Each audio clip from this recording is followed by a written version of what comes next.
Good morning, everyone. Good morning. Let's see. I gotta turn on my camera.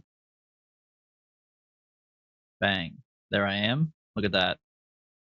And the wonderful blessed morning. We have a chip right here, too. Look at that little face, man. Also, if you're watching on Twitch now, we have a new chip emote. So if you want to spam the chip emote, you can get some hearts in the chat for Chippy. This is the littler, cuter of the two cats. The other cat, he's more handsome, but this one's way cuter. Look at those little curled ears, man. Little demon horns. All right, well, good morning, everyone. Welcome back to the stream. Welcome. Hope that everyone's having a wonderful Friday. We are locking in. We are locking PF in, as the kids say, to the world of Kenshi.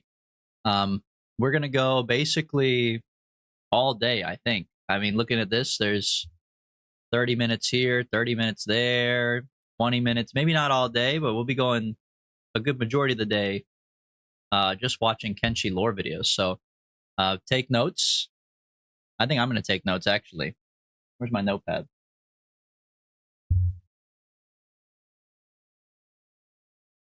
I have a notepad. I'm going to take notes as well. We're going to watch the... Sorry, I'm pausing a lot to talk. It's early on. I got to get the brain. You got to get the brain working. The cogs are moving still. I just woke up. Okay. We're going to watch every single Kenshi lore video back to back to back to back all day long. I'm going to take notes the whole time on my notepad. And at the end, I'm going to try to summarize and explain everything back to you guys. One, to make sure that I got it, that I'm right. And two, to summarize this so no one ever has to watch 5 hours of it again. You could just skip to the end. VOD watchers, skip to the end, and we could see what the Kenshi lore is. But if you're here real time, congratulations on being here real time, and let's get right into it. Okay, primary scene. Boom, already have screen capture turned on. Crazy, crazy. All right. We're starting off with Kenshi, the whole story of the First Empire.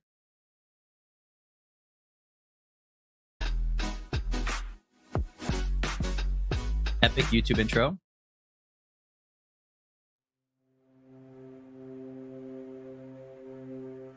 The earliest recorded civilization in Kenshi is the First Empire, as it has come to be known. We do not know how or when this empire came to be, nor what came before them, but we do know that it endured for a very long time, though not exactly how long.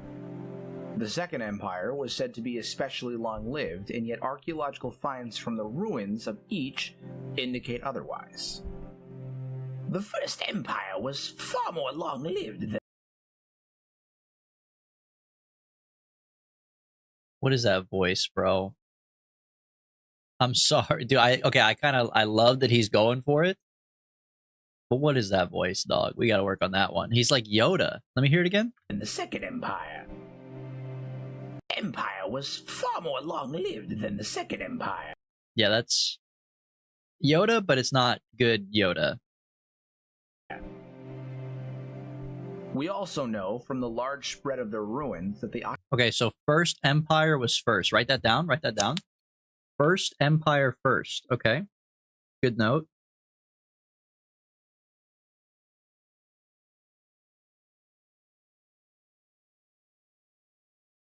That's a good one. Most, if not all, of the explorable continent in-game. The civilization which comprised the First Empire is today referred to only as the Ancients, as there's very little information on them, besides the fact that they were technologically hyper-advanced. We do know, however, that the ancient civilization involved multiple tiers of citizens. The significant change in elaborateness of rules shows a heavy divide between castes. Is he gonna do this the whole time? Is he deadass gonna do this the whole time? Because I don't know if I can handle it, man. It is likely that this caste system consisted of humans on one caste tier and skeletons on the other, due to our knowledge that skeletons did in fact make up a part of this empire. Based on the tech found in the labs of the First Empire, skeletons definitely existed within this culture. Why wouldn't they? Why would skeletons not exist? Why does this seem like a... Maybe it's not supposed to be that surprising, but I feel like this should be true, right? Skeletons Because humans created the skeletons at this time. definitely existed within this culture. Here is the first split in possibilities. Which race occupied the higher caste, and were therefore the masters Sorry, let me turn on the subtitles for you guys. of the First Empire? Humans or skeletons? The first possibility is that the skeletons were the higher caste, and commanded the humans beneath them. Judging by the relics and advanced tech from the First Empire, its culture was largely skeleton-based. Based, dude. The skeletons were based, according to Sabina. Also, better voice unlocked. He's got a better voice for this one. But just because your civilization is majority skeleton population doesn't mean they treat the skeletons right. Who created whom? The skeletons? The Or classic the age-old ancient master question. race? The chicken So or the far, egg? we've not found any tech that would be capable of organic creation, but many of the ruins indicate a strong skeleton presence. Skeletons were either the sole race of the ancient civilization or the master race. No evidence suggests any other dominant race. How the skeletons first came to being is irrelevant. Ooh. Whole video undermined, bro. Sabina just said, pack it up, man. Cut out the YouTube vlog. You don't need to make the video essay. How they became around is irrelevant. So just shut your bitch ass up, as the kids say, man. Saibow. Race. How the skeletons first came to being is irrelevant. This may at first seem like a strong indication that the First Empire was dominated by skeletons who, for one reason or another, either created or coexisted with humanity. However, the opposite could very well be true, as the skeletons describe their kind as man's creation under certain circumstances. Man became afraid of the destructive capabilities of its own creations. While the questions of who created who remains largely a mystery, we are still left with the question of who held the power within the First Empire culture. The question may be seen in a better light after considering what comes next. The First Empire is rocked by conflict. The War of the Behemoths. Let's go, At some dude. point, the Empire went to war with an unspecified foe. Whoever it was against and whatever ignited the conflict was obviously fierce enough to warrant the creation of the Behemoths. Enormous skeletons that could tower over the other races as superweapons. Little at all is known of this conflict, however, it would appear that the First Empire was victorious, and was thus left with their presumably intelligent and aware behemoths. I wish he would show the picture of the behemoths, dude. The behemoths are pretty sick. He's not showing a picture of them.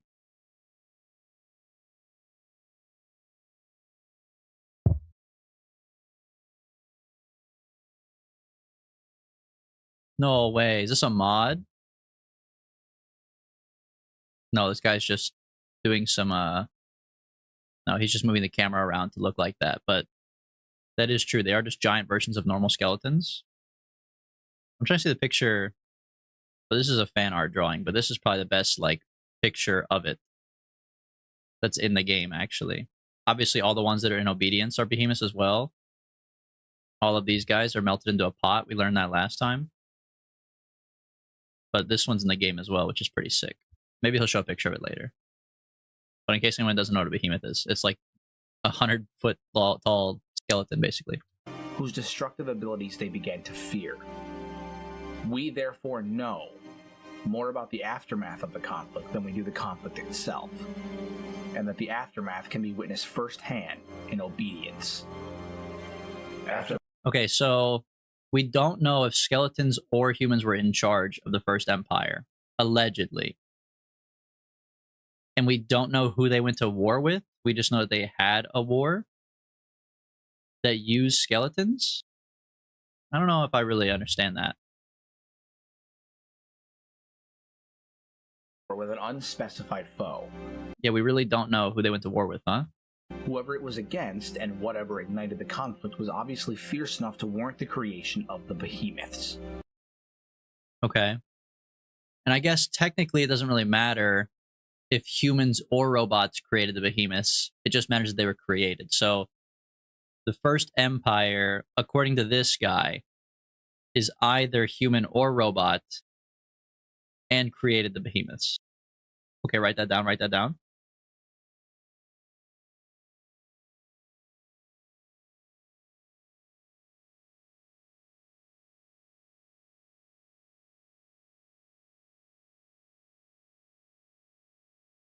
Enormous skeletons that could times us we know that. the aftermath of Tan and obedience. After the war, the behemoths lost their purpose. Man became afraid of the destructive capabilities of its own creations. The irony is that it was their blind obedience and unquestioning loyalty that walked them down into that pit entirely unresisting. The price of obedience. Not only does this further cement the idea that humanity were the masters of the First Empire society. Okay, so humans are... Okay, I see. It was up to debate until after the war. Now we know humans were the people in charge. Okay, good to know. In this case, behemoths would obey their commands unquestioningly. But it also offers a glimpse into the deep psychological trend towards the decline of the Empire. Fear. It is notable that one behemoth escaped, Stove, who will come to play a part in later events. Whoa, I didn't know that. That is essentially all we know of the conflict, but we get some more glimpses in the chain of events that it thrust into motion afterwards. The fall of the First Empire. Yeah, all my homies hate the First Empire, bro. The next can see mention of is the collapse of the Empire. There are several theories by modern scholars as to how exactly this occurred. Natural disaster is the Jesus most Christ, logical he's back. theory.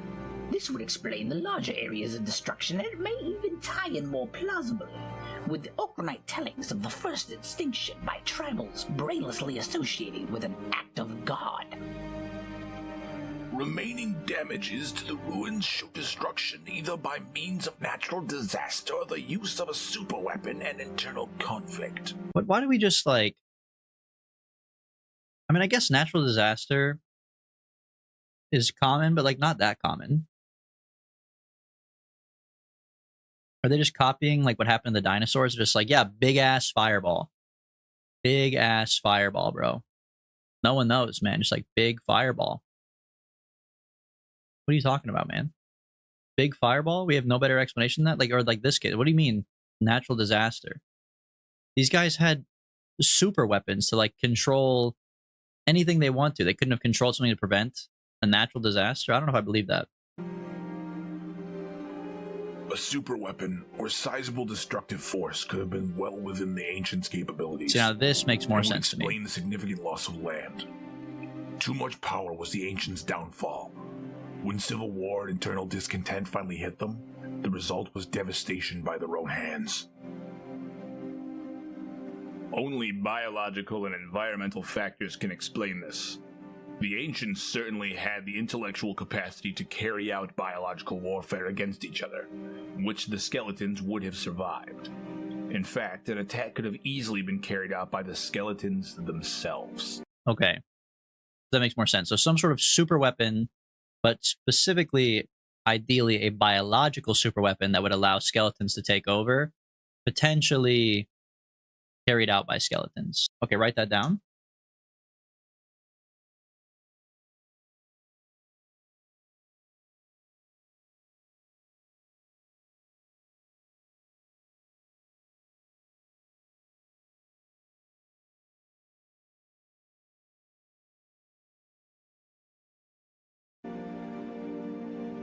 Each of these theories may contain nuggets of the truth, but we get hints as to what likely truly occurred during this time from several Oh dialogues. shit, now he's gonna tell me what The actually happened. skeletons attempted to wipe out humanity. The exact means of this genocidal attempt isn't certain, but some good possibilities are within the theories above. A biological weapon, a forced natural disaster, a simply overpoweringly destructive superweapon which the skeletons were able to escape. Any and all of these in combination with also the theorized civil war Whatever the case, it seems extremely likely that the skeleton uprising began in direct retaliation to the massacre at Obedience, either immediately or after the period of time in which skeletons grew increasingly disenfranchised with their creators. I mean, that makes sense, to be fair. Like, do you really expect them to not get pissed? You made the most goated, epic guys ever kill themselves brutally. And then, of course, their buddies are going to be upset, man. What do you, like, I don't know. Did they not expect that to happen whenever they killed off the biggest goated robots ever? They didn't have a plan and action for that, huh? We can piece this together by reference to several pieces of lore with one aspect in common. The skeletons do not want anyone knowing what occurred at the fall of the Empire.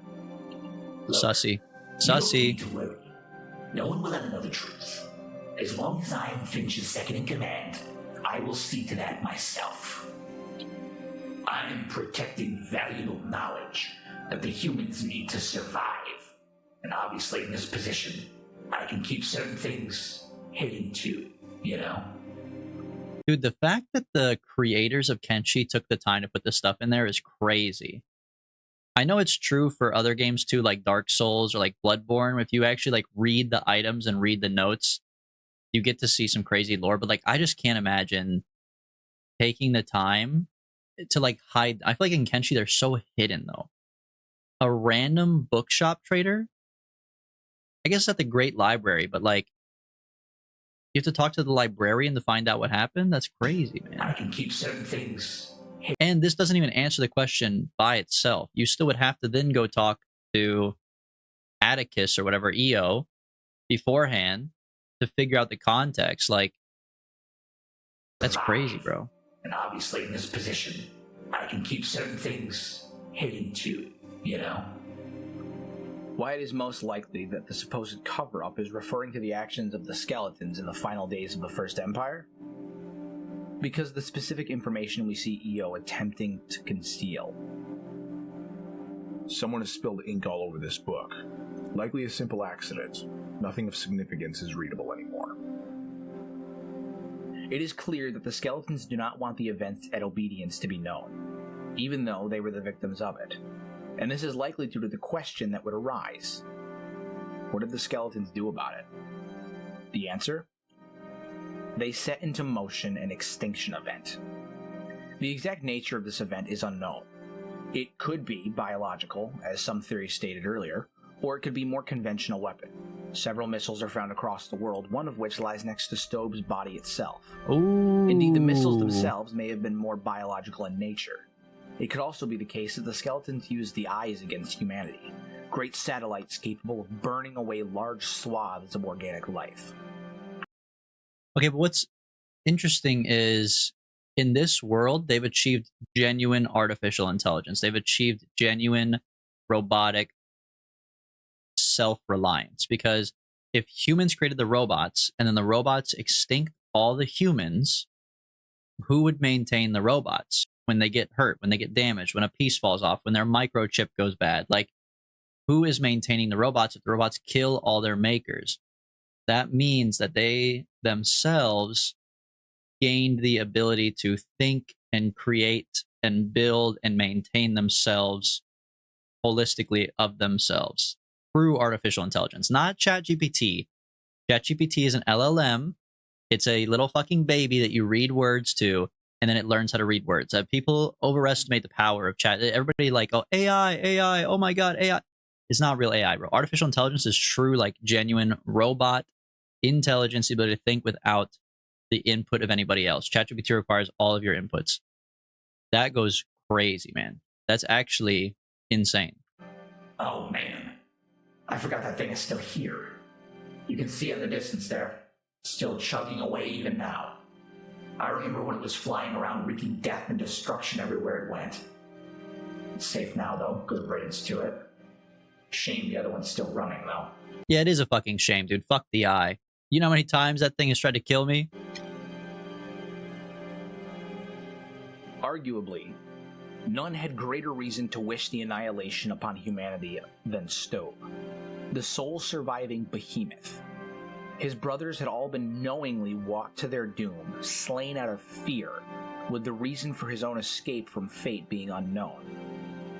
Perhaps simply luck. It would not be all surprising to learn that he participated in or even masterminded the attack on humanity. Elder, Yeah, that leader makes of the sense. skeleton bandits, tells us of Stobe and the war.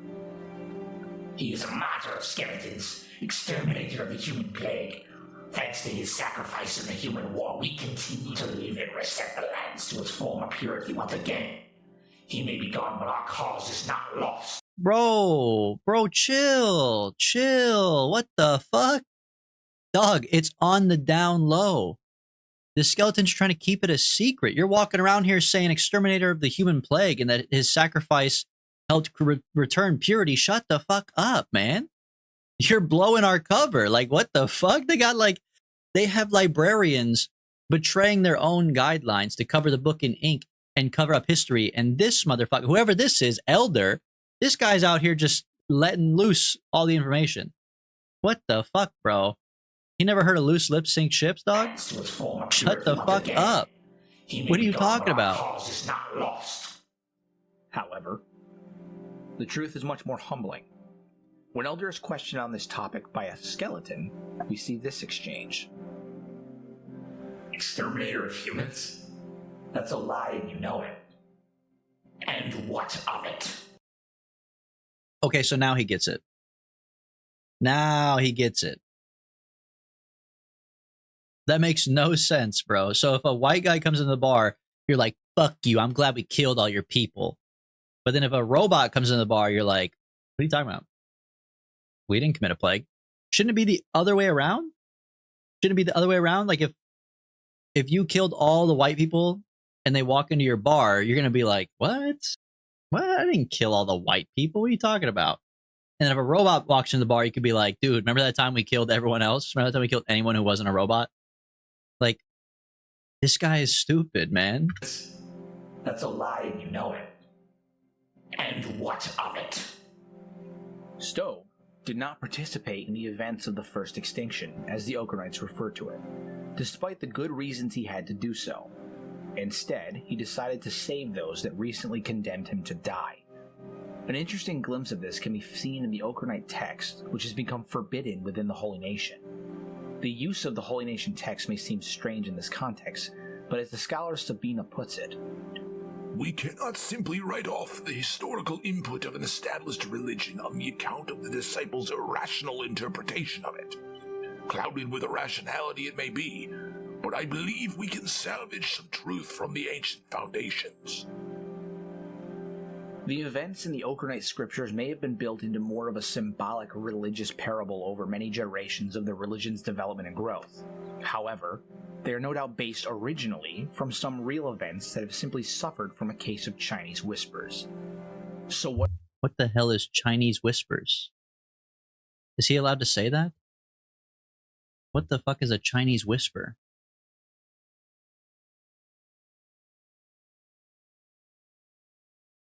Chinese whispers is another way to describe the game of telephone. I don't know if I like that, man. Because it's originally a British terminology. It's in the Britannica.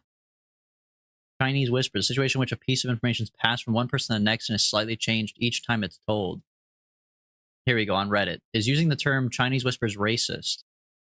I'm ethnically Chinese and I grew up in Sydney playing Chinese whispers. I don't know what it's called now, but I've never been offended by the name. It's only a children's game.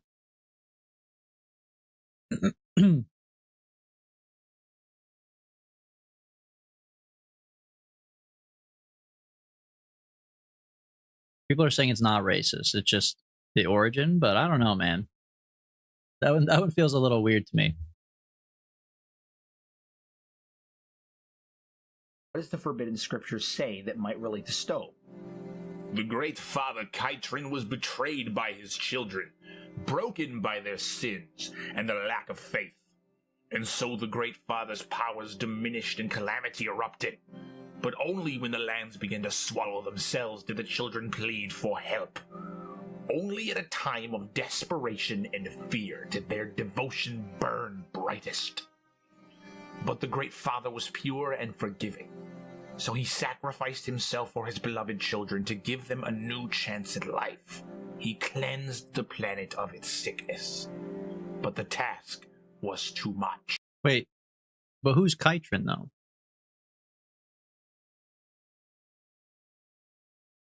Maybe he'll explain in a second. Who's Kytrin?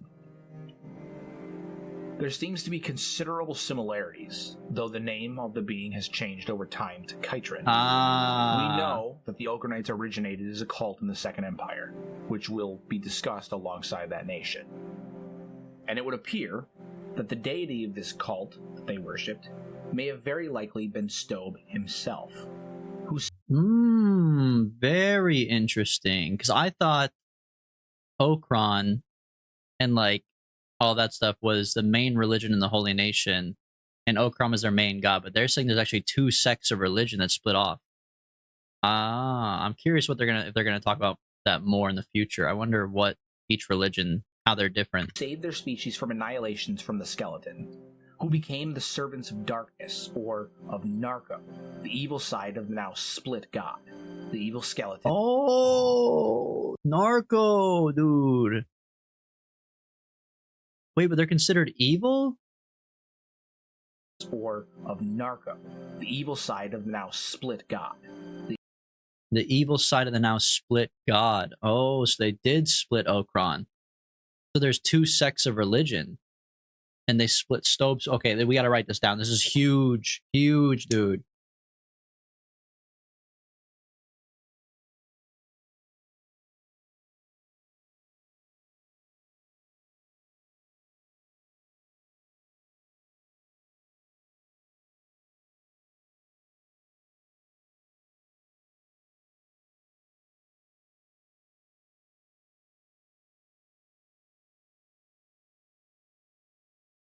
Evil skeletons who were not Stobe, the good skeleton. The wording "to cleanse the planet of sickness" suggests that perhaps the theory of biological weapons being used may indeed be the most likely scenario, and Stobe prevented these weapons from completely wiping out organic life at the cost of his own, despite the fact that at the time, those he was saving wanted him dead. It either harkens back to the description of the behemoth's blind loyalty to humanity and obedience, or perhaps it is simply the case that humanity, in their immense fear, made monsters of creations which were capable and willing to perform great acts of selflessness, even for their enemies. The reason this tome was likely made forbidden long ago is due to the fact that it venerates a skeleton as their savior, which, as the religion became more and more warlike and xenophobic, became unacceptable. Wait. Which religion is skeleton to perform fear? Despite the foe prevented weapons, the wording to the evil indeed. I mean, he's talking about Narco this whole time. Maybe we'll clarify later. Forbidden long ago is I didn't know that the Narco people were as their savior, which, xenophobic like that. Became more and more warlike and xenophobic, became unacceptable. It is also interesting to note that while one reason the skeletons may wish for these series of events to be covered and forgotten is due to the rather large incriminating implications against them, there may be another reason.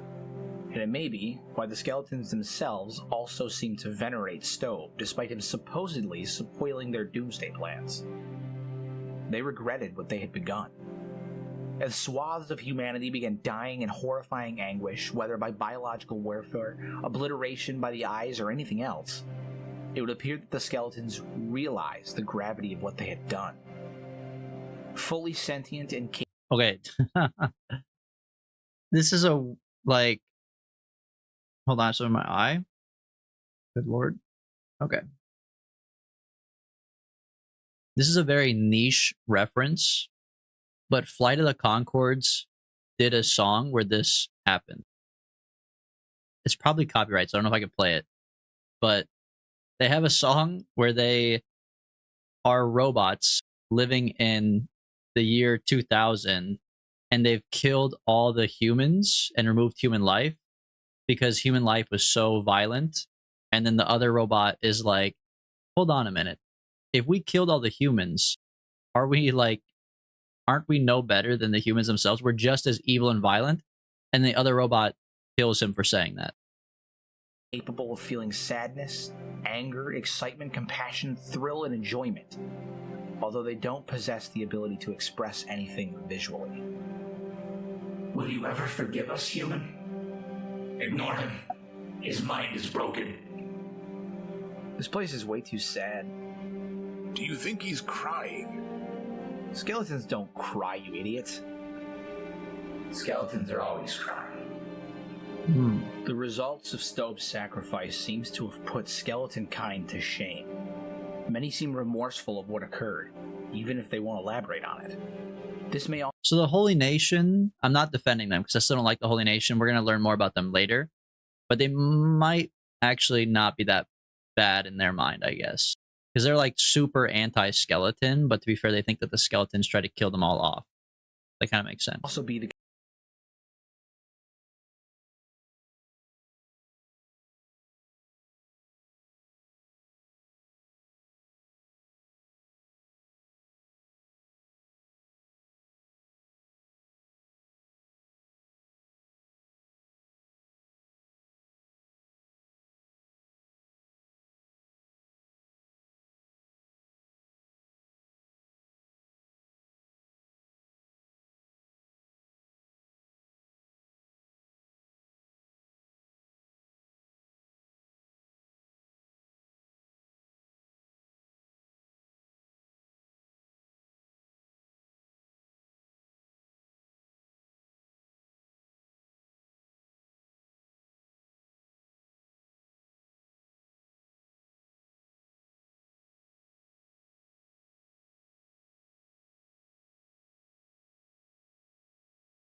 There's no way. Hello, everybody. It's Hero on his head here, and I just wanted to pop in for just a minute to say thank you guys for the support with doing this video. I was actually really excited about it.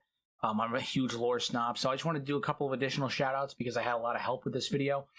Real quick, I just want to thank out Reddit user Just. All right, well, thank you to everyone who made the video. We don't need to sit here and listen to every single person he's thanking, but thank you everyone who appreciates the Kenshi culture and helped out.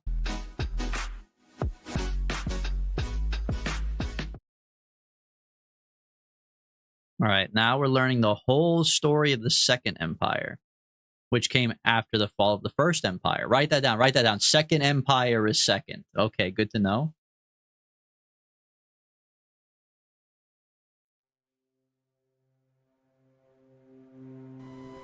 Dak Hortz.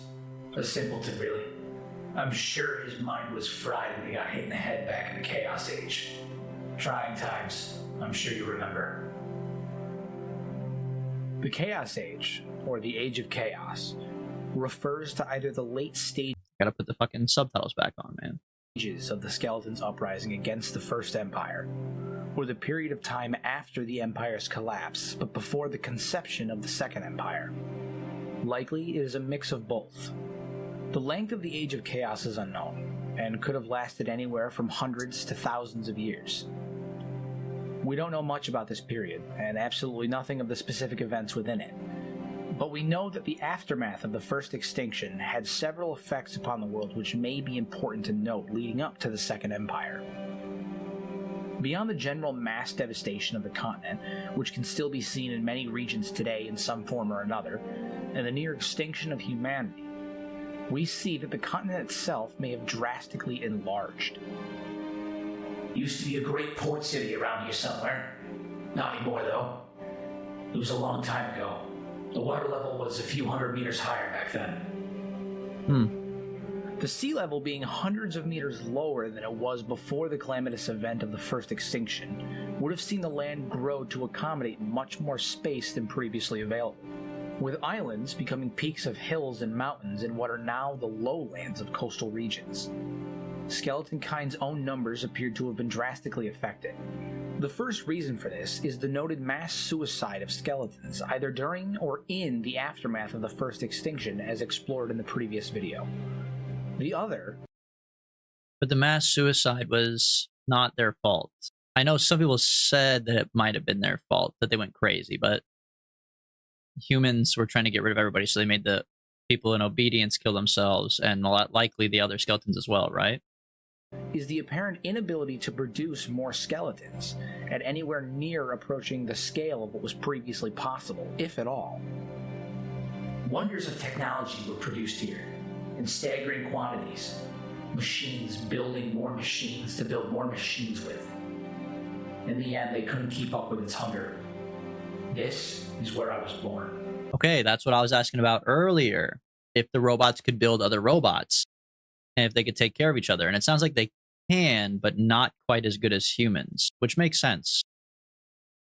I don't know how good their little robot fingers are. There's some tiny parts of robots and machining and stuff. You got to have some nimble little fingers.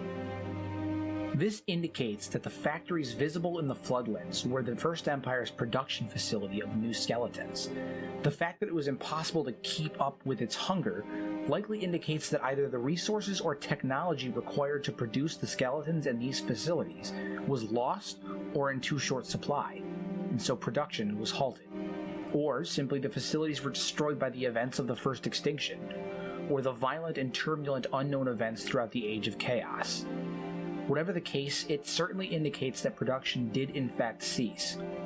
This means that, as far as is known, no new skeletons were being produced from this point onward, as no other regions or nations are acknowledged for producing them. Dang, wait, that's crazy. That's so sad. They're literally the last of a dying breed. And there's no more of them ever again. The skeleton race was thus not able to reproduce. While no doubt losing population to violence, natural disaster, and the apparent common practice of suicide in this time period. Their race, while likely far outnumbering the decimated humans at this stage, had begun its path to irreversible decline in population. This is the situation from which the Second Empire was conceived. The birth of the Second Empire. The skeletons that remained still wallowed in remorse. This endured through the indeterminate but seemingly considerable amount of time that was the Age of Chaos. However, eventually it appears that the skeletons surmised that perhaps they could absolve themselves of their past actions by guiding and protecting the remains of humanity. It was under these good intentions that the Empire's first found its feet. See? Cadlon wasn't a bad guy, man. Not yet. He is a bad guy later. Okay. So, Second Empire was formed by skeletons. Obviously, we know that now.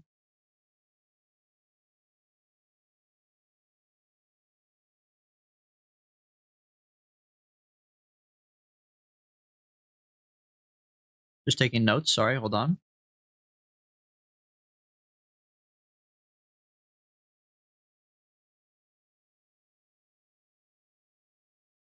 And they wanted to protect the humans, allegedly. The founding members of the old empire sought to undo the crimes and errors of skeleton kind and redeem themselves to mankind. Sought to undo the crimes and errors of skeleton kind and redeem themselves to mankind, though the humans had long forgotten any of it. The founders of the empire included one of, if not the greatest of the skeleton warriors, Cadlon. We hear of his prowess even today from the whimsical reminiscence of skeleton kind comparing him to the renowned warriors of modern times. All this talk of the Bugmaster in this day and age, it never gets old. Forget Igor, the Stone Golem, Ark, all the legends. They don't compare to Cadlon. See, now this is why I always say that beating Cadlon is like the end of Kenshi. I know that's not, but Kenshi's an open world game with no final boss. But everybody talks about Cadlon like he's a fucking god. Cadlon was admired by other skeletons, presumably for his prowess and leadership abilities, and would quickly style himself as the emperor of the new empire they were forming. Judging by apparent growth and infrastructure we see in the signs of the former Second Empire territory, it is likely Cadlon was competent in government in these early stages. Alongside him, we know of one other likely founding member in this endeavor, Tin Fist. Whoa! Tin Fist mentioned! Tin Fist mentioned! Suggested that the two worked closely together and were likely close themselves.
Okay, see, like, I'm not saying that it ended well, but they had good intentions at least to begin with. Catlon and Tin Fist. Tin Fist is a good guy. He's anti-slavery. They started out to protect humanity, to rebuild after the first empire got fucked on by the skeletons. So they're saying sorry by rebuilding. They had a goated metropolis, but I don't think it ends well. Most notable being the Hydraulic Knights, led by General Zhang. General Zhang, leader of the Hydraulic Knights. They fought on the front lines to protect the Empire from cannibals and pirates. Their heroism is legendary. Okay, so the Hydraulic Knights are the police force of the robot land. Okay. The presence of pirates suggests that at this time the Second Empire still had access to surviving aquatic vessels, which we know were popular during the First Empire. Dude, okay, maybe he'll talk about this. I don't know. We're going to watch some Kenshi 2 videos later, too. I wonder if they're going to bring back aquatic vessels. Are you saying the whole world was flooded? Relatively, yes. People loved their boats back then. The threat of piracy seems to indicate that seacraft may have returned in this new secure empire as trade cogs and transport or recreational vessels, giving us further glimpses of the Second Empire culture, economy, and infrastructure. Isn't that way more terrifying for the robots, though? I guess I don't... Well, I guess not. Robots can swim in Kenshi, can't they? I never thought about that. Why can robots swim? While the Second Empire was predominantly established in the southeast, it appears that theirs was not the only culture on the continent at this time, and another such culture revolved around practices which directly opposed the Second Empire's goal of safeguarding humanity. At some point, either during the Age of Chaos or the establishment of the Second Empire, human tribes in the northwest of the continent, their society transformed into a primitive state, becoming cannibalistic and raiding, consuming humans that they encountered. It wasn't always like this. We don't know why the Northwesterners suddenly developed a taste for humanoid meat. Their degradation could be put down to toxic environmental factors, which they were unable to adapt to. Damaging substances from their own labs, induced madness from experiments gone wrong, or simply being reduced to cannibalism due to severe famine. I feel like I would have started off with the bottom line. I'm just saying, I probably would have assumed they became cannibals based on a lack of food and severe famine. Insane to start off with toxic environments in their labs and madness. I feel like those could be like reasons 2 and 3. Not right off the rip.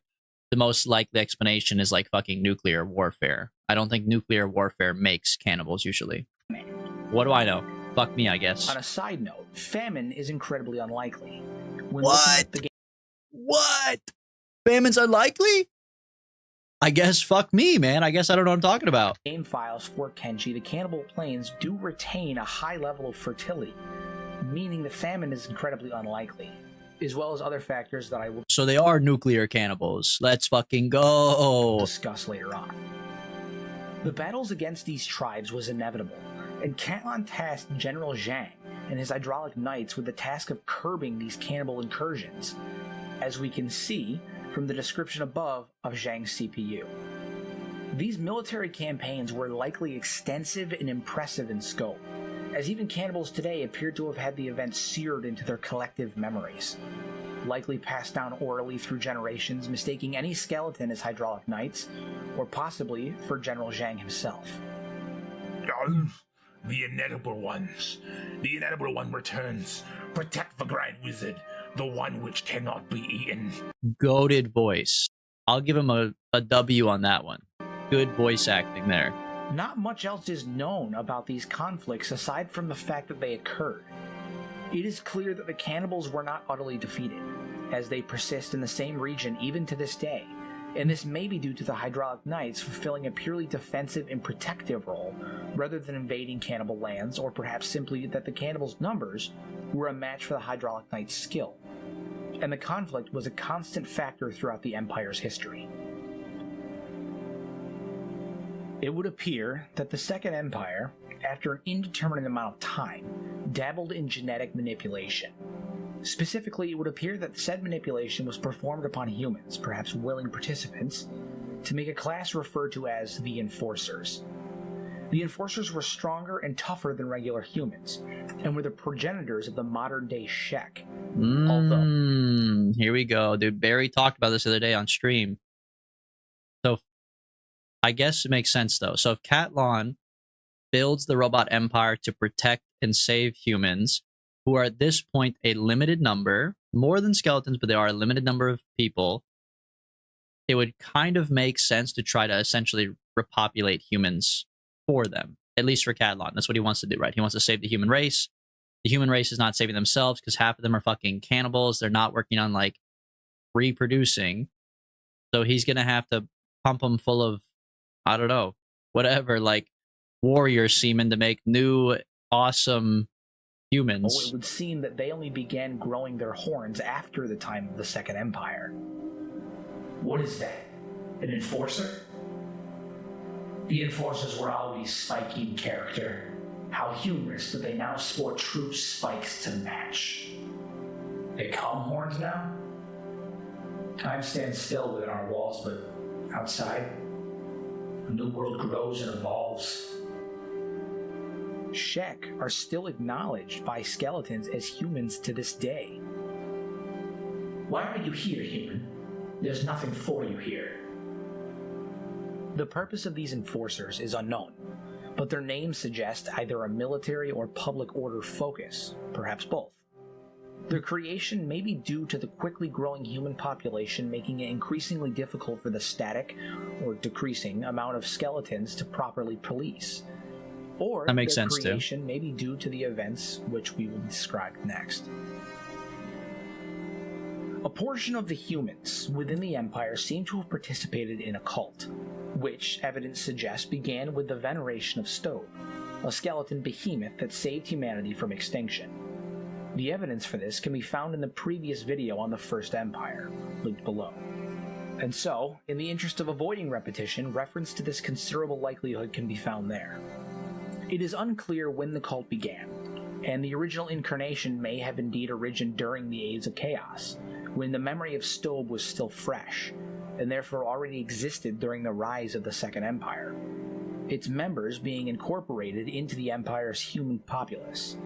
At any rate, over generations, as memory of the events of the first extinction faded, the names involved were forgotten, and it appears that Kytrin became the moniker of their supposed savior. Some Okranite writings used in this section, despite the obvious changes they have undergone over generations, transform from recounts of fact into parabolic scriptures. However, as noted in the previous video, these are to be interpreted in the form of their original ancient basis. The Okranite inscriptions, although rather eccentric, are some of the oldest legible texts salvaged to this day, and may offer a useful insight into the history of the ancients. Okay, but Okron is still the one shared God. So this is kind of like this is like people who are like New Testament Christian versus Old Testament Christian, right? Or this is like Shia and Sunni Muslims. They like split off based on what they believe to be true history. But they call them a cult. That doesn't make them a cult, it makes them a sect of religion. With this in mind, such writings will be used in combination with what we know of the events from other available sources to depict as accurate an account of the following events, which shape the history of Kenshi moving forward. It would appear that the cult's belief vilified a perceived enemy, as well as venerating Stowe. Kytrin was split in two, reborn, one of light and one of darkness. Together, two gods would exist in equilibrium. Okran, god of day, warmth and renewal. Narko, god of night, cold and destruction. Okay, so there's your separation. So kind of like I was saying with like, you know, new book versus old book Christians. We have Okron believers, Okronites, I guess is what they're called, Okronites, whatever, and then Narco people. Okay. Okron and Knowing Narco. that Kytrin was Stowe, a skeleton venerated for forgiving humanity Oh, dude. Narco is Okron backwards. Oh, genius. Write that down. Write that down. I'm a fucking idiot. It is likely that the aspect of Okran refers to the memory of him, who then, in a cult, remembered the actions of Stowe, and held him up as a god of all that is good. Would that same cult remember the bringers of night, cold, and destruction? The obvious answer is that Narco is the religious aspect of what originally referred to the skeletons who orchestrated the first extinction. Born out of the darkest depths of the world came Narco, the Shadow. She sought to erase all that is good, if not for our savior, Okran. Oh, and here we go. Of course, Narco's a female, too. Of course, Narco's a woman. They couldn't be... The Holy Lord Phoenix is racist and a misogynist. The agents of darkness infest the world as unholy vermin. The darkness that caused the world's first extinction. The cult being integrated into the Second Empire, an empire governed and administrated by skeletons, would therefore have been likely the cause to some degree of tension. Despite this, it would appear that the cultists were, at the time, followers of a peaceful doctrine, perhaps following an example to Stowe himself. Let us not yearn for the pleasures of the flesh, but yearn only for the love of our Creator and the well-being of all mankind. Let us not be tempted by self-serving lures and sexual misdeeds, intoxication, theft, and wrong speech. Let us show kindness to our brothers and sisters. Never harm them. Never feel envy or animosity towards them. Wow. The Holy Lord Phoenix must have burned this book, bro. Because he's a piece of shit. This would inevitably change. Whether the cult first antagonized the imperial government, or whether it was the government which first applied force upon the cult, is unclear. However, one way or the other, tension between the two steadily grew. This is when Catlon made the first of many mistakes, and demonstrated a heavy-handed nature of his rule when challengers arose. He tasked the police force with combating the cult directly, with force. Tough one. Tough one. Okay. So Catlon sicked it on him like dogs.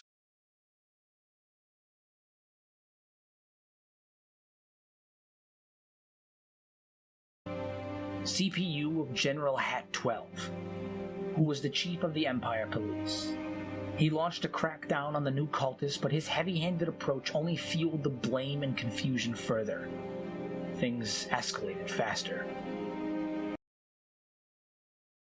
Interesting. I wonder why Catlon would beef with the religious sects. He must have thought that it was bad for the humans or something. Like, he must have thought there was a good reason to meddle in their affairs. Because otherwise, it kind of goes against what he believes. Narco's spawn were ravaging our world, creating out of hate and malice. Against mankind, her dark agents were hurled. The new, more violent and restless elements of the cult were therefore validated. The skeletons were proving them correct. They wanted to silence the cult, oppressing their beliefs and destroying their membership. Just as they attempted to destroy humanity. Oh wait, that's the answer right there, right? The skeletons were more violent. Against mankind, her dark agents were hurled. The new, more violent and restless elements of the cult were therefore validated. The skeletons were proving them correct. They wanted to silence the cult, oppressing their beliefs and destroying their membership. Okay, so the Holy Lord Phoenix, no fucking surprise, was starting to get more violent. So he was trying to snuff out the violent sect of religion. That makes more sense. Just as they attempted to destroy humanity so long ago, the cult began fighting back against the oppression. And soon, a figure amongst them rose to lead the rebellion for freedom from the Empire. Okay, that makes sense too, to be fair. Obviously, Catlon trying to remove the negative, violent cult is beneficial to the humanity's success, but because the violent cult is composed of humans, they thought he was trying to commit the second extinction. So that's... Yeah, that does make sense, I guess, to be fair. I could see how that got misinterpreted. A figure that became known as the Phoenix. In our darkest moments came the brightest light, the Phoenix. Okran had sent us a champion, one that would restore our faith and banish the shadow. Phoenix came with the everlasting sacred flame, the promise that man would once more live free. He saved us from both shackles and bestiality, and united as one with the holy bindings. You guys were free already. You're fine, bro. What are you talking about? He promised man would live once more free. You're fine, dude. You live in a robot metropolis with a police force that protects you day in and day out from cannibals. Your people who are free are fucking cannibals. Like, what are you talking about? One by one, the Dark Ones were now slain by the blade of our restored faith. And you're slaying the Dark Ones, who are not the Dark. They're literally your descendants. They're the humans who got saved from the first extinction. What are you talking about, man? It is interesting to note that bestiality is referenced here as something the cultists were escaping. Given what we know, this seems to align well with the genetic manipulation of humans, converting them into enforcers, who the purest cultists likely did, and indeed in the modern age still do, think of as subhuman beasts.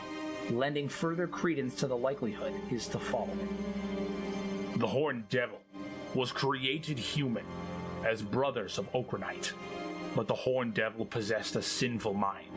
It rejected Okran's light in its heart in favor of Narco's temptation. Dude, I hate the Holy Nation people. They're actually, like, idiots. Okay, whatever, bro. Whatever. Being saved from... I will say that tampering with your genetic code and creating genetic mutations of humans is not great. I'm not mad at that part. I just don't, like... That person is still human. That's a genetically modified human. They are a victim of, like, genetic torture. So why is your response to kick them out and banish them from your land and be like, fuck that, we should kill them? They've already been genetically tortured and mutilated, bro. Your job is to help save them. You should be pulling them in and being like, I'm so sorry that happened to you, man. How could we help you? Do you want a fucking bottle of water? Like, do you need help? Like, what? Let's just sit down, just drink some water. Like, I'm sorry that happened to you. Why are they like, oh, fuck that guy, dude? Like, what are you talking about, man? Like, if you saw a little kid at the skate park get, like, punched in the face and get his skateboard stolen, you're going to walk up to the little kid who got his skateboard stolen and be like, you're a piece of shit, dude. You got your skateboard stolen? You little bitch. What are you talking about, bro? Like, he's the victim. Bestiality be nice to him. Also suggests a possibility that the fear of being made into an enforcer, or of the enforcers themselves, may have been an influencing factor for the building of tension between the cult and the Imperial class, although no further information is available on this point. It should be noted that in modern Okranites refer to the Shek as servants of darkness, telling us such things as, I have seen ungodly atrocities committed by your kind. Your kind has deep links with the Dark Demoness herself. I mean, that's probably true. That part is probably true. I'll give them that. They're enforcers. They were literally created to, like, do the dirty work. And it's not really it's not up to them if they...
Oh, I get it.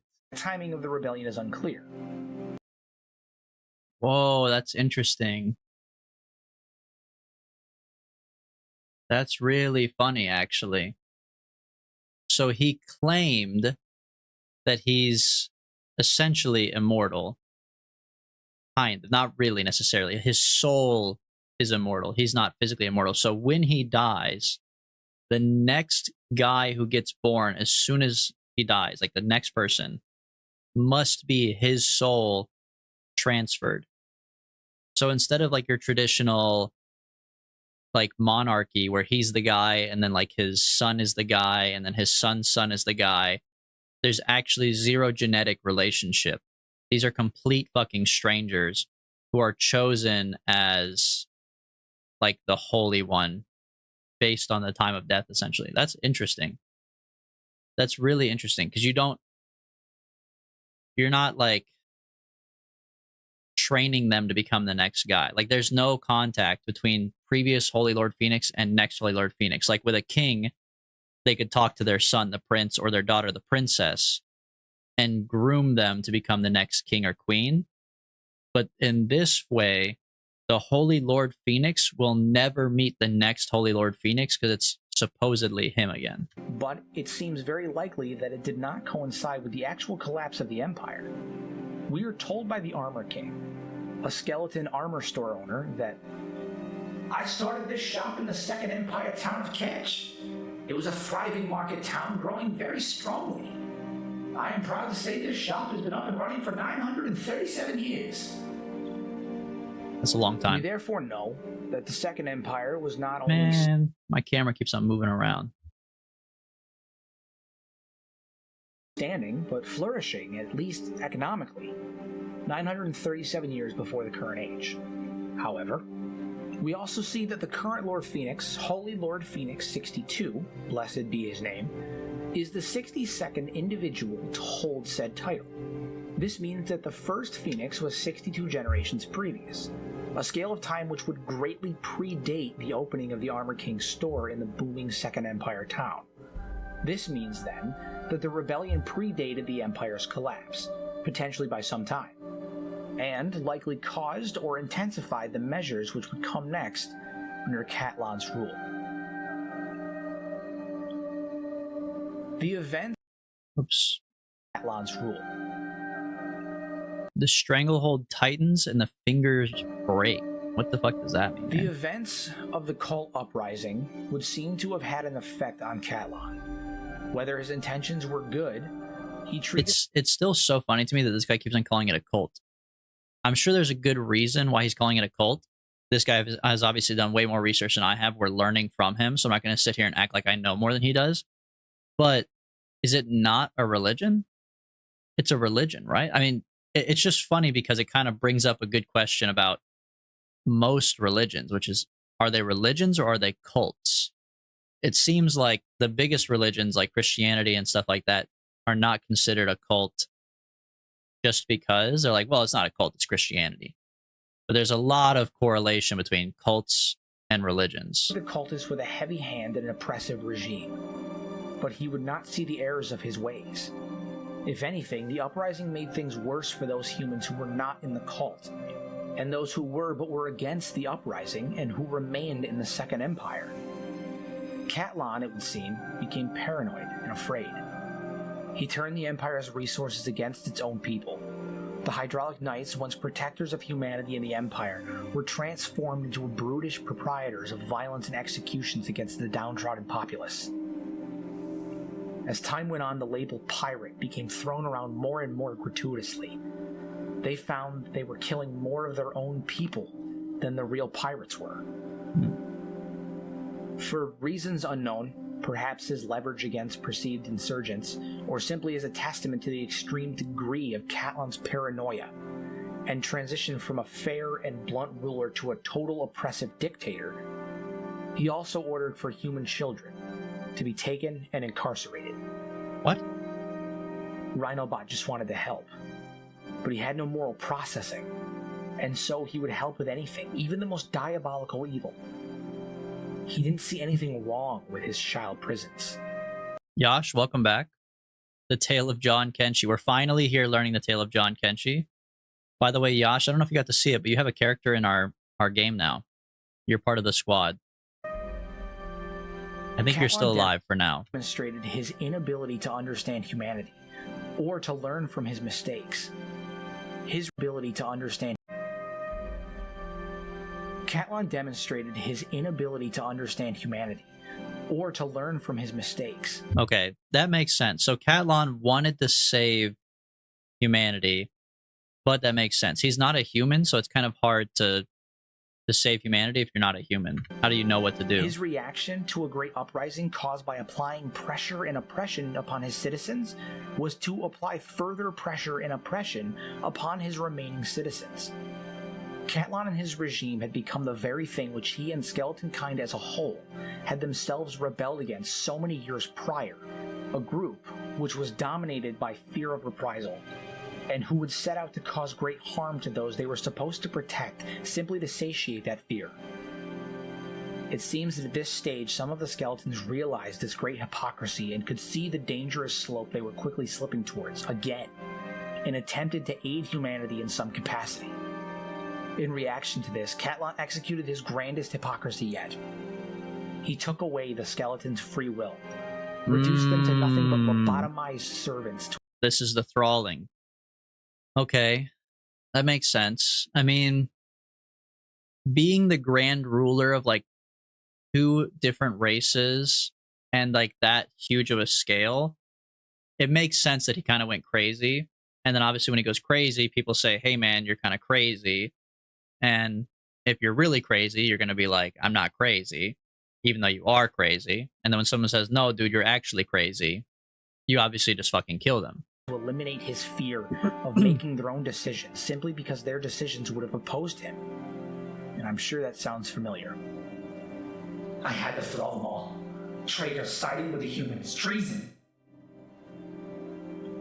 Catlon, the great warrior and noble leader, was gone. His mind was broken by paranoia and fear, and only the visage of a mad dictator remained. The situation continued for a time until a final event occurred which would prove to be the death knell of the Second Empire. A great famine struck the land. Not only oppressed and abused, the human populace of the Empire was now also starving. Oh, It what proved happened to be the there's no final such thing as burden that famine? they could bear. He could never have foreseen the events that happened, but he still blamed himself for the famine and the subsequent downfall of the Empire. Regardless, the entire Empire collapsed under the strain. The humans that remained scattered, largely either to the Holy Nation or to form cities which would eventually unite to form the United Cities Empire. The Okay. Enforcers went to an exodus to the Steppe Desert and the surrounding regions. Many skeletons seem to have also abandoned the Empire, striking out on their own or in groups, with some settling in a new city that was safe from the vengeful human factions. Even Tin Fist, Catlon's friend and co-founder of the Empire, left. It was not an occasion of great upheaval and violence, but rather a collective giving up of the populace. Damn. That's so sad, man. All right, write that down, write that down. We're taking notes, by the way. Than any notion that Catlon had their best interests at heart. How did the Second Empire end?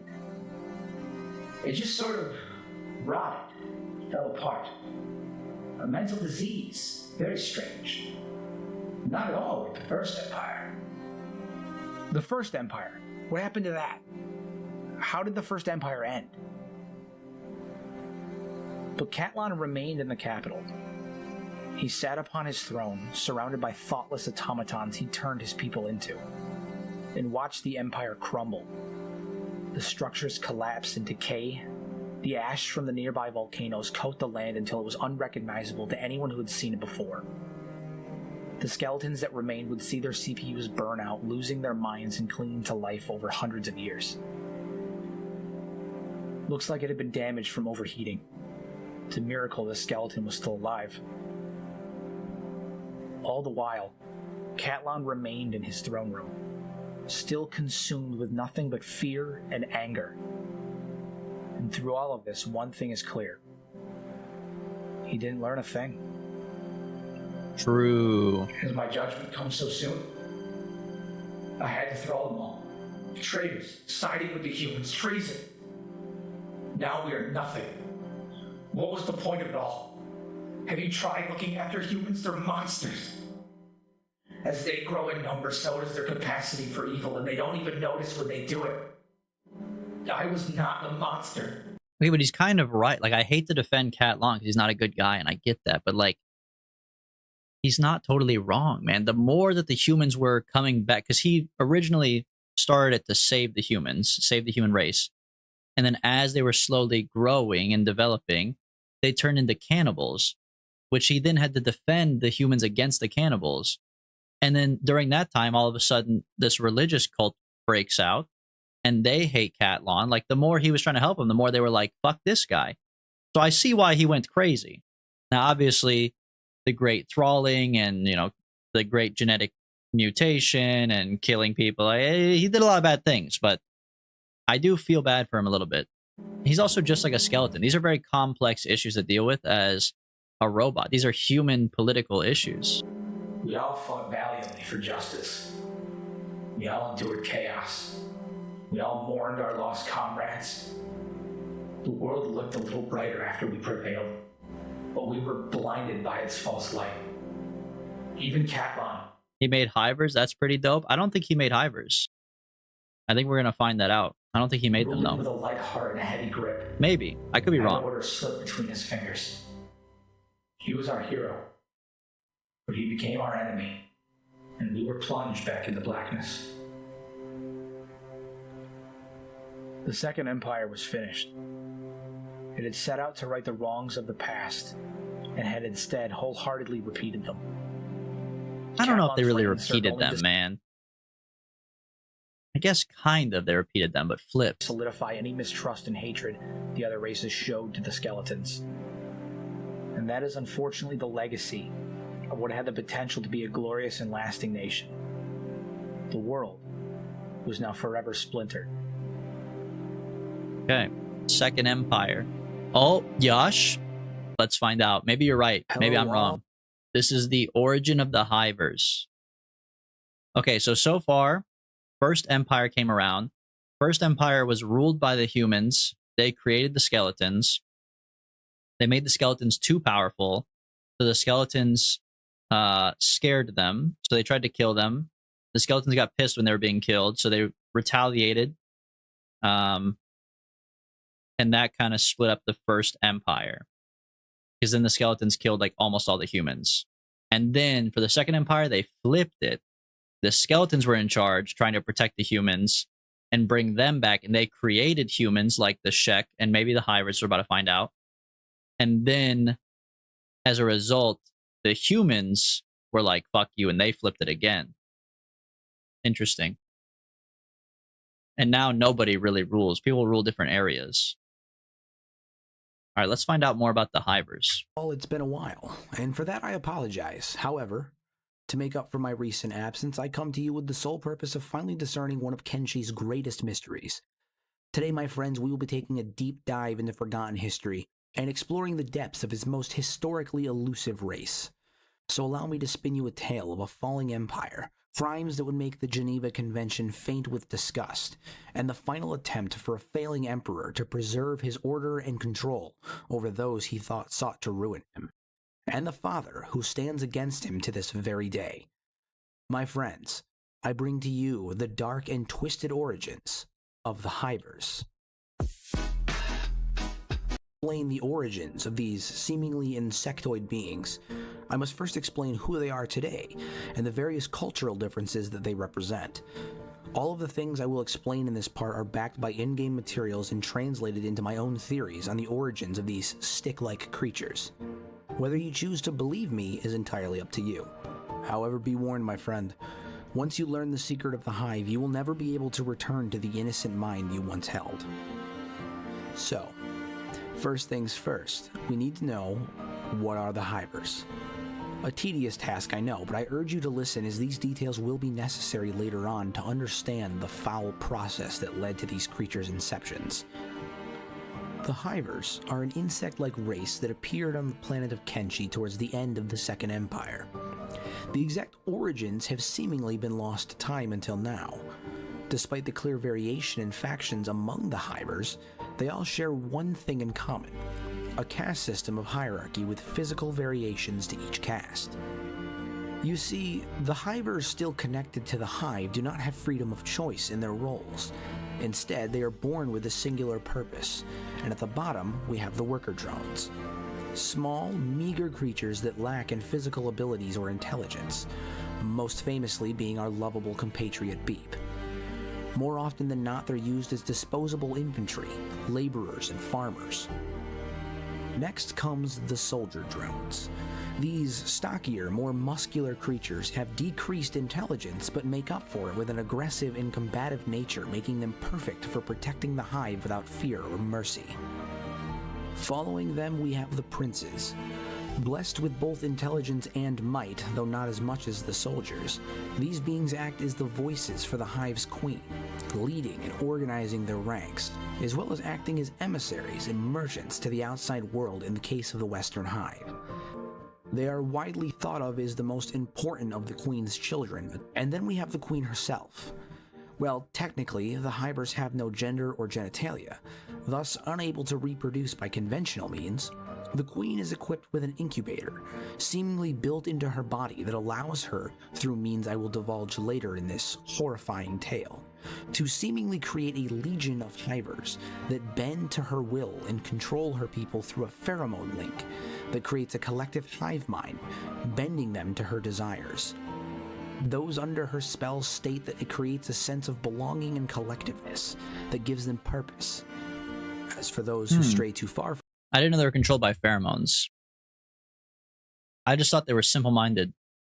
Like, I thought they were just kind of like stupid low-key. From her, but they're controlled by they are pheromones, huh? banished with their connections severed, forcing them to either find an identity of their own or fall into despair from the strain the separation causes, till they eventually die.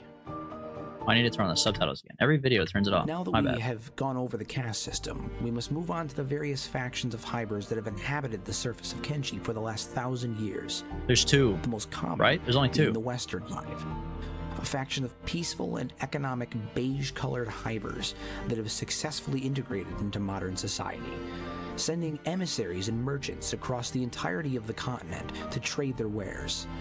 They are skilled farmers and can be seen in their capital location, isolated from other forms of life. Yeah, these are the goated likely hivers. These ones are sustaining nice, themselves bro. on food they have grown. Oh, fact that will become Fogman. very important later True. I didn't think about on in Fogman. explaining why they Well, I'm are kind the of only curious to hear peaceful what variant the story of Hiver. Fogman is. The faction itself is significantly larger and has more outposts and villages than those of the Southern and Fogman tribes. Yeah, there for you go. He said reasons it. that will soon be Fogman. brought to light. Next, we have the Southern Hive.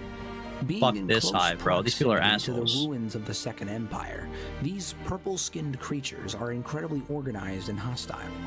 So much so that their territory has remained largely untouched by 1,000 years of war and desolation. They stick closely to their homelands and have no settlements outside the Queen's immediate domain. However, the most apparent and interesting thing about these aggressive, warmongering entities is their devotion to a second leader, aptly named King. Yeah. King The is a Crimper. gargantuan Second Empire crimper that has miraculously learned to coexist in a strange and, as you will learn, grotesque form of symbiotic relationship with the Queen and is worshipped fanatically by the hivers of the Southern Hive. Any who dare to enter the region will quickly be attacked and put down by the Queen's soldiers who roam the area. Those who survive will be brought back to the Capitol building and tied to posts, where they will await a gruesome end at the hands of their king. You will be forced to endure as you and your comrades are crushed and devoured by the Crimper, and the Southern Hivers fanatically bow and chant to their king to deliver them blood. And lastly, we have the Scourge of the Fog. I didn't know that, actually. I didn't realize... I've only ever fought Queen and King one time, and I killed King. I didn't get caught and put on a pole, I don't think, where they would fanatically ask for my blood. But that's interesting. So there's... I wonder if he's going to talk about like the levels of craziness or like where it happens, because the Southern Hive seems like the perfect in-between of the Fogman and the Western Hive right now. I'm sure he'll probably explain it in a second, but that's interesting. The blue monsters who haunt the nightmares of the inhabitants of Mongrel. No doubt, be wary to lock your doors at night should the Fogmen come and snatch you away. Your screams will be heard for hours, if not days, as they mercilessly tear you piece by piece, bit by bit, until every scrap of you has been consumed by their princes, much to the enjoyment of their mindless drones. The Fogmen are a degraded race of cannibals who roam the mysterious Fog Isles. Having seemingly lost their minds, they travel in hordes, hunting out any scraps of flesh they can find. They will mercilessly pummel travelers with an endless horde of disposable drones until they have rendered their prey unconscious and unable to fight. I'm very familiar with From this. there, they will carry them We to live in the ritual Foglands right sites now, and so tie I'm them very to familiar await with their this. horrifying end. The princes of this fallen hive who roam the fogs are accompanied by an entourage of soldier drones and are by nature attracted to the weeps and smells of freshly tied victims. Once they've caught a whiff, they will emerge from the fog and begin to ritualistically devour their prey as the hordes of workers and soldier drones screech in pleasure at the horrific act of cannibalism. The screams and pleas of their victims are drowned out by the crunching and gurgling of the princes biting down on their flesh. A fate worse than death, if you ask me. And finally, one last piece of information before we begin our tale. The hivers have an ability to regurgitate ingested organic material and use that as the foundation for their building materials when building homes and structures. Huh? No doubt useful when rebuilding empires. I did and, not know as that. you will soon learn, creating more hivers. So now, my friends, we That's reach gross, man. Their houses are made out of puke? the point of the What the story when hell? we can begin to put together the mystery that is the hivers' existence.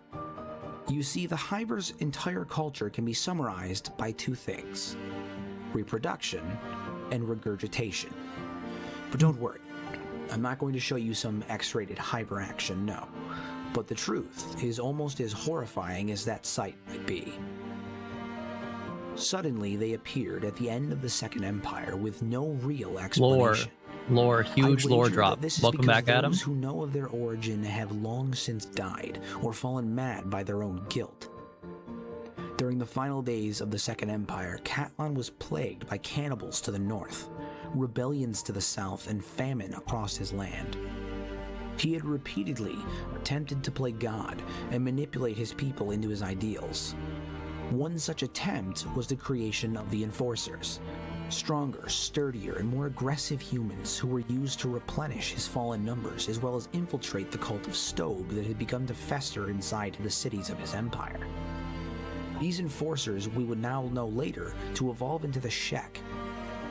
When the famine hit, Bro, the closed captions are so bad.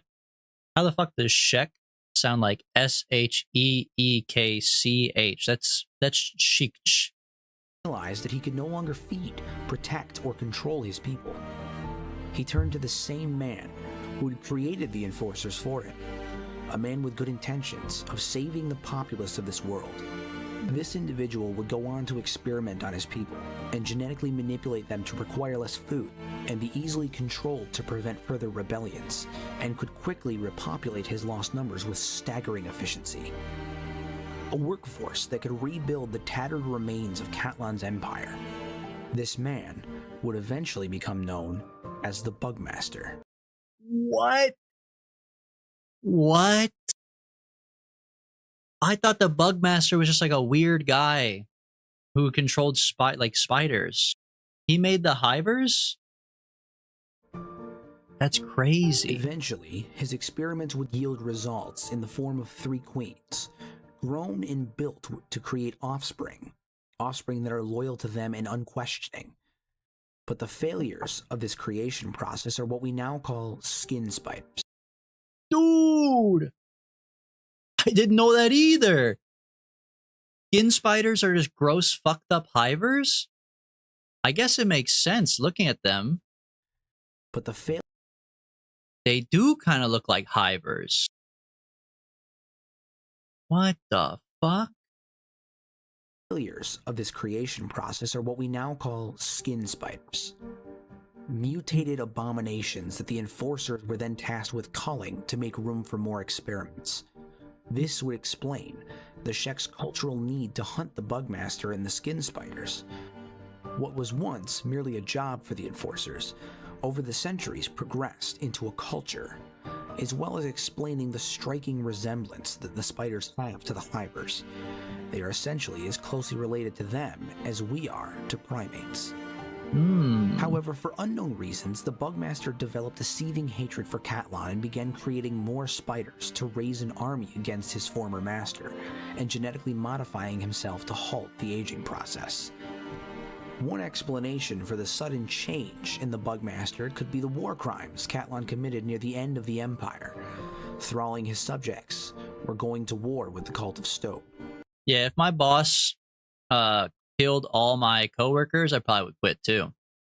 Just to be fair. I don't know, maybe that's controversial, but I think if I went to work one day and the boss came in and cut the heads off of every single employee at the company besides me, I probably wouldn't come to work the next day. Just saying.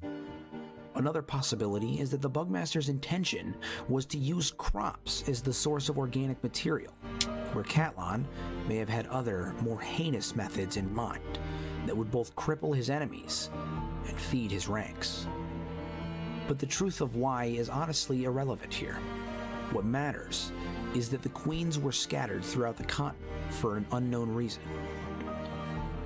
The queen of the Western Hive found herself on an island isolated off the western coast.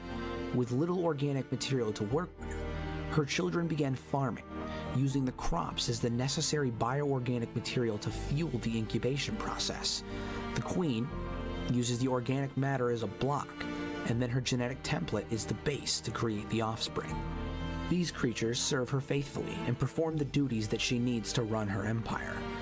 As a result of finding a sustainable and expandable method of reproduction, they peacefully cohabitate with the rest of the world, engaging in trade, commerce, and developing technology. Let's go, dude. Western Hive dub. They're plant-based. They're good for the environment. They're peaceful. They're traders. They just mind their own business, bro. Their houses are renewable. W as well Western as their Hive. use of organic crops being the reasoning for their yellowish beige color as well. Through unknown means, whether Catlon's intervention or a sheer accident, the Hivers of the Southern Tribe came into possession of a crimperbot, capable of crushing down organic life, specifically blood, as indicated by the Hivers screeching and praising while he devours your compatriots. It is implied through in-game dialogue and context clues that this is the source of the Southern Hive's reproduction process. That goes crazy, bro. That makes sense, though. The other hivers are green because they're made from green fruits and vegetables and stuff like that. These ones, their DNA is made from blood. So that's why they're more like red, purpley color, and probably also why they're more aggressive because they're made from fucking blood from people that they killed aggressively, like as opposed to being made from, you know, a vegetable and being chill. Organic material is crushed down and turned into an acceptable What about the biomass for the Fogman, queen to use in the reproductive process. This choice to utilize living sentient beings is lended credence as to why the Southern Hive is a purely aggressive and hostile race, while still maintaining some semblance of both sanity and agriculture in their territories, albeit less than can be found with the Western Hive, since it is purely a food source for them and not needed in the life creation process. The use of blood as their genetic block could be the cause of their purplish skin color. These aggressive and sentient beings are what can be considered the middle ground between the Western Hive's peaceful method of reproduction and the next group's more horrifying methodology. Yeah, so how does the Lastly, Fogman we have the reproduce? Fogman. It is implied that a parasite took hold of them and drove them mad. Or perhaps, what I believe is more likely a reality, is that the queen died through some unknown means, a parasite being a possibility. The sudden loss of their queen caused hysteria and panic as her subjects fell into despair and their numbers dwindled.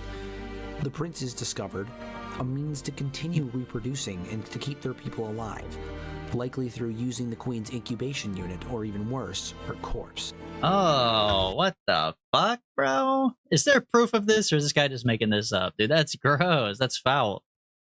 But it came I guess the incubation unit is like made out of metal, though, and like robotics parts. with a terrible cost. Without the queen's genetic template, the offspring were created mad. Crazy. Oh, that makes sense. That makes sense. That is true, because the first queens, he did say that the nutrients are one thing, but then the queen herself has to like help craft them. So that's why they're just copies. They're like insane, and then they make copies of themselves being insane. They can't really like edit it. Psychopaths with murderous tendencies and no queen's pheromones to keep them in check.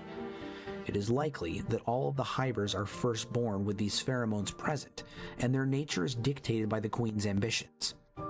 Without the queen present, they would be born into this world with no mind, no personality, and nothing to stop them from acting upon their primal animalistic urges.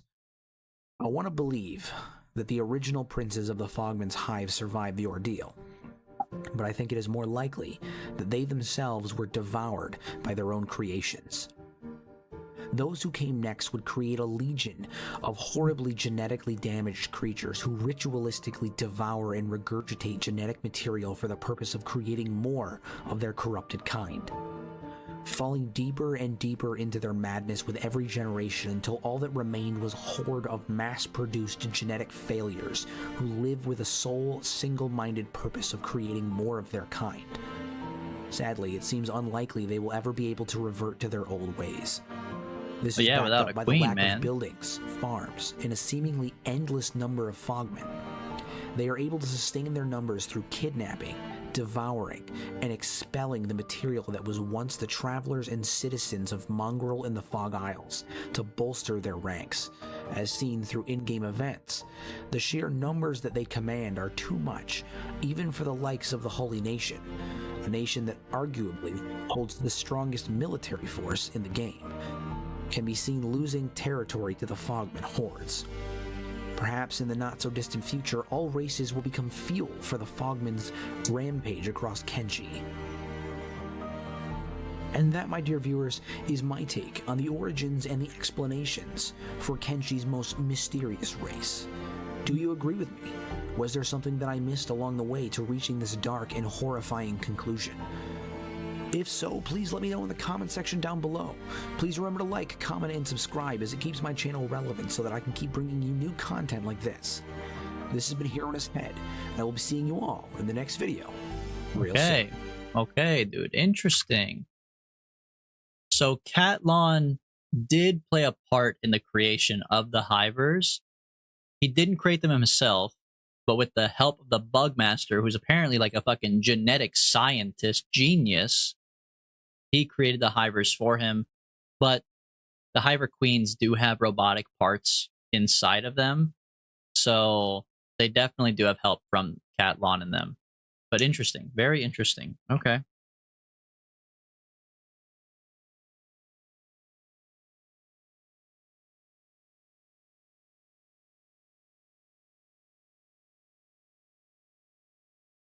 And crazy lore that skin spiders are actually Hivers. That's insane, bro. God. We're only on episode 3. I mean, now we're on episode 4, but this is crazy, man.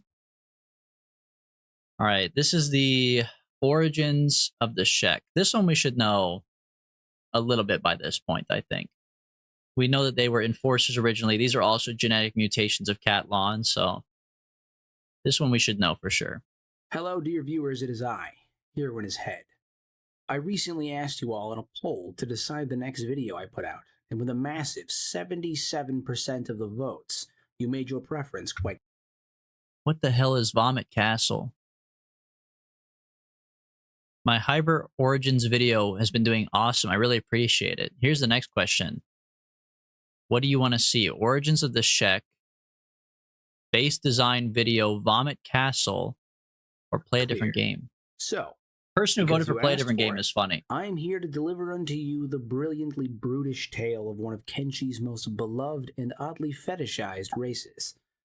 We are, of course, talking about the origins of the Shek. Who's fetishizing now, them? Before we truly begin to tell this tale, we must answer the obvious question.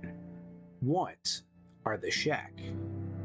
The Shek are a race of humanoid beings that inhabit the tidal-locked moon of Kenshi, living in the crumbled remains of empires long past, leaving only mounds of hills of broken concrete and rebar in a region we have come to know as the Sten Desert. Their most notable physical characteristic is the horn-like protrusions exiting at the shoulders, joints, head, and spine, as well as the visible exoskeleton of bone that forms on the outside of their bodies, creating a natural armor against the various threats across Kenshi. These beings are renowned for their exceptional strength and incredible toughness, and for the last 1,000 years, the Shek have stood as a people of battle, honor, strength. This is going to be interesting to learn. The Sten Desert is mostly what I've explored so far. The Shek are pretty cool. But I feel like, I mean, all of it is pretty interesting to learn. I feel like the Hyver stuff blew my mind. So maybe the Shek stuff will blow my mind too. We'll see. Pride. And while it has declined in recent years, as you will soon come to know, xenophobia. While Shek can be found across the whole of Kenshi, with multiple different factions ranging from bandits to United City nobles, the vast majority of the species of horned warriors belongs to the Shek Kingdom, a meritocratic kingdom founded on the principle of the strong survive and the weak will die. In Shek society, the horns, you gotta go back and watch the Hyver stuff, bro. You missed out. It's crazy. You have to go back. Of their pride and status as a warrior. Or wait till the end of the stream. I'm gonna recover everything at the end of the stream for anybody who missed it. Shek, losing your horns is the equivalent of being robbed of your pride, leaving you a shell of a warrior. What the hell is that? Hold on. Status is a warrior. To a Shek, losing your horns is the equivalent of being robbed of your pride, leaving you a shell. I know the guy has mods installed. Obviously, it definitely has mods for like texture packs. They've had some weird stuff, like the shield that guy's holding. What the hell is this, like, Optimus Prime that's in the middle of town? What mod is this, dude? He's got Optimus Prime in the middle of the Shek village. Of a warrior, no longer fit to raise your sword. As a result of this belief, many of the Shek who are shamed in battle such as this are either forced to give up the blade, or are pushed into exile, such as the case of the Band of Bones leader, Tora the Fearless, or, as the kingdom refers to her, Tora the Gutless, who refused to give up her sword after she was exiled from the 100 Guardians. Okay. This part I am kind of interested in, the different Shek factions, because there's quite a few, I think, right? So Band of Bones. Band of Bones. This is people who lost in the war and were exiled, but are still strong warriors. The warrior force of the Shek Kingdom, and instead fled to a life of banditry, choosing to die by the sword as a warrior, even if it means forsaking her honor to do it. As a warrior race, the Shek look down upon those who choose a life of academia and study. This belief leaves many of them incapable of even reading, and while there are exceptions to this rule, they are often seen ridiculing those more intelligent than themselves as weak and useless for focusing on knowledge rather than battle as their religion dictates. You see, dear viewers, the modern Shek's entire identity is derived from the legend and beliefs of their first king. Need some water. A man who has unified the tribes of scattered Shek after the fall of the Second Empire, as we will later discuss in this tale of blood and honor. A Shek by the name of Kral. The lifespan of this ancient world is so vast that our small lives are similar to a drop in an ocean. Shortening a life so small is nothing to be feared. Death is nothing, but glory is everlasting. Fight for your kin and never back down, for a warrior is useless, a life wasted, if one does not rise up and stand with teeth gritted during trying times. Our beliefs are meaningless if we do not have the spine to fight for them. Dude, that goes hard. That goes hard. That's the type of shit that makes you think, yeah, dude, Kenshi should be an anime. Like, that's anime type shit right there. Excerpt from Way of the Warrior, the Book of Kral, found in the Shek capital of Admag, shows the founding ideology for the Shek's belief system, that fighting through insurmountable obstacles is required to achieve true immortality, and that killing and dying by the sword to achieve this should be taken with pride, as life is already short and death is inevitable. To die fighting a strong opponent would be a guaranteed pass into the afterlife. This belief would later be expanded upon in the book Krall's Last Stand, a poetic account of his final moments and the afterlife known as the Gateway that awaits those who die in glorious battle. Okay, so they're like Vikings. They have Valhalla, but they call it Gateway instead. That makes sense. The fierce warrior Krall took to the hills. It was an ambush. 100 swords surrounded him, but he stood, fearless, waiting. He took the first unrelenting strike and the front two fell. They charged from behind, the sides, and the front, but he dodged, sliced, hurled. The swords quivered and shook, and the blood of Krall's enemies ran the hills red. A stab in the back, and the swords closed in. Krall's assassins flung to his doom. A stab to the gut, and the swords closed in. Krall's swarmers cleaved from their feet.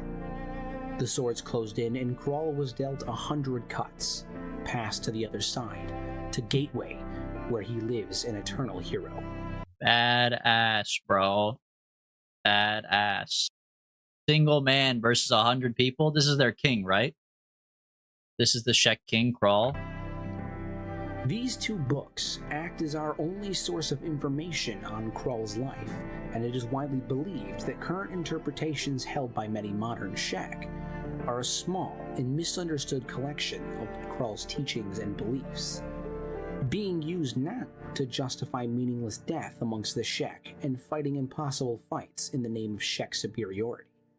As until recently, the Shek have been known to actively carry out racially fueled acts of violence against the other denizens of Kenshi, namely the human species of Greenlanders and Scorchlanders, or as the Shek refer to them, the Flatskins.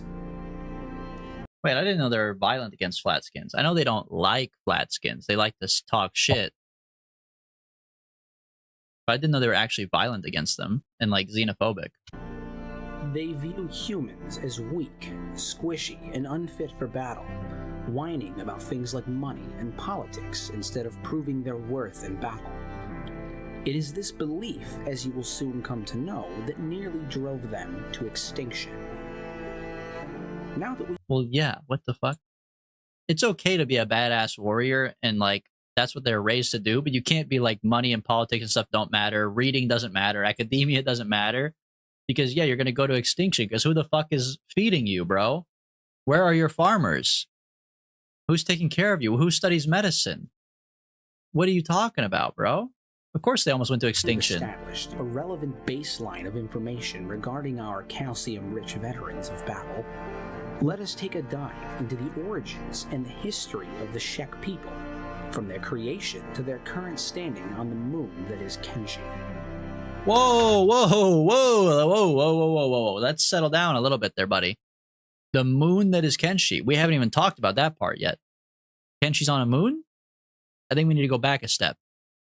What the hell? Over 1,000 years prior to the events of Kenshi 1, the precursors to the Shek, known as the Enforcers, were created via genetic modification by Katlan and the scientists of the Second Empire, of which it is my belief the Bugmaster was a lead genetic engineer.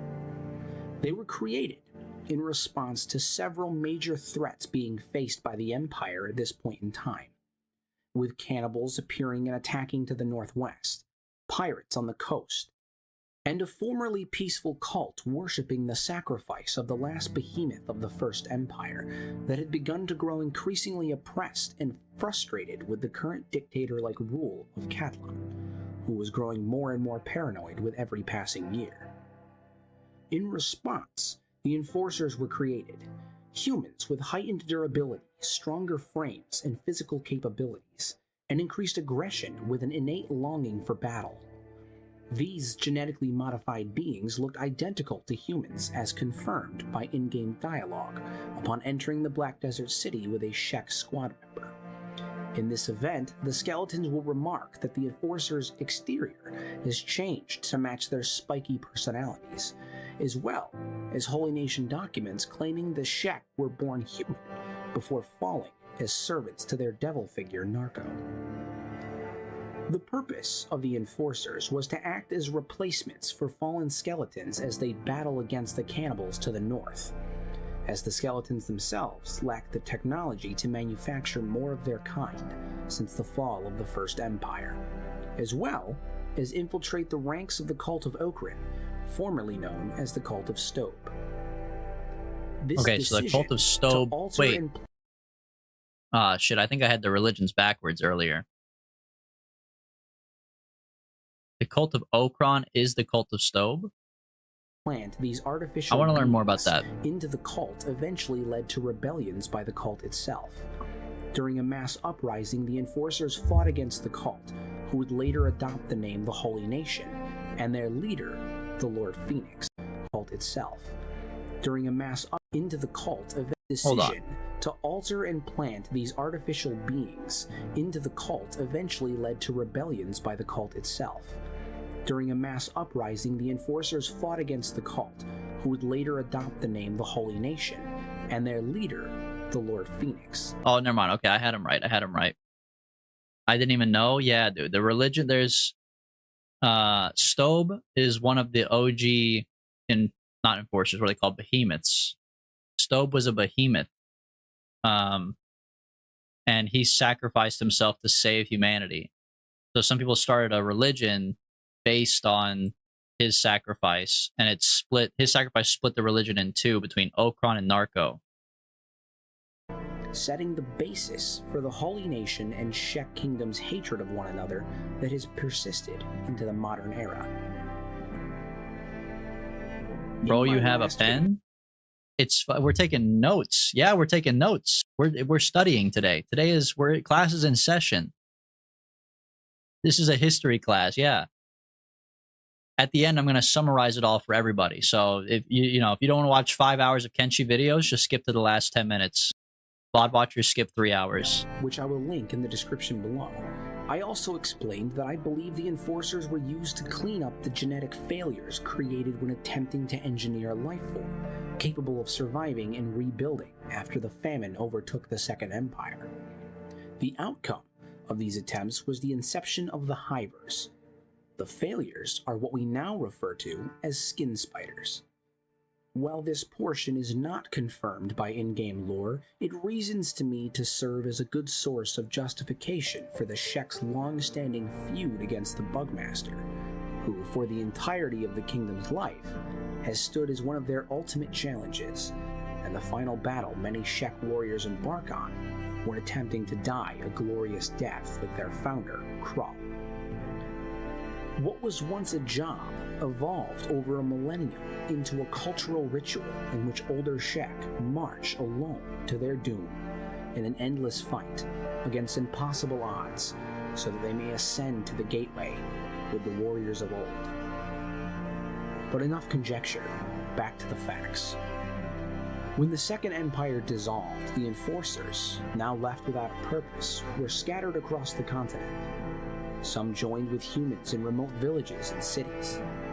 Others partook in the founding of the United Cities themselves, building off the fresh ashes of the Second Empire, while a large majority of them took on a tribalistic culture, forming smaller groups scattering throughout the hills of the ruined buildings and the debris that is the Sten Desert, often engaging in combat amongst themselves and those who dared to enter their territories.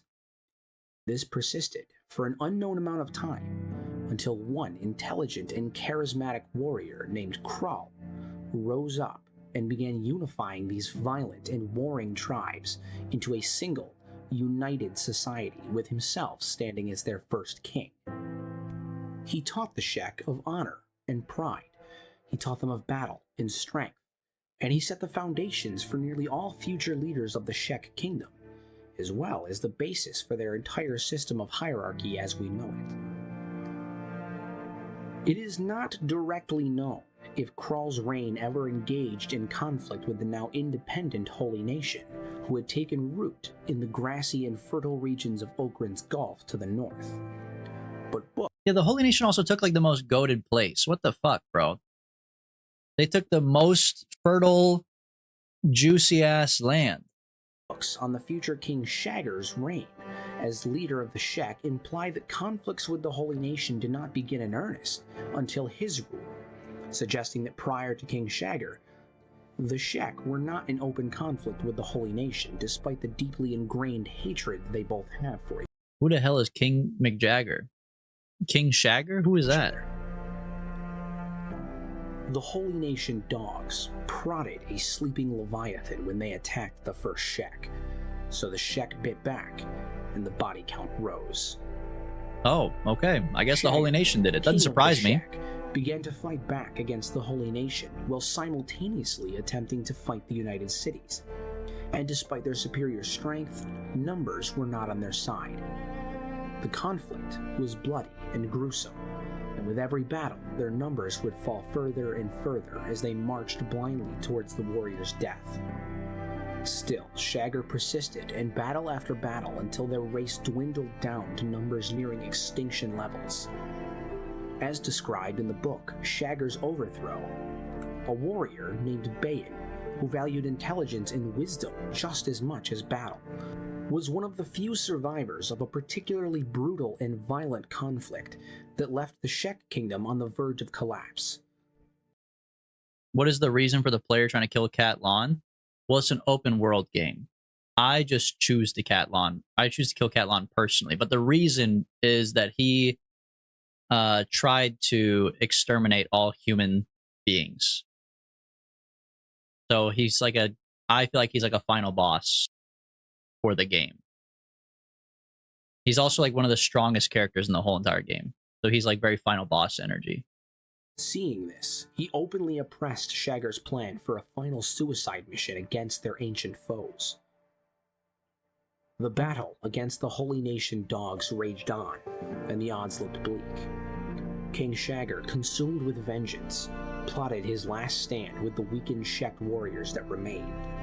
But the warrior Bayan protested against this suicide attack, and Shagger's rage was fueled. Amidst his threats and bellows, the stone golem stepped in and boomed. "This man speaks the truth. You want Bayan silenced, you'll have to cut me down first." Their swords crossed, but the stone golem's strength prevailed, and her blade pressed to Shagger's throat. "Finish me. I'll die a warrior than live a coward." Okay, so I'm just gonna say it, bro. Bayan is pretty smart. The Shek Kingdom, they hate when somebody's smart. Their whole thing is that they should love fighting and being a warrior to their death. They should have been super pro the suicide attack, which they were. But Bayan is kind of smart and was like, guys, it's literally a suicide attack. We're going to fucking die. And then the stone golem is on her side. So interesting that the stone golem now reigns supreme because she's actually smart. And with a slice of her blade, a river of blood flowed. This account details how Asada, the stone golem, a member of the highest elite Shek warriors known as the Five Invincibles, stood in opposition to Shagger's march towards death in defense of Bayan, and marked a turning point in which the Shek kingdom would no longer rush headfirst into death against the Holy Wow, Nation, they've changed and their instead ways. fight strategically and plan to win the conflict entirely. With Asada's victory, she took over the mantle as Queen of the Shek. Shek Queen. Soon thereafter, Ida, better known as Flying Bull, as well as a devout follower of King Shagger, rebelled against the Stone Golem's new rule, instead cementing himself as an extremist, following Shagger's doctrine of Shek supremacy, claiming the Stone Golem, by not continuing to fight against the Holy Nation until the end, has proved herself a coward, bowing to the Flatskins. I kind of agree with that, He gathers unfortunately. several of Shagger's followers, declaring himself Krall's chosen warrior, and departs from Admog. I mean, I don't. It kind of depends on how you want to look at it, I guess, because their whole thing was fighting to the death and being a warrior. They weren't really worried about society or politics or money or like sustainability. They were literally going to fight themselves into extinction, which is not a good idea either. Obviously, you don't want to die and kill your entire race off, but technically that is their purpose, and their whole culture is built on, like, if you don't do that, then you're better off dead. So being in Asada's civilization is basically the same as being dead for them. So I don't totally blame Flying Bull for being like, fuck it, I want to go back out there and ball. The rebel outpost. Yeah, I don't know how I feel about it either. Because, like, if I personally was a Shek person alive at this time, I would hang out with Asada, just to be clear. I don't want to run and kill myself in a combat. Like, not that I wouldn't go to war or whatever, or like participate in the battles of Kenshi if necessary, but I'm not going to go in like a fucking idiot and die for no reason. But that's kind of their whole thing, is dying for no reason. So I don't know who's in the right here. Extremist sympathizer. No. Look, it's just, yeah, dude. It's complicated. I'm not an extremist sympathizer. Fuck. Of New Kralia, and the faction known as Krall's Chosen. I'm just saying I know. Never mind. It was also during this change in rulers, God damn it, that a warrior and possibly member of the Five Invincibles themselves, Sukan, attempted to Sukan these? Fight against a group of bandits. No, don't use my rage emotes. Led by their aptly named leader, Gorillo, it is implied via in-game dialogue that he lost. No, this is important. How could you interrupt it? How could you? For the people. How could you do that? Themselves, Sukan, attempted. Oh, I wasn't even listening. What the hell are the Invincibles? The faction known as Krall's Chosen. It was also during this change in rulers that a warrior and possibly member of the Five Invincibles themselves. You can't rewind? You can't stop me from hitting rewind. Sukan attempted to fight against a group of bandits that had formed known as the Gorillo Bandits. Led by their aptly named leader, Gorillo, it is implied via in-game dialogue that he lost this fight, and Gorillo took his weapon as trophy, leaving him to have his horns shaved down in disgrace and be exiled from the... Oh, that's a scam. That's my bad. That's a scam. I haven't set it up to work on the screen capture. That's a big scam. I gotta edit the command. I'm sorry. Scuffed. Absolutely scuffed. The Shek Kingdom. He would go on to become leader of a group of battle-hungry Shek who cared little for the politics and opposed the newer and more strategically driven rule of the Stone Golem in favor of the previously tribalistic nature of their ancestors. He now lives as a ghost of his former self, wandering the world in search of an afterlife that he will never achieve now that his warrior's honor has been taken from him. Asada. Wait, but what group does he run? Sukan? He just runs a bunch of losers? He lost a war and got his horns shaved down. He doesn't even have a weapon. So he just, like, what even was he, just like a bandit? What's his faction called? He's just useless. Or like what? Don't say DB exposed. I just am stupid. That doesn't mean I'm exposed. You expose me as being an idiot. Yes, you expose me as being half-baked. I didn't take the time to put the filter on my screen. I'm sorry. As queen, began instituting new laws and mandates to rebuild and cease conflict until the Shek had recovered from Shagger's tyrannical rule under the old ways, much to the annoyance of her battle-hungry brethren. Being the first leader to attempt to address the declining population of Shek, she puts an end to frontline conflict with the Holy Nation and forges temporary peace with the United Cities to rebuild her people's fallen numbers. Obeyan, now acting as her advisor and the brain behind her rule to balance her more aggressive and brutish nature, would plan their next move against the Holy Nation, this time fighting to win rather than fighting for the sake of fighting itself. Together, the two of them represent the new age in Shek culture. Whether that rule will lead into the next age being one of Shek's society, or the collapse of a kingdom as her people war from within, it is not yet known. but only time will tell. And that, my friends, is the full origin and history of one of Kenshi's most beloved races. I do hope you enjoyed the video, and if you do, please remember to like, comment, and subscribe. Okay. Very interesting. I mean, we kind of already knew I'm glad he didn't go too crazy on the Enforcer part, because we kind of already knew that they're like a genetic mutation, but interesting to hear about the different sects of Czech people that came about, the different factions. And apparently I'm an extremist sympathizer, which fucking, I guess, I don't know, man. Timu Kunari. What the hell is Kunari? Kunani? What's Kunari? From Dragon Age. What the hell? Oh, they do have horns like this. This is what you're talking about? No, this is more like this is the dragon people from Baldur's Gate. Honestly, yeah, this is Timu dragon people. Top left? No. I did click on the top left, but I don't agree. We're not here to look at Yetis. We're here to learn.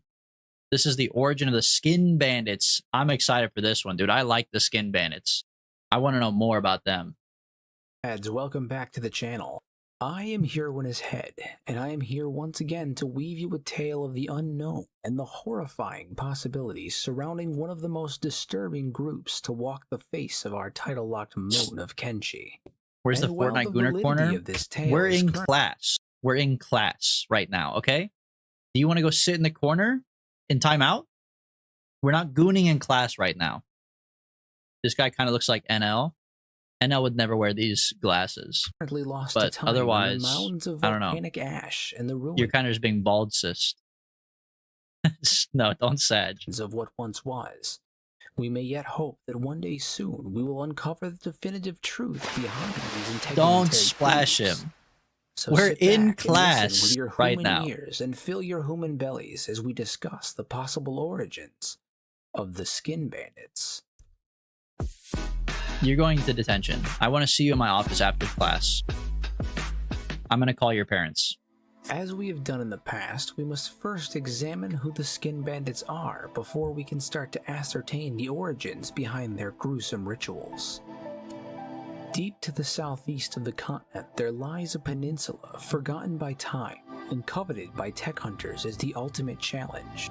The ruins of the last great empire sit motionless in time beneath a sea of white-hot ash and toxic fumes, burying the grim history of what once was, and the vast riches of knowledge and technology lying in wait for. See, this is also why I feel like Catlon is one of the final bosses. The area itself is like the greatest challenge ever.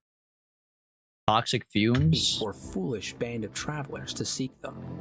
Crazy ass enemies there. This desolate land of fallen machines and ancient secrets is the volcanic strip known as Sonoris Dark.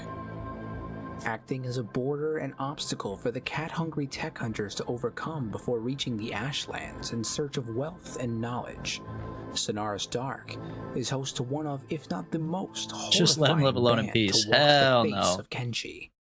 While they may appear human on the surface and their Dosset tones remain ever convincing, do not let their disguises fool you, my dear viewers. I don't think I would say that they look convincing. You can become his counterpart, Dogland. Wait a minute, you're kind of right. Catlon, Doglon. These beings that you see before you are not truly of the organic variety, but instead the degraded and corrupted remnants of empires past looking deeply to become one of the very people they once swore to protect. The Skin Bandits, as they have come to be known, are a cult of human-worshipping skeletons who have seemingly discovered a method in which they can become humans themselves. They roam Sonoris Dark like wild dogs, proclaiming loudly inane validations of their human status for all wary travelers to hear. Indeed, the idea of hearing these devastating and disturbing claims in the night would send even the most seasoned tech hunters running for the hills. Those of the human origins who are lucky enough to meet one of these roaming squadrons will be greeted with promises of peace and fellow human camaraderie. It's just like, who comes up with this, man? Like, for the devs, like, I'm getting the story, but like, this is disgusting, bro. Why would you put this in the game? I think that's why I like them so much. I'm so intrigued by like why they exist. It's like, it's disgusting. It's diabolical. Will be greeted with promises of peace and fellow human camaraderie, but are swiftly and mercilessly beaten until pacified or killed. They will be then dragged back to one of their insidious lairs located throughout the region in the ruins of Empire facilities, and are placed in the most devastating machines to meet a fate far worse than death. The Peeler. The Peeler. The flesh will be slowly I do love me a bit good by peeler. bit from the occupant until only the meat below remains. The skeletons will then stitch the flesh together into a patchwork menagerie of suits that make even the cannibals to the north look merciful in comparison.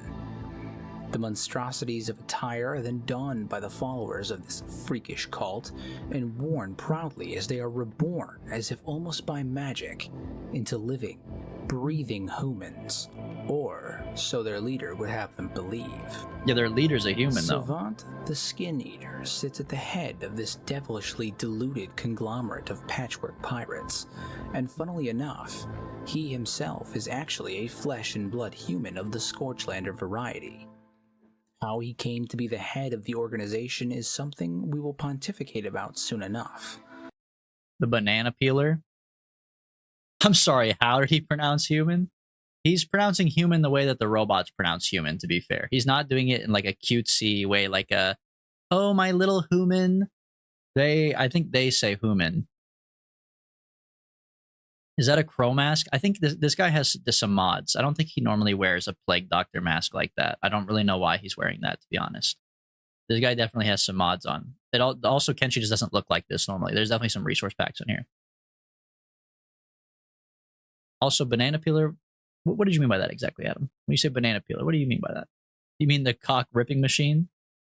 But in order to do so, that's the one thing that they're missing, bro. If they had a banana peeler, then they could be fully human, but they're not walking around with cocks. Where's their cocks at? We must examine damn Ken Savant dolls. as an individual.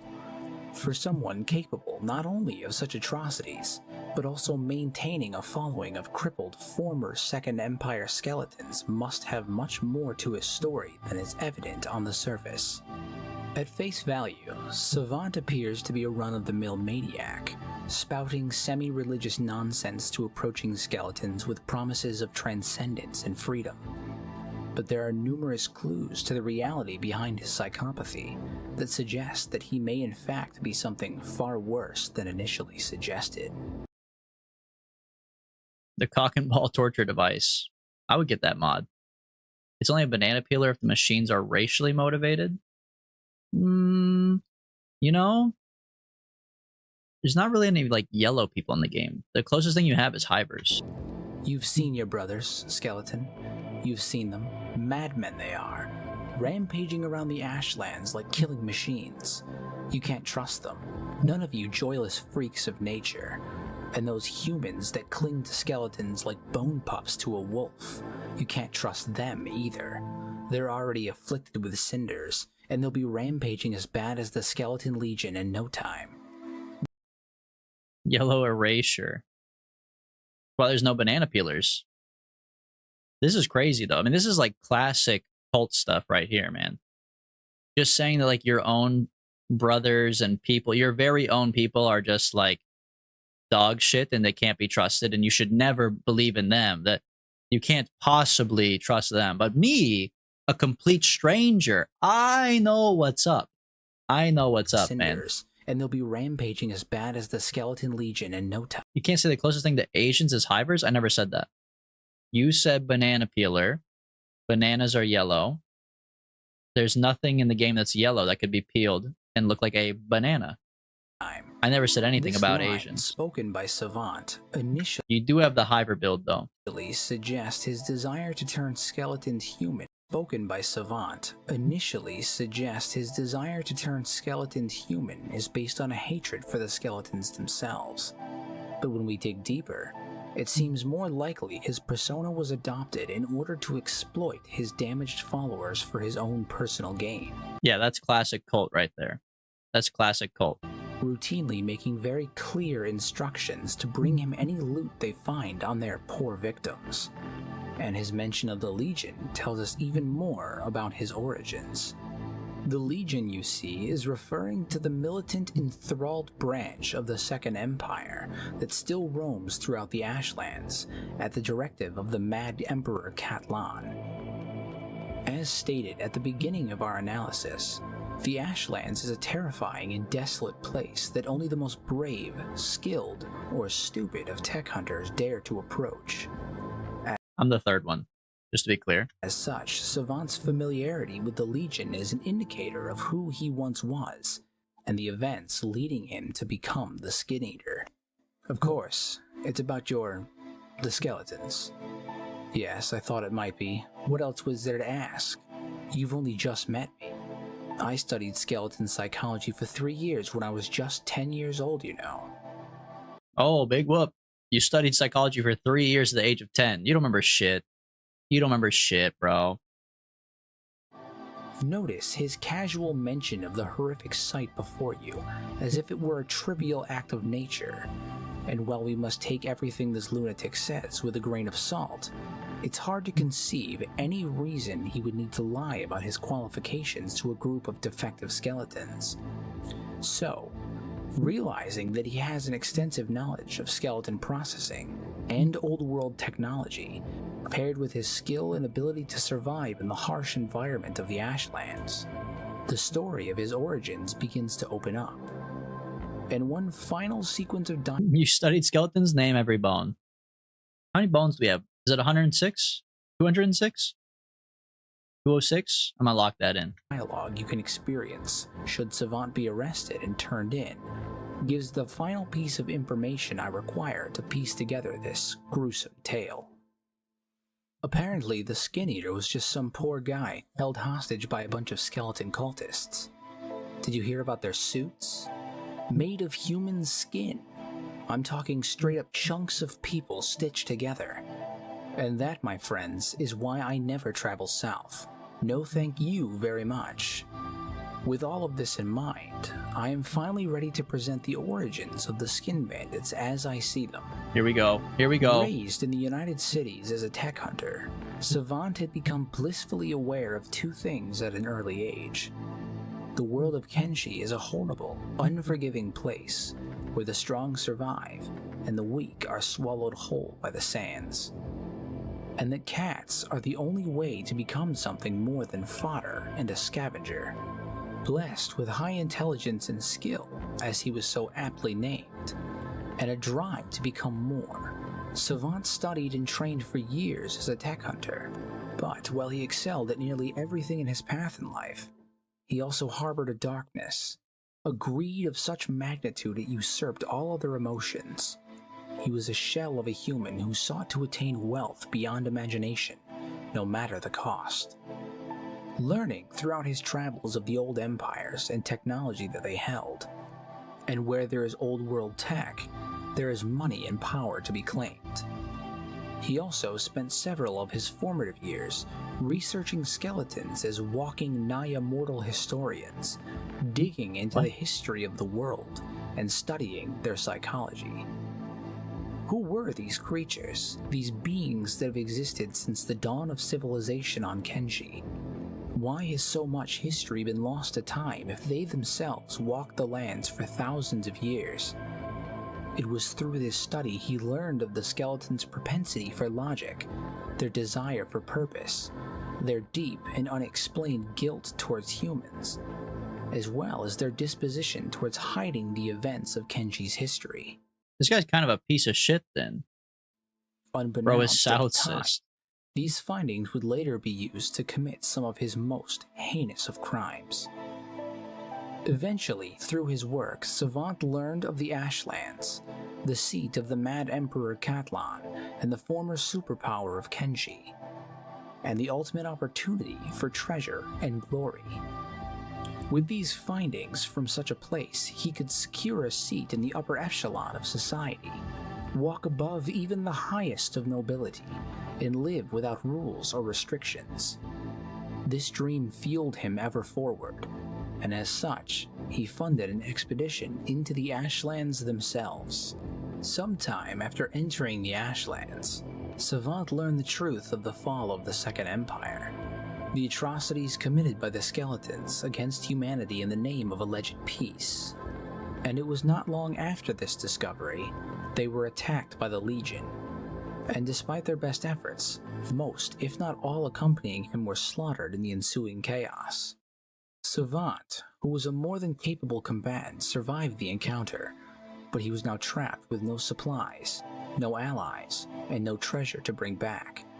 What was the point of all of this if he didn't secure his prize? He would not return to squalor, looting and living as some kind of lesser being. Oh, trust me, I've been there, buddy. I've been there. Looting and living as some kind of squalor, we're still kind of there. If my person dies, can I be reborn as a hiver? Sure. But you're not going to die. You're goated now. Days of wandering eventually Also, hivers are our NB, just so you know. led him out of the Ashlands into Sonoris Dark, where he eventually discovered an old mining facility.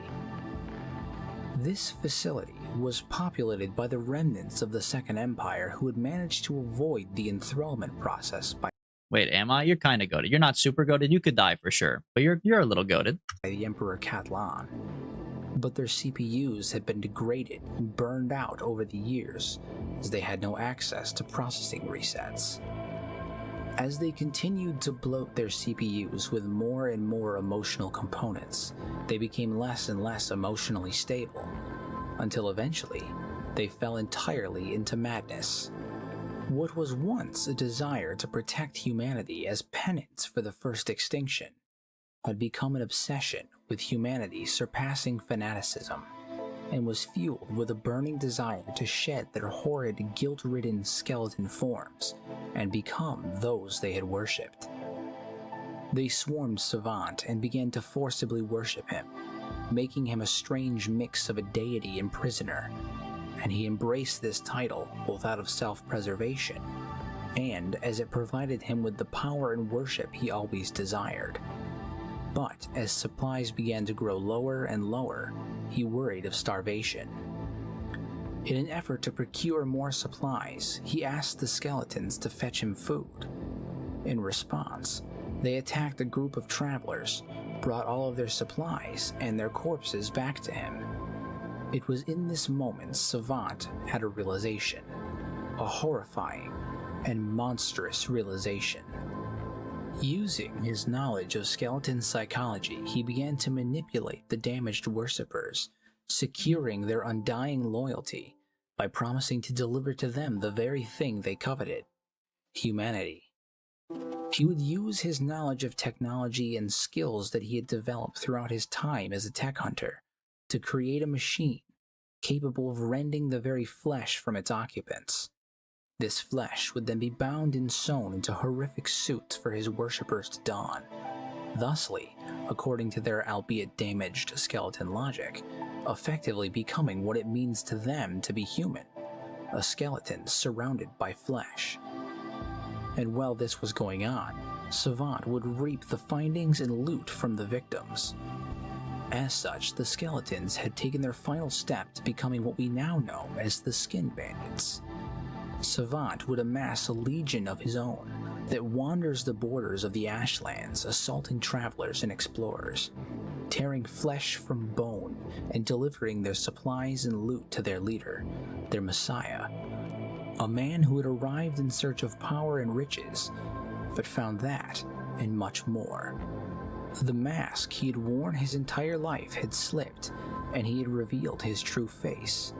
And should he be captured and returned to his prior life, he would simply don the mask once more, absolving himself of responsibility for his crimes, passing it off as if he were just a victim to the skeleton's horrendous insanity. But we, dear viewers, know the truth, that under the veil lies the real face of a monster, that of Savant the Skin Eater.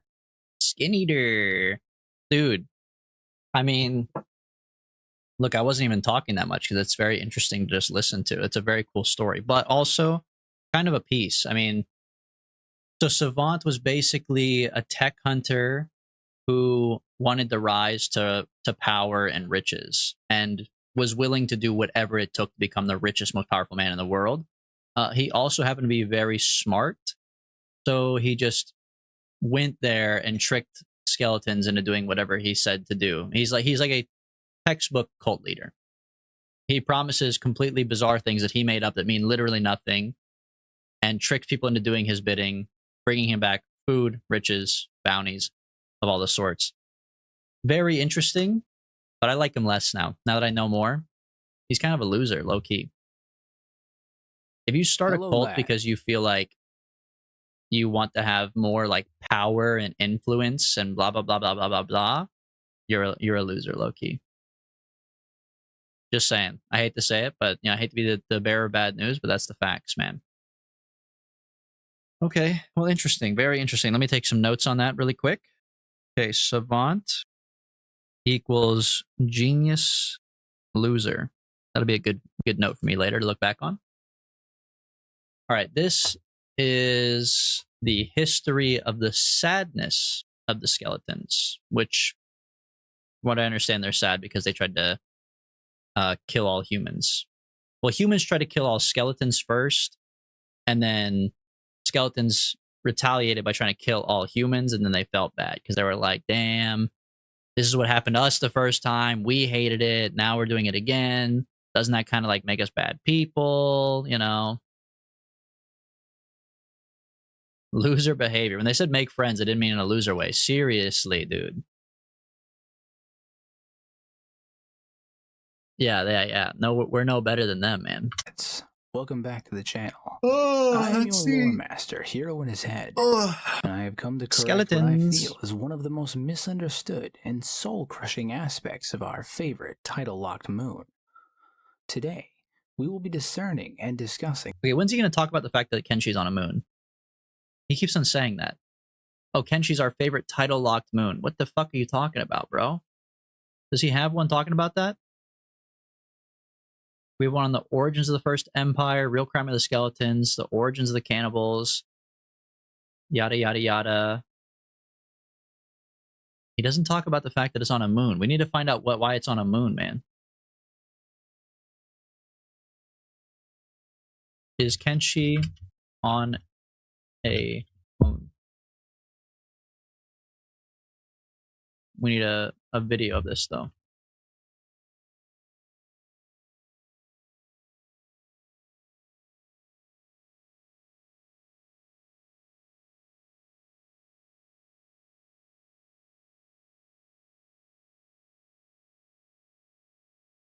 What the hell is this thumbnail? That's crazy, bro.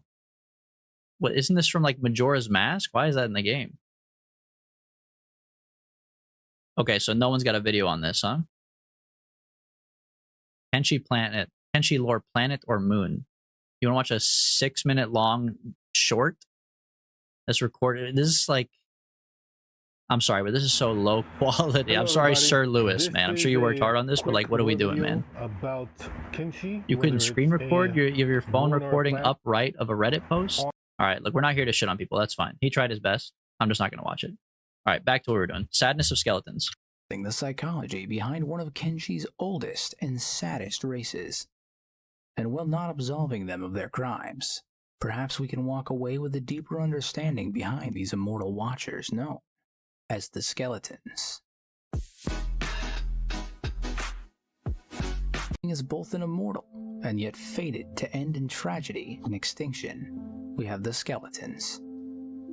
I will not spend too much time on the origins of these melancholy machines, as I have covered their history extensively in my videos on the First and Second Empires, which I will link down below.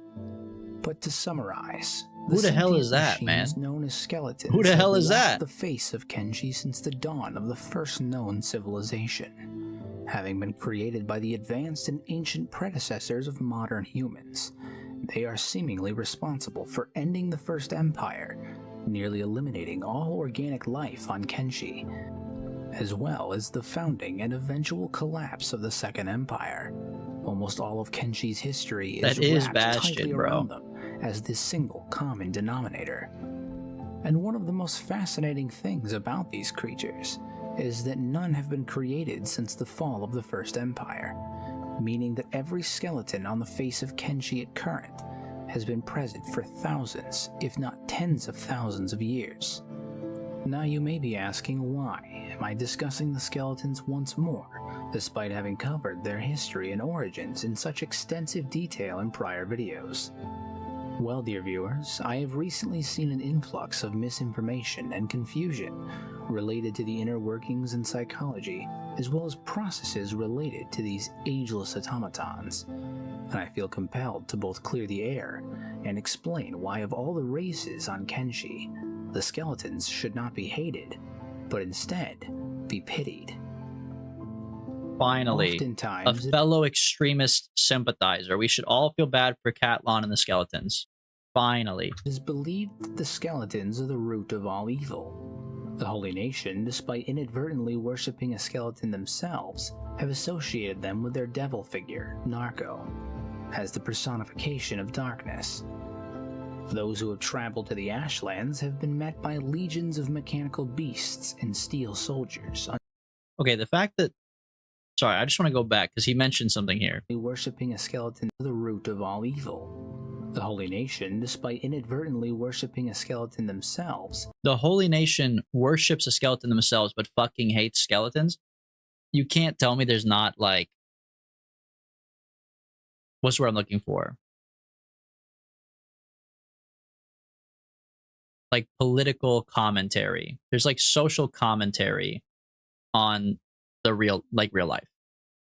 Because like people who are Christian, generally speaking, at least people who are like claim to be Christian but are not super into it, will also be the type to hate like Muslims in the Middle East, even though their guy is Jewish and from Egypt. Have associated them with their devil figure. Like it just feels very on the nose. You know? As the personification of darkness. Those who have traveled to the Ashlands have been met by legions of mechanical beasts and steel soldiers under the command of the Mad King Catlon. And the majority of the surviving skeletons reside in a cold, forever dark, and inhospitable acid-soaked crater known as the Black Desert, in a ramshackle city of spare parts and broken megastructures. Their cold tone and blank faces only fueling the impression that they are the villains of this world. And yet, of all the races on Kenshi, it is the skeletons who share the greatest proclivity for sadness, loneliness, guilt, obsession, and despair. Dude, is he gonna talk about Sad Neil, the most goated NPC ever? So much so that after the first extinction attempt, the vast majority of the remaining skeletons at the time committed suicide out of pure guilt for the crimes they had committed. Another human must be the millionth I've met. You all blend into one after a few hundred years. Then after a few thousand, I can read you like a book. Know how dull that is? Dull enough to make you mope hopelessly in a dead-end town, while the rest of your kind prattle on about seized sprockets and rusted knees and an endless orgy of ailment resentment. Aren't you just a barrel of laughs? Well, sorry for existing, human. You people never do last more than a few minutes in conversation with me. If I could shed a tear, believe you me, I would shed a bucketful. But alas, that is the ironic curse of the skeletons. To cry silently on the inside, the most mournful of creatures, yet born without the means to shed a tear. Oh, how I hate my life. I think that's the bartender in Desert City, Black Desert City. But dear viewers, why is this? Why are skeletons simply so sad? The answer comes down to the very way they were constructed, effectively putting them in an eternal hell of conflicting processes and emotions. Skeletons, you see, were created with consciousness, but lack physical sensations. Trapped in an eternal state of suspended consciousness with no real connection to the outside world other than their visual and auditory processes. So they're just like engineered sociopaths. forced to walk in a world they can never truly experience for millennia as ageless eternals, watching as civilizations repeatedly fall into chaos and despair, all while their kind dwindles into an inevitable extinction, either at the hands of those around them or themselves, when they can simply no longer bear the weight of existence. Aside from this, they are built capable of feeling complex emotions such as happiness, anger, excitement, joy, and despair. And yet, they were also given powerful logic-based thought processes, an idea that immediately puts them at odds with themselves, forced to feel a wide variety of irrational emotions while having to compute them into logical decisions. In the short term, this problem can be mitigated by the hardware found in the building blocks of the skeletons, such as their CPUs. But as those CPUs start to decay or bloat, and as the test of time starts to wear on them, skeletons become more and more emotionally unstable. Rational becomes less and less possible in the face of blind emotional obsession. To mitigate this obsession and blind irrational behavior, skeletons perform resets when their CPUs start to falter. Over the years, this process has been theorized by the community to be largely a lie, used to aid in the mass cover-up of the first extinction event, by claiming their memories have been erased and the skeletons don't require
temperature regulation and hormonal releases.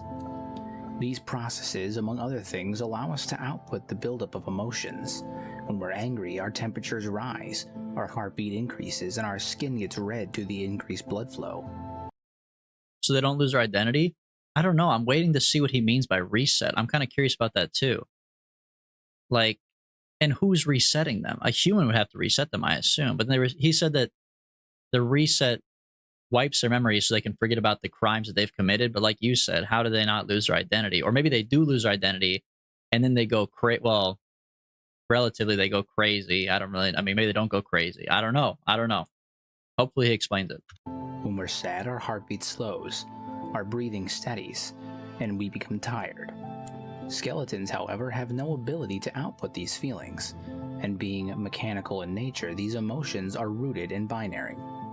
For those unfamiliar, binary is a coding system using binary digits of 1 and 0 to represent letters, digits, or other characters in a computer or other electronic device, often considered by many to be the base code of the very universe itself, meaning they occupy storage space in the skeleton's hardware. As a result, these feelings build over time, with no way of outputting them like organic beings would have. Eventually, much like a Bethesda game, this leads to bloating, causing errors and irrationality. Why did he come for Bethesda's neck like that, bro? That was out of nowhere. That was so funny. Maybe they become a new person but have same characteristics. I think that might be what it is. They're about to explain it, though, I think. It sounds like it makes sense, because he's saying that if they can't get the emotions out a normal way, they have to get rid of them this way. And if you don't wipe it, then you go crazy like these guys. Bugs in their system, and eventually, it causes their CPUs themselves to burn out and their psyches to fall into madness, often fixating on a single emotion or thought. Examples of this can be seen in numerous skeletons throughout the continent and history of Kenshi. Catlon was slowly driven mad by the stress of his position, causing him to experience turmoil and emotional outbursts, eventually leading to him subjugating his own people in the name of restoring order. Yeah, that is interesting, actually, because even being like crazy or in pain is an emotion, and they're saying robots can't feel emotion. So when they feel an emotion so intensely for so long, they literally like crash out. That makes sense. He now Kinda sits on crazy, his though. throne, lamenting his fears and paranoia to this very day in the ruins of his fallen empire.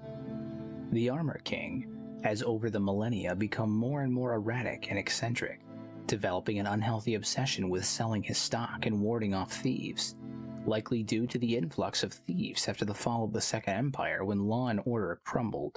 Who the hell is the Armor King? There's a guy called the Armor King? Hold on. We might need to straight up, we might need to rob this guy in our real game. I need some armor. Who the hell is the Armor King, bro? The Armor King's a skeleton who sells armor in the Armor King shop. Extremely skilled in combat and protected by security sentry twos. Oh, fuck. So I'm not going to find him, huh? He's in the drowned ruins in the northwest of the map and a river next to the arm of Okron. Yeah, that makes sense. I probably wouldn't go here. Yeah, you're not going to find me in a river near Rebirth. We've probably walked past this before, actually. We definitely have. Flotsam Safe House? You're not catching me entering a building that's half underwater. That makes sense, though. That's why I don't know him. And looting became more and more commonplace. Elder, who leads a group of humans who have been tricked into believing that the great savior Stobe wished for the extermination of all organic life. He has lived in a perpetual state of fury at humanity for the price paid at obedience. And as the decades became centuries and eventually millennia, his fury became blind obsession with skeleton supremacy, to the point that he has created a cult of skeleton worshippers, bent on continuing the genocide of humanity. But I also didn't know that. We need to go here in Kenshi. That's cool. So there's a cult of skeletons who are obsessed with humans. There's also a cult of humans that are obsessed with skeleton supremacy. Even the great hero Tin Fist has begun to show signs of madness, becoming more and more obsessed with freeing slaves and fighting against the oppressive nobility, likely losing his sanity after years of guilt. He now tries to right the wrongs he enabled or even participated in during Catlan's rule. Yeah, Tin Fist, that's pretty tough, man. That's a hard one to deal with. As a robot who can't process emotions, he was Catlan's right-hand man. He's part of every single bad thing that has happened so far, but he's a good person, or he's chosen to be a good person now. That's a tough one to deal with, man. Even if this is done at the expense of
and that's how you end up with legends like Catlan.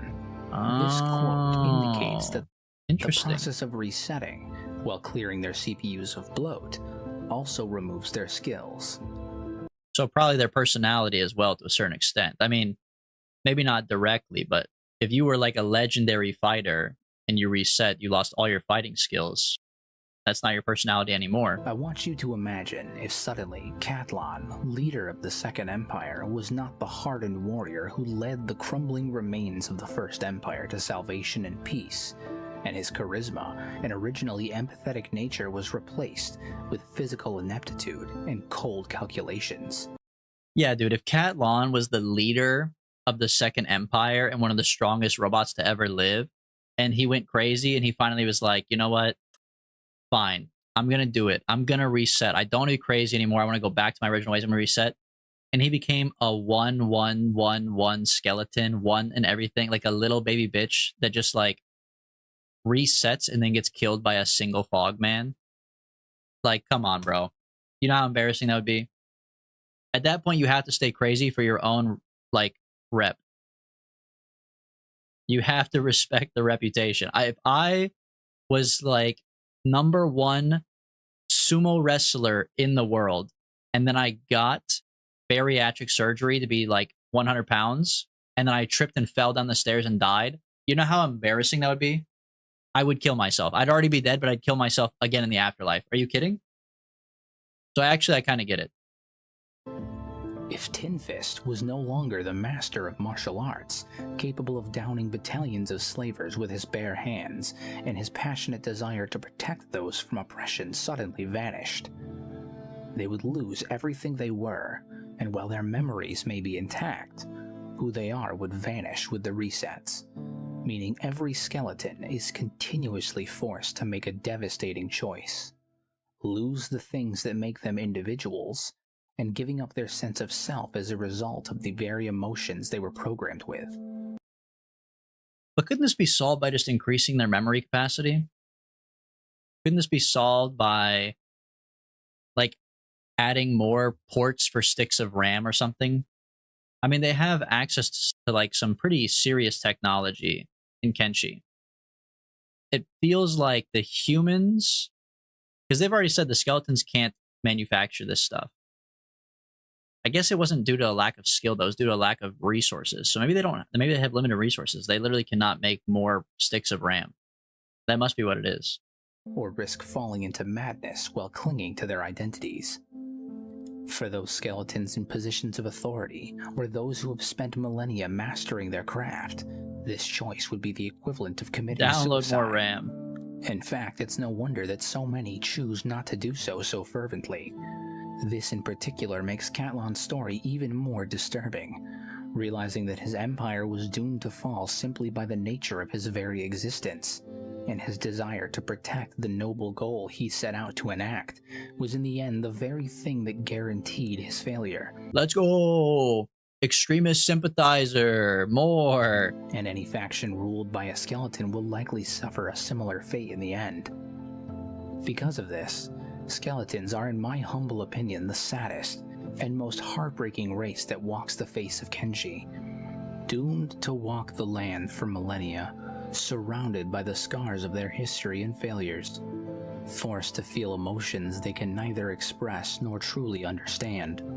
Created to watch the total entropy of an isolated system that can never decrease over time, forever moving from They should just use cloud storage. That's what I'm saying, bro. Forced to choose between their very identity or survival repeats. Okay, crazy to be yapping about how sad and depressed it is to be a robot and then play this clip. Choose between their very identity.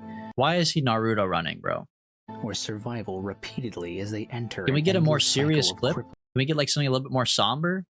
Why is my bro Naruto running through the desert? Depression before inevitably falling into madness. Or you don't think this is already how they see? Oh, it would save RAM if they had pixelated vision. Low key, if I reset as a skeleton, I would just write down all my memories. That's what I'm saying, dude. Like, why wouldn't they pull out like an SD card, reset, and then pop it back in or something, man? DB scam yet again. I didn't fix it. You think I'd fix it midstream? Why would I fix it midstream? I have to go change the command and I have to add the filter. I can't just like make the edit right now. Stop wasting your channel points. Taking their own life to stop the cycle from continuing any farther. While some may hate the skeletons for their cold nature. The drippy works? The drippy works differently, that's why. And history of pain. And others fear them for their proclivity for insanity and propensity for violence. Okay, so if you could live forever, you get to be immortal, but you have to forget who you are every 60 years. Are you doing it or no? If you're like a human being, let's say at 80 you die, but if you forget everything you've ever known at the age of 60, you get to reset, not all the way back to 0. You don't turn back to a fucking baby, but maybe you go back to like 25 or something, or like 30. They could definitely write everything down in a book. That is, well, can they read? What if they can't read English? They read binary. I guess they could write it down in binary. Do they know how to write? Text file, though, could work, I guess. Like being the Avatar. It is like being the Avatar. That is true. But after coming to this realization, I only feel pity for them, as they are truly the victims by nature of their own creation. What if they're non-binary? Oh, then they're fucked, dude. No. The trans skeletons have to die. They can't survive. It's like the immortal. He can't die and always comes back to life if his head is attached to his body. What if you separate his head and his body? What if I put his head in like a clear case and I never let him touch again? Okay, the next video is the origin of the first empire, but I want to go back to the real crime of the skeleton. We might as well watch it. We just learned about the skeletons. I feel like we should just go in order. Skeletons to skeletons, in my opinion.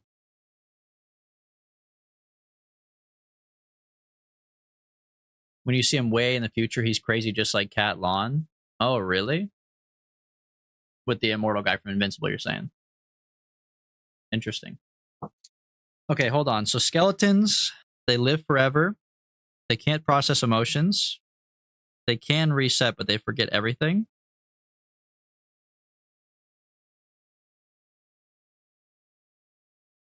And they're super guilty and sad. All right, notes taken.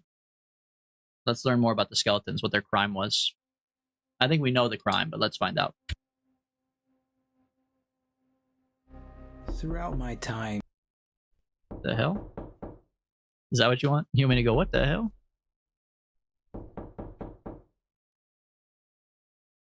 Well, yeah, I guess they can process emotions. They just can't release them. Diving into the lore of Kenshi, many questions have often arisen with no clear explanation. The reality behind them being buried beneath the dunes, bathed in the coarse grains of obscurity, forever burdening the minds of we who seek the truth. And one such question relates back to the end of the great extinction event that felled the First Empire itself. The skeletons. Beings created as subservient workforce to colonize and tame the landscape of the tidal-locked moon, turned on their creators and brought a once godlike race of beings to their knees, forever changing the world and ultimately being the first in a series of collapses that led to the Kenshi we all know and love. The events prompting this collapse are well documented in our other videos on the First Empire, the rebellion being sparked by a clear betrayal by their creators at obedience. Their behemoth brothers were marched to their deaths as a result of the First Empire's fear and paranoia. Afterwards, the skeletons would vow to commit total genocide against their masters, coming close to finishing the deed until stopped by an unlikely adversary, the last of the behemoths themselves. There he is, he showed it this time. It was Stobe who would give his own life to prevent catastrophe, falling against the cliffside where his body sits to this very day. The remaining skeletons would cease their efforts of extermination and suddenly begin committing suicide en masse, seemingly out of guilt for their role in humanity being pushed to the brink of total annihilation. And even throughout the subsequent empire and collapse, and into the modern era, the skeletons seem to harbor a great shame and guilt about their actions, consistently apologizing for events long lost to time, while simultaneously going out of their way to hide any details related to these events. But what is it that they could be hiding? Is it just their role in the near eradication of humankind? Are they worried about what humans might do if they knew the true nature of the Empire's collapse? Hold on. I know it's not what he's talking about right now, but if Kenshi's on a moon, then that means that this is the planet, and this is another moon? Bro. If Kenshi had a bigger development team, you know how many games they could be pumping out? You already have a game here. They're making another game that takes place as a prequel here. They haven't even made a game on the planet or the other moon. They could make Kenshi 1, 2, 3, 4, 5, and 6. Are you crazy? Apps. Is it just the mad skeletons who remember what happened?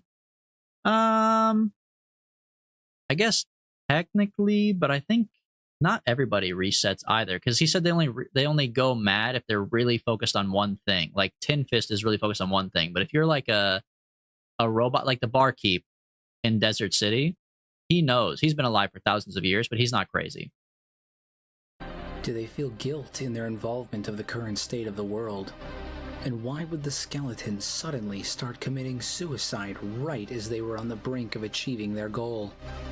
What if I proposed the theory that the Skeletons Guild wasn't purely a change of heart related to the first extinction, but rather the entire genocide was the result of a misunderstanding, and that the skeletons wrongfully perceived what happened at Obedience and attacked an innocent party, only to realize the truth far too late, feeling their only method of atonement was to take their own lives? I don't know, though, man. I guess they could, but could they take their own life?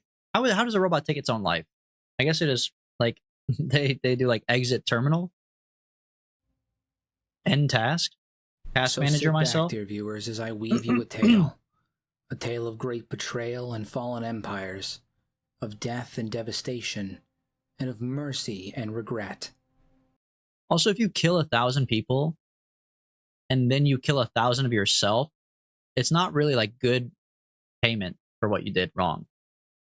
Yes, you committed a crime. Like if I kill 10 people who are innocent, I'm a bad person, and I guess you could kill me as recompense. But killing me and then 9 of my friends, I don't know if that really helps. Because now you just have 19 people who didn't deserve it and 1 person who does. They made the big ones kill themselves, but they made the big ones kill themselves by they jumped into a pit and then they were buried in molten copper.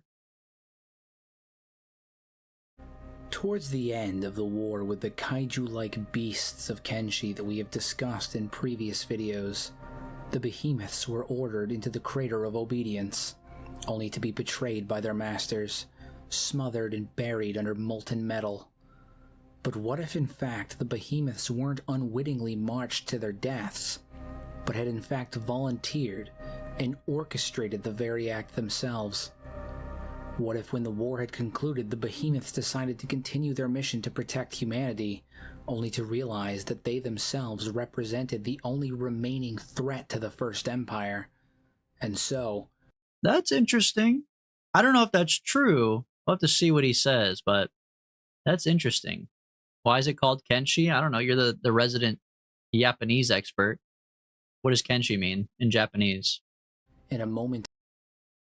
I don't get why they couldn't have just made more. The tech is forgotten the time. Yeah. It's not that they don't know how to. They ran out of resources because they claim this is also post-apocalyptic. So there was some sort of apocalypse that, like they say it's a natural disaster or something happened that damaged the surface of the planet. Also, the water levels changed, so more areas of the planet showed up, and other parts of the areas or other areas became like unreachable. Of altruistic so I think loyalty, they ran out of the tech. They allowed themselves to be destroyed by their creators, opting to make the so the skeletons are a limited race for the sake of their mission. The heroic nature of this act, however, would be short-lived, as the skeletons, unaware of the truth, assumed that humans had taken advantage of the behemoth's blind loyalty and killed their humble servants out of fear and paranoia. Means swordsman. Would be there you go. A series of coordinated and precise attacks on humanity, ultimately culminating in a final attack meant to end the flickers of life on the moon. But once again, seeing humanity in the crosshairs of a great threat, is the first empire from Earth? No. I don't think Earth exists in this universe. This is the moon of a different planet. The first empire is just people that were here. They said they don't have any recounted history of who came first. It's like a chicken or the egg situation. They don't know if that chicken hatched from the egg or if the egg came from the chicken, but the people were just like here. And the robots and the humans existed at the same time. They all were just around. Last remaining behemoth, who, for reasons unknown, had not succumbed to the fate of his brothers at Obedience, intervened before the attack could be orchestrated. In his final act, Stobe not only saved humanity from total desolation, but it showed the remaining skeletons that those they believed to be the victims were in fact desperately trying to save humanity.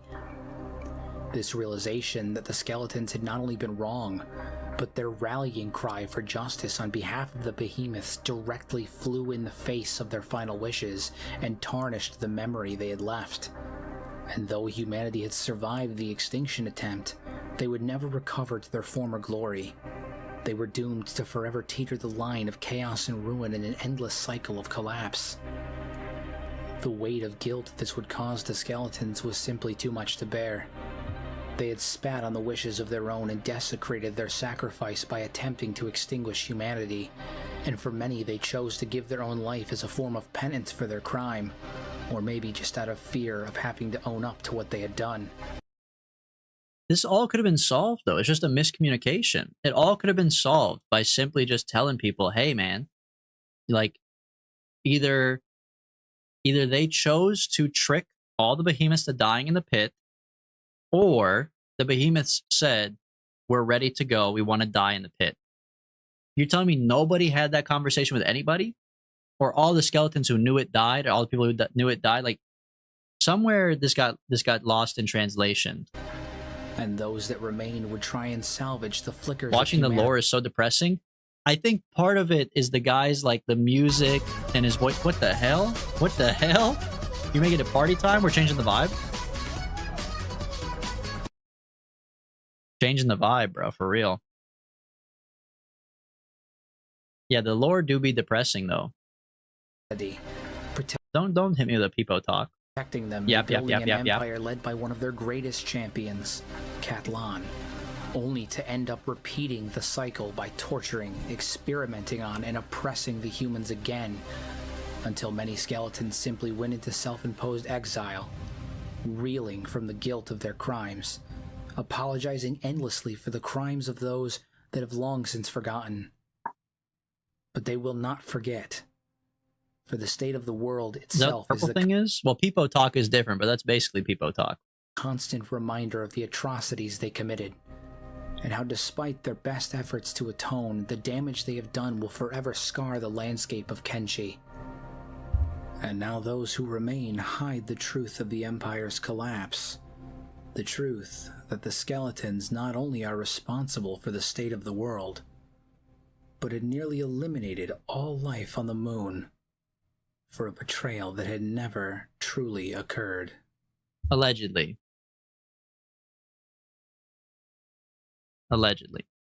This part he didn't really have. This was like trying to see if he says it outright here, but I guess not. This is like his idea. This one's not quite as fact-based as some of the other ones he's made. That's all right. Okay, so that's the real crime of the skeletons and explains the sadness. So basically, the skeletons, as we know, tried to kill all human beings over some miscommunication, and then they felt bad about it. Big whoop. Get over yourself, bro. We all make mistakes. It's okay.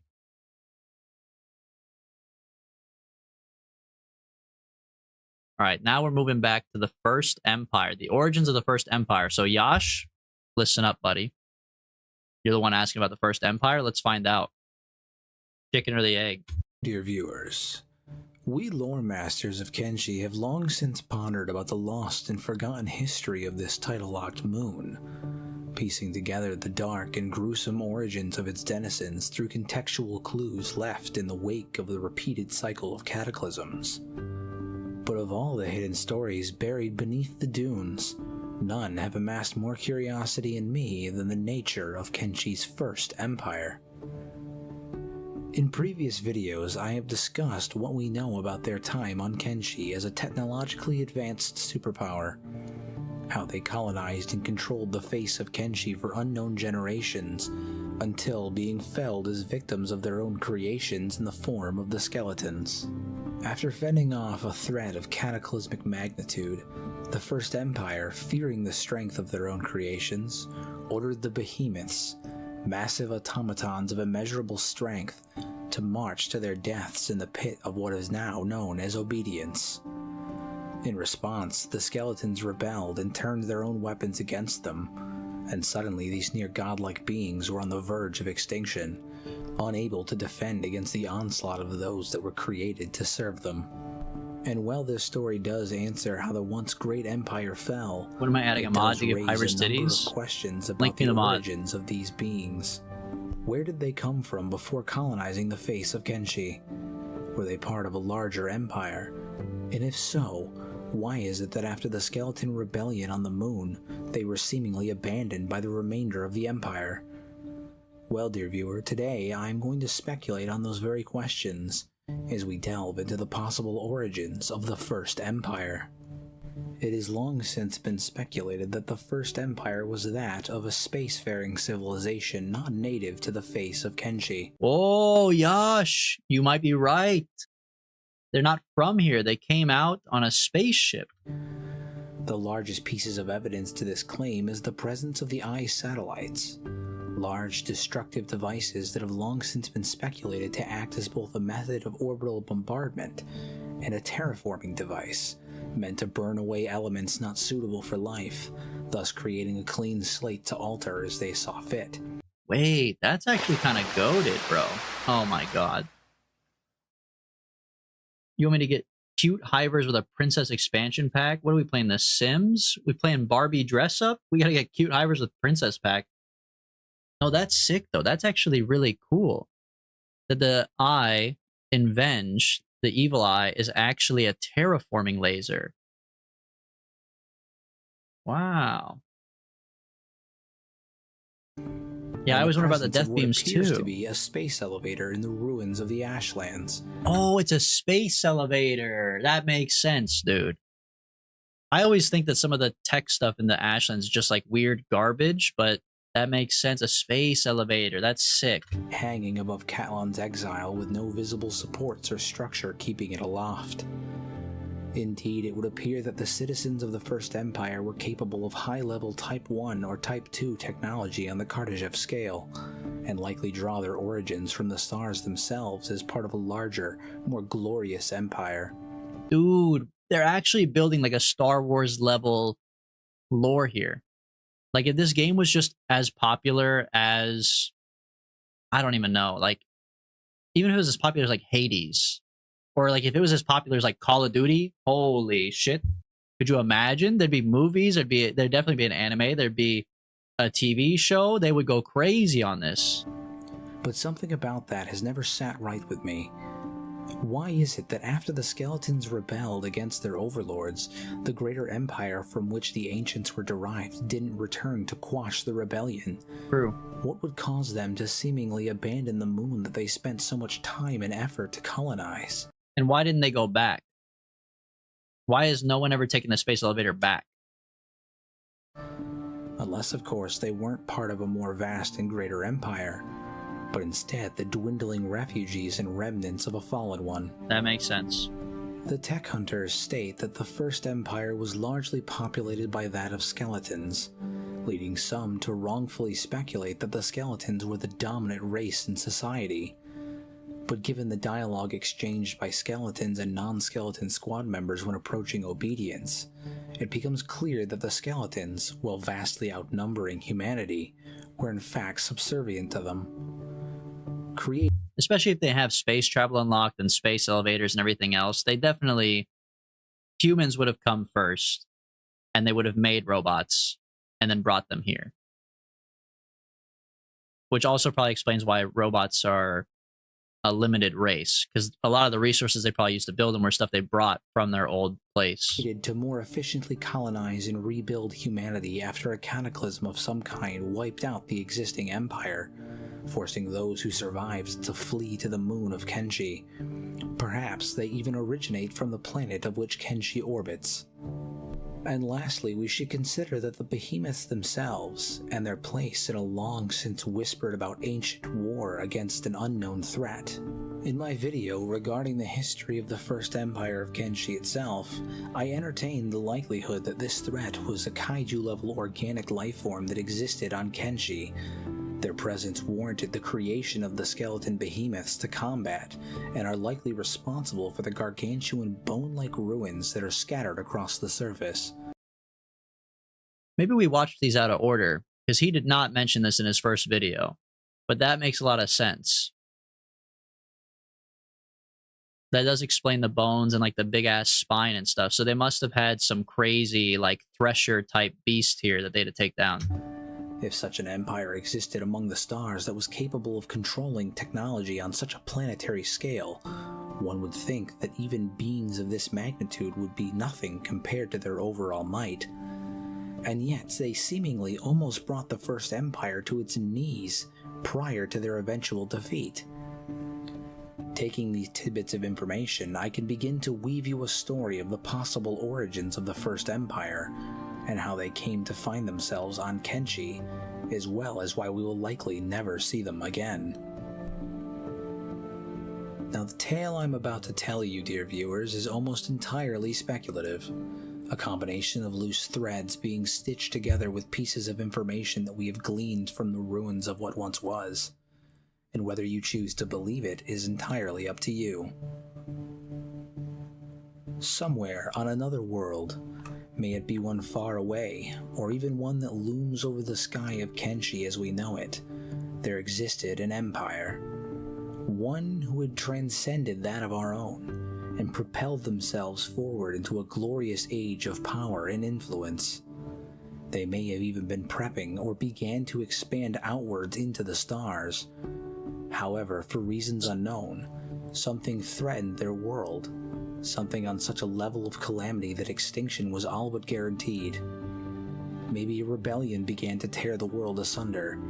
Perhaps a meteor threatened the safety of their world, or generations of consumption caused resource shortages, leading to its people dying en masse. Dude, could you imagine a Kenshi fighting game? Like Dragon Ball Z style game? Where they have the old beasts that they're fighting, like the kaiju stuff he was talking about. Like they have like a kaiju character, and you could play as the behemoth, or like those were bosses you could fight, but then you could play as like Tin Fist, Catlon, Asada, like Stone Golem. Like they have enough unique characters. It wouldn't be too crazy of a fighting game. It'd probably be similar to like Dive Kick or like Lethal League, but you could do a Kenshi fighting game, man. But regardless of the reasoning, plans were formulated to save those that they could, and extend the counter on the clock of Armageddon. A collective of people numbering no more than a few hundred or thousand at most. Their brightest, most skilled scientists and craftsmen, engineers and political figures were spared from the devastation and sent to Kenshi as the last bastion of hope for humanity. There they Bugmaster would be like Devora from Mortal Kombat. Lingered in orbit using satellites to terraform the surface to their liking, and utilizing sentient AI technology to make up for their numbers that they lacked. An immortal workforce, never needing to sleep or eat, capable of endless production. Except they came to learn that their brush with extinction wasn't over. They came to learn that they weren't alone. The surface of Kenshi was home to a gargantuan beast of untold power and destructive capabilities. Fearing the possibility of total collapse, they created the behemoths to combat them. Skeletons that were fiercely loyal and obedient to their creators, as well as large enough in scale to stand in strength against the threat. And this is also probably where most of their resources went to, bro. Could you imagine? Like 10 of these behemoths has to be 1 million skeletons. After an unknown amount of time, skeleton-only settlement would be successful, but they tried that already. It didn't work, man. They tried that. That's why Catlon went crazy. They were successful in their campaign. This, however, left them with a new problem. The very weapons they forged to fight back against the native titans of Kenshi were now seemingly the only threat to their survival, and so they ordered them to march into the pits of obedience, never to leave. Yeah, more efficient, but not successful. And as we discussed in my video on the known history of the First Empire, this directly resulted in their near-complete eradication from the surface of Kenshi, as their workforce turned on them in rebellion, taking control of their facilities and satellites, using them to systematically bring humanity once again taking control to the of their facilities? You're telling me these robots can order me to shit my pants? Extinction. And while they did survive, the true origins of the human race on Kenshi was lost forever, buried beneath the slag and rubble of the sites they once occupied, leaving only the broken remnants of the height of human civilization and burning curiosity in the minds of all those who wander them. What was once a great empire that likely spanned across the stars had systematically been reduced to nothing more than the last flames of humanity, forever on the verge of flickering from existence. Whoa, new outro, dude. New outro. Good for you, hero in his head. New outro unlocked. Hello all. Okay, interesting. So far we've covered the First Empire, as well as the background of the First Empire. We've covered the Second Empire. We've covered the skeletons. We've covered skin bandits, Shek, and hivers. And now we're moving on to the cannibals. We're only like halfway through the lore, bro. Halfway through the fucking lore. Are you kidding me? Are you kidding me? Did he pay for that outro? Depends. Did someone come into his chat and try to sell it to him?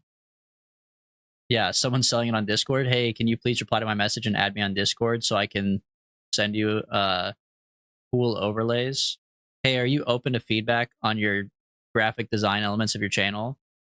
No, I'm not open to feedback on graphic design elements of my channel. Thank you. All. Your master of lore is here once again to unearth. Also, is this a different ratio?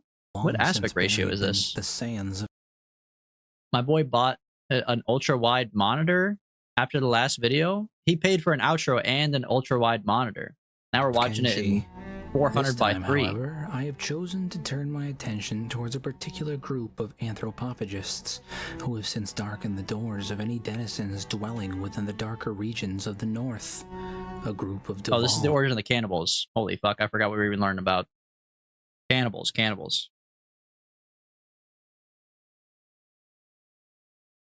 and degenerate demons who have spent more than a millennia partaking in horrific and grotesque acts of violence and carnage. I am of course referring to the groups of cannibals, or the Painted Tribe as the locals have come to call them, that have resided in the northwest of Kenshi since the Second Empire. Although, if my findings are to be believed, their origins date back to that of the ancient First Empire and the massive machine factories that were created to swell their numbers. So sit back, dear viewers, as I break down not only the hierarchy, motivations, and biology of the Painted Tribe, but also dive directly into the gruesome and toxic origins behind their de-evolution from the Second Empire citizens they once were to the grotesque and malformed nightmare fuel they are today. This is the origins of the cannibals. Throughout the Cannibal Plains, there is examples of entire settlements having been seemingly abandoned all at once. Food still sitting on the tables, lights still on, valuables still present, and no signs of any visible struggle. I guess I never really noticed that, but that is totally true. There's a lot of places in Kenshi, not just in the Cannibal Plains, but Cannibal Plains for sure, where the houses are fully abandoned, but they have like food on the table still, like water, lights are on. Like people just be getting kidnapped from their house or something, bro. A veritable gold mine for a drifter in need of respite and resupply. And yet, if a weary traveler were to rest their heads in these ghost towns, drifting off to sleep in these abandoned beds, dreaming of tomorrow's fortunes, they would soon come face to face with the grisly. Oh, it's a fucking scam. It's a trap. Of course, it's like Goldilocks or something, bro. You go in there because you're like, oh, look, the lights are on. There's free food. Weird that nobody's here. You go to sleep, and then you get that booty taken. Truth behind the sudden disappearances of the inhabitants, as well as all of those responsible. They roam the same rainy landscapes they have for well over 1,000 years, hunting those unlucky enough to find themselves in their path, swarming them with vast numbers and beating them until fighting back is no longer an option, as well as abducting men, women, and children from their beds, only to carry the bodies of the victims from their assault back to their depraved villages. Bamboozled, man. There they're thrown in cages of iron, skin, and bone, forced to watch as one by one they are beaten and slaughtered before having their bodies dragged over and mounted on spigots, roasting over an open flame and devoured piece by piece, in clear view to those who have yet to meet the same grisly fate. Yeah, I don't fuck with the cannibals. I'll go full Kenshi playthroughs without ever going near the cannibals, man. A truly I don't like going near horrifying them. and nightmare-inducing experience that has left irreparable scars on the neighboring region's inhabitants. But who are these monstrous beings? Where did they come from? And what could drive them to turn to such extremes? To understand the origins behind the Painted Tribe, we must first examine them in the modern day. The cannibals are a bipedal group of humanoids residing in the northern region of Kenshi, painted from head to toe in ritualistic series of reds, whites, yellows, greens, and blacks, as well as suffering from numerous physical abnormalities ranging from extended and bloated midsections, large and imposingly disproportionate features, as well as underdeveloped hunchbacks. They exist in a tribal society comprised of smaller hunchbacks acting as... That is a nice touch, actually. I guess I always just kind of assumed that the developers had just made like the models randomized, like just hit like random spawn, random spawn, random spawn. But they do try to make sure that the cannibals look extra like inbred. I kind of respect that. That's a nice attention to detail. Field medics and disposable infantry, and of more upright and bloated humanoids filling the roles in the middle and upper tiers of their hierarchy. Theirs is a culture where the strong survive, and the weak are merely devoured to fuel their hunt for the next meal.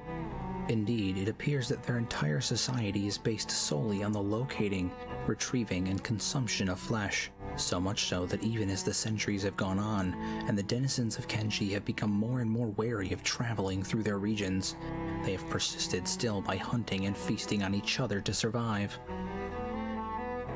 But could their obsession with meat be even more than just one of nourishment?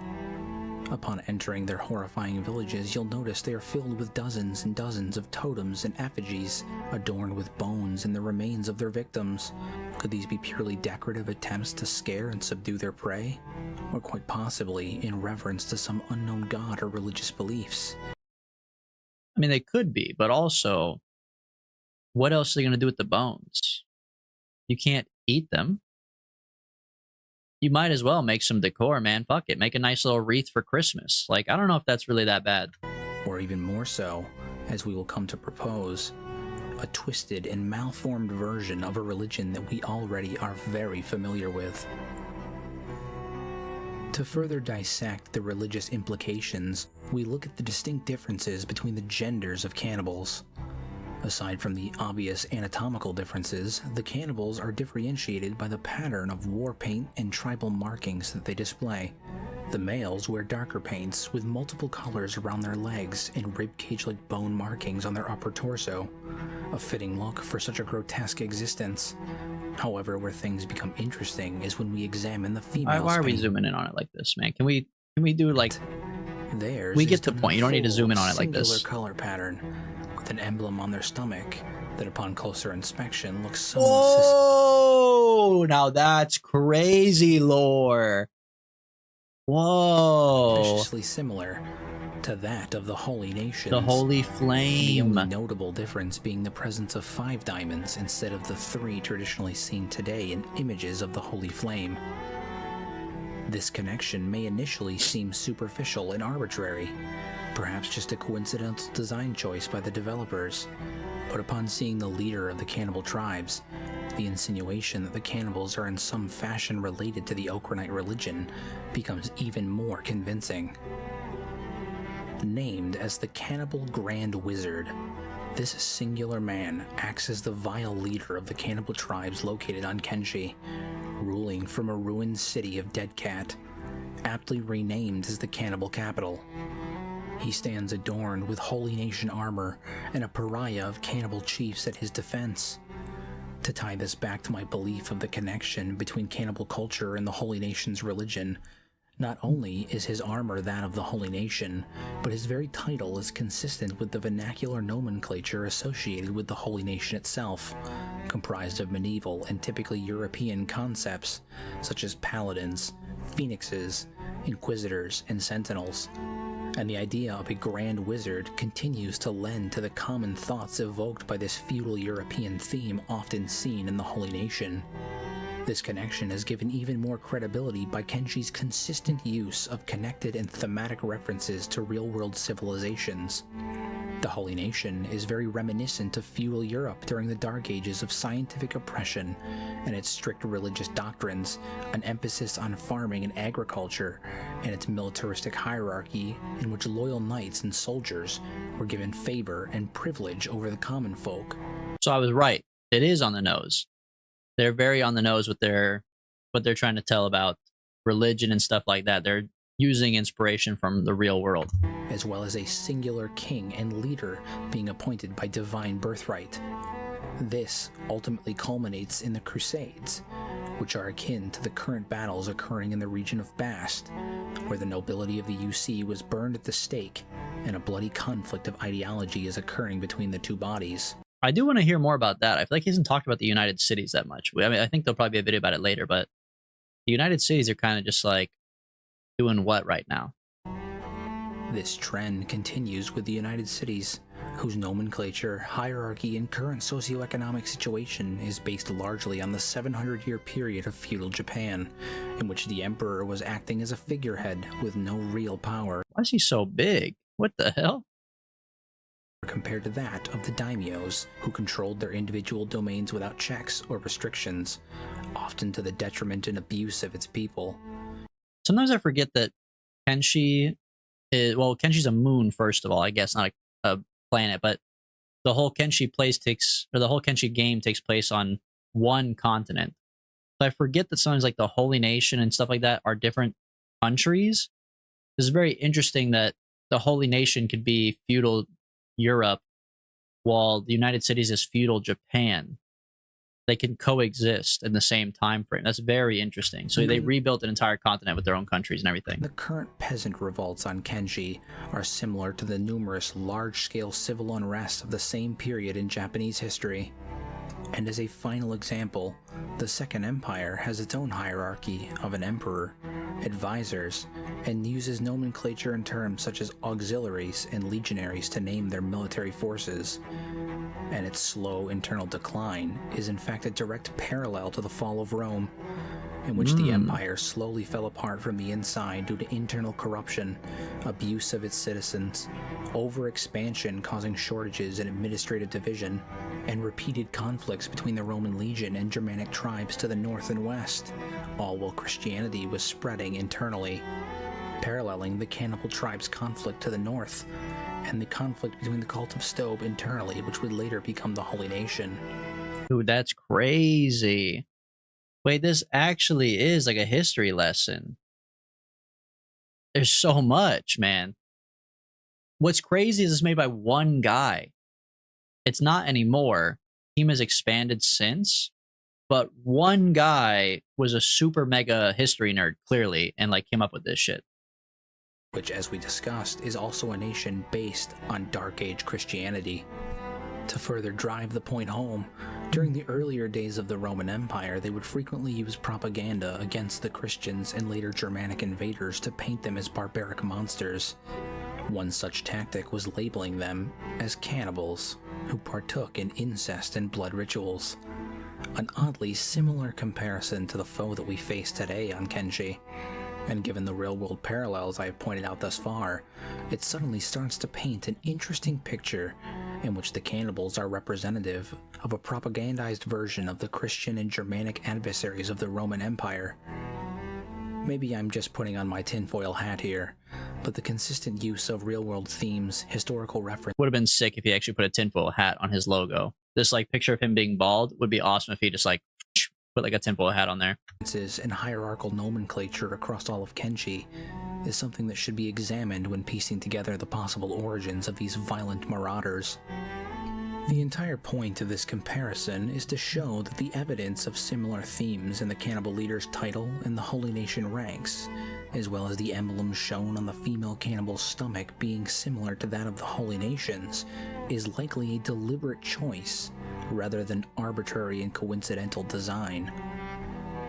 So returning back to the history of Kenshi's cannibals, we should next go through the things we know about the cannibals in order to begin to glimpse into the possible origins of these meat maniacs. This makes sense though why Kenshi 2 is taking like 1 billion years to develop, man. How long was this guy cooking just the idea of this game before it came out? Like, I know he was cooking the development of it for like 10 years, but that was after he had these ideas and was starting to actually code. And like, that part is already difficult enough to like code in all the stuff that's going on. But just like the narrative, and then now with all this pressure from all the stuff you developed in Kenshi 1 to keep it in line with the lore, dude, Kenshi 2 is not going to be out for like 15 years. According to skeleton characters entering the Cannibal Plains, they are largely unaware of what could have caused northwestern denizens of Kenshi to develop a taste for human meat. But possible reasoning is later proposed by Finch of the Tech Hunters. Their degeneration could be put down to toxic environmental factors, which they were unable to adapt to, damaging substances from their own labs, induced madness from experiments gone wrong, or simply being reduced to cannibalism due to severe famine. Of the 3 ideas that Finch proposes, I am of the mindset it was the first that led to the evident mental degeneration of the northwestern humans. As we know, the landscape of Kenshi once had water levels much higher than they are today, and I have reason to believe, which I will explain momentarily, that they were also, prior to the collapse of the First Empire, much lower and similar to what they are today. You see in front of you is a map made originally by Reddit user Silburner Flugel. That's pretty cool. I've never seen this map before. This is the Kenshi map, but with the old school water, basically. Wow. So the entire swamp did not exist. But most of just like the middle area doesn't exist at all. That's crazy. Stuff was a lot less connected, that's for sure. Now it's like Pangea. Myself, using the landscape's natural topography and indicators of water erosion in the surface of modern Kenshi, we were able to fill in the areas that were likely once completely submerged. This is like that guy who does the videos, you know, where he's like, where does the water come from in Skyrim? Like, they are really interesting and cool, but like, what the fuck, bro? You walked around Kenshi and looked at the water line on the rocks and then rebuilt it from a top-down bird's eye view on a map? What the hell? However, in many of the areas that were known to be submerged, we also find First Empire ruins, whereas Second Empire ruins only ever sit on the coastlines of these waterlogged landscapes. So we can reasonably assume the water levels were quite similar to where they are now prior to the fall of the First Empire, rose before the Second, and then fell again within the last 1,000 years. The most likely explanation for this is that the water levels rose due to a decrease in atmospheric temperatures from a possible nuclear winter or greenhouse pollution during the Age of Chaos. However, as the temperatures began to correct themselves, the newly formed ice and snow began to melt, raising water levels to their state during the Second Empire. What? Greenhouse effect, maybe. What nuclear winter? Like, what would have even caused a nuclear winter in the world of Kenshi, though? What is a nuclear winter? A nuclear winter is a severe hypothetical climate change that follows a large-scale nuclear war. Yeah, see, there was no nuclear war, though.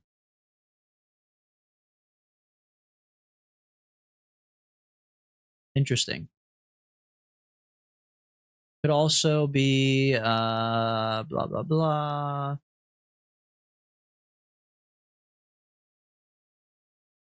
Maybe they were doing something else that was kind of nuclear. Like maybe part of their technology was nuclear, but that is and over interesting. The next several centuries, the temperatures would again return to their pre-Age of Chaos levels, leading to the water level dropping back down. This is important because one such area that would have been submerged was the Floodlands, an area that once housed massive production facilities dedicated to the creation of skeletons, and who knows what other technological marvels. And with those massive means of production, one could only begin to fathom the types of complex chemicals and heavy metals being used there. Chemicals and metals that were now submerged underwater for an extended period of time. They could have easily began to seep into the surrounding landscapes. And what would happen if one such landscape happened to not only be the only fertile land in the immediate vicinity, but a significantly fertile one at that? Why would an empire of skeletons who lack a full understanding of the human condition even think twice about using that land to house some of its human citizens. Yeah, that totally makes sense, actually. That makes a lot of sense. That the Floodlands were the main place for robot production and crazy facilities and like factories, which probably had horrible chemical byproducts that like why would they care? They're robots. They don't think about the fact they can walk in there just fine. That's why modern day floodlands, you cannot walk in unless you have like the right equipment, clothes, everything. That only the robots can survive in the floodlands. That makes sense.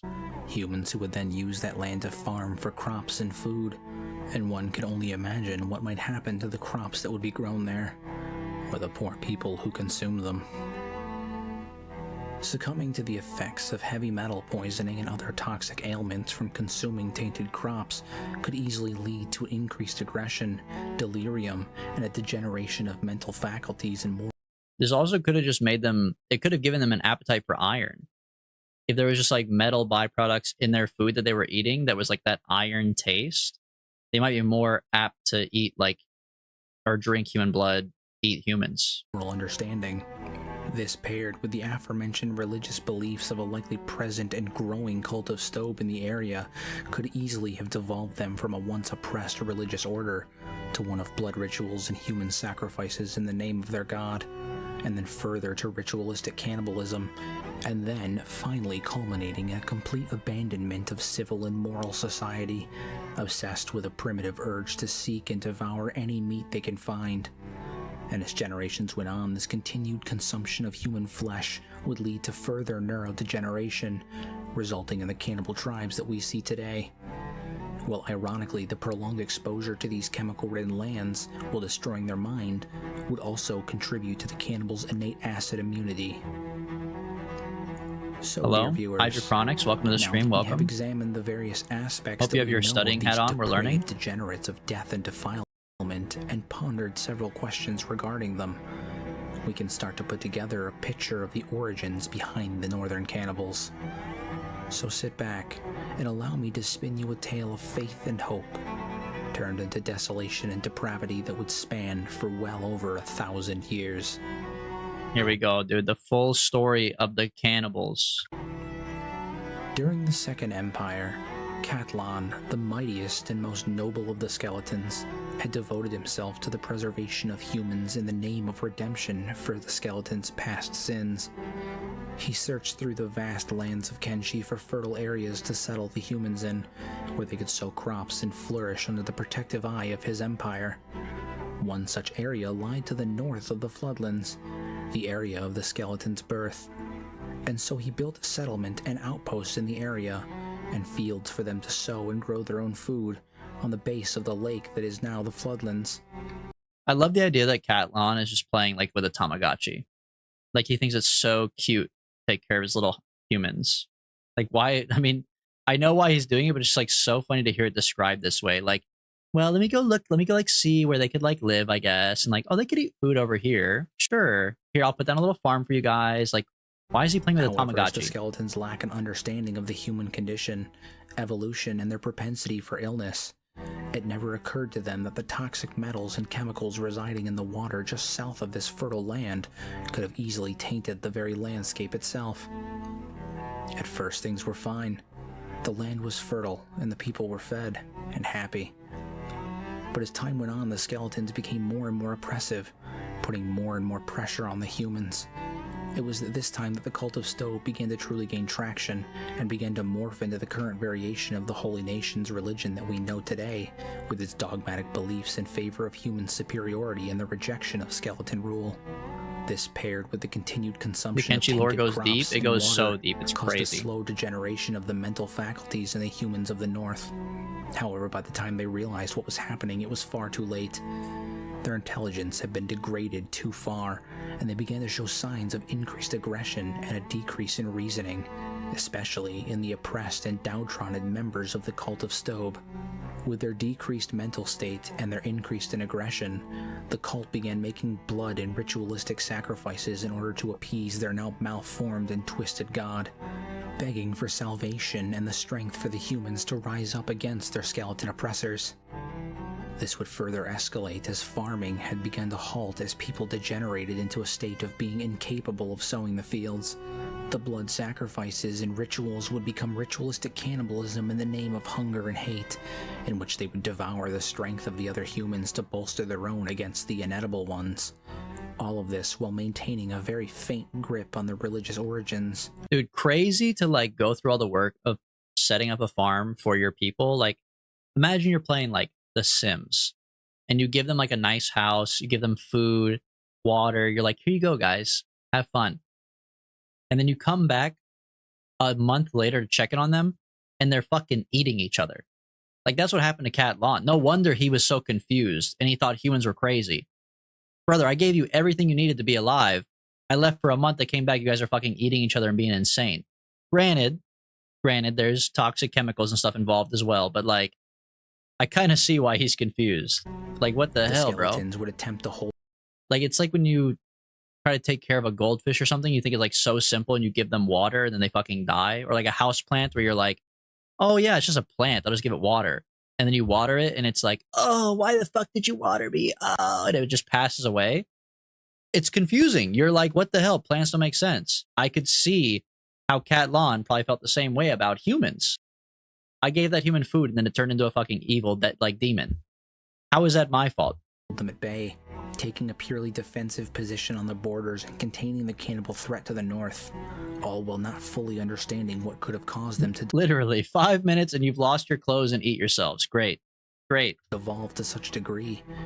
However, this would only further complicate the problem, as now restricting the population would lead to generations upon generations of inbreeding, as well as continued consumption of human flesh, leading to an even further degradation both physically and mentally, until after over 1,000 years we were left with the disproportionate and malformed barbaric cannibals we see today. But what of those who were not active members of the cult? What of those who resisted the call to cannibalism? Well, conveniently, there happens to be an additional faction of malformed and mentally degraded individuals near the cannibal plains that also happen to not partake in the cannibalism. These would be known as the Shrieking Bandits. You see, it's likely that when the cult turned violent, the less aggressive humans who rejected the ideas were captured and devoured for their rituals. Those who escaped attempted to flee inland towards the Empire's capital, but were halted by General Zhang and his men, as they were unable to discern the cannibals from the rest of the populace, just as they were later unable to discern pirates from their own civilians, and instead chose to effectively blockade them out from the greater Empire in a purely defensive position, forcing them to flee outward to the surrounding regions instead, where they remained for 1,000 years, although their rate of decline has visibly decreased, likely due to a decrease in exposure to the chemicals and toxins of the cannibal plains. These individuals now roam the area immediately surrounding the cannibal plains, and are recognized by their cacophony of unintelligible screeches and rees, likely a lasting effect of the mental decline from generations prior. And while they can in fact be violent and aggressive towards outsiders, they're also capable of peaceful interactions, as noted by one of the Tech Hunter's journals describing them as simply being misunderstood nomads. Yeah, I forgot about the Shrieking Bandits. I'm glad he talked about that, because I totally forgot about them. And they can be nice, so that kind of makes sense. I wonder what level of inbred they are, though. Like, if the real cannibals are level 100 inbred, like they're like 100 generations of fucking and being inbred, do you think these guys are like 40 deep, 20 deep, or are they like 80 deep? Like, how far in? I mean, they can only scream. They can't even speak English. So it must be pretty far in. The Shrieking Forest is a strange place to find the first time. A lot of Kenshi. There's a lot of Kenshi strange places to come across without context. But Shrieking Forest is one of them, yes. And there you have it, dear viewers. The full and concise story documenting the most likely origins of the cannibals on Kenshi. And while we may never know the truth about what caused these humans to fall into such levels of depravity, one thing is certain. One should always sleep with one eye open, for you never know what could be waiting just over the horizon to make... Very interesting. All right, let's see. I don't know if we care about the Lore Master Ask Me Anything. Maybe we'll watch that at the end or something, but we're trying to learn more about the origins. We don't know enough to ask questions, I think, yet. Origins of Agno and Voodoo, that is cool. I want to know more about the United Cities, though. They don't have a video on the United Cities? He's just going to brush that off as like, yeah, it's feudal Japan. Who cares? I guess, let me look at this guy's channel really quick. He's still making videos on Kenshi? What if the Shek and Holy Nation were allies? I guess he's still working on it. Maybe there's more. Yeah. Only a couple months ago, he did the full thing. Complete known history 3 months ago.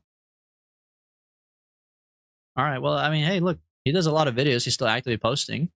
Hero in his head. Shout out to Hero in his head for making these. If you guys like these videos, then probably watch more of his stuff, and maybe you'll find out stuff about the United Cities before I do, because it looks like he's doing stuff. I do want to see the Kenshi too. We'll add this to the queue. We're gonna watch this. Hello, But yeah, man, shout out to this guy. All right, let's learn about Agnew and the Voodoo Brothers. I know these guys are like criminals of some sort. Sitting within the scorched sands of Venge, a region under near constant assault by the near ever-present Eye satellite, carving swaths of the landscape away in a torrent of fire and death to everything organic, sits a series of ancient and dilapidated labs.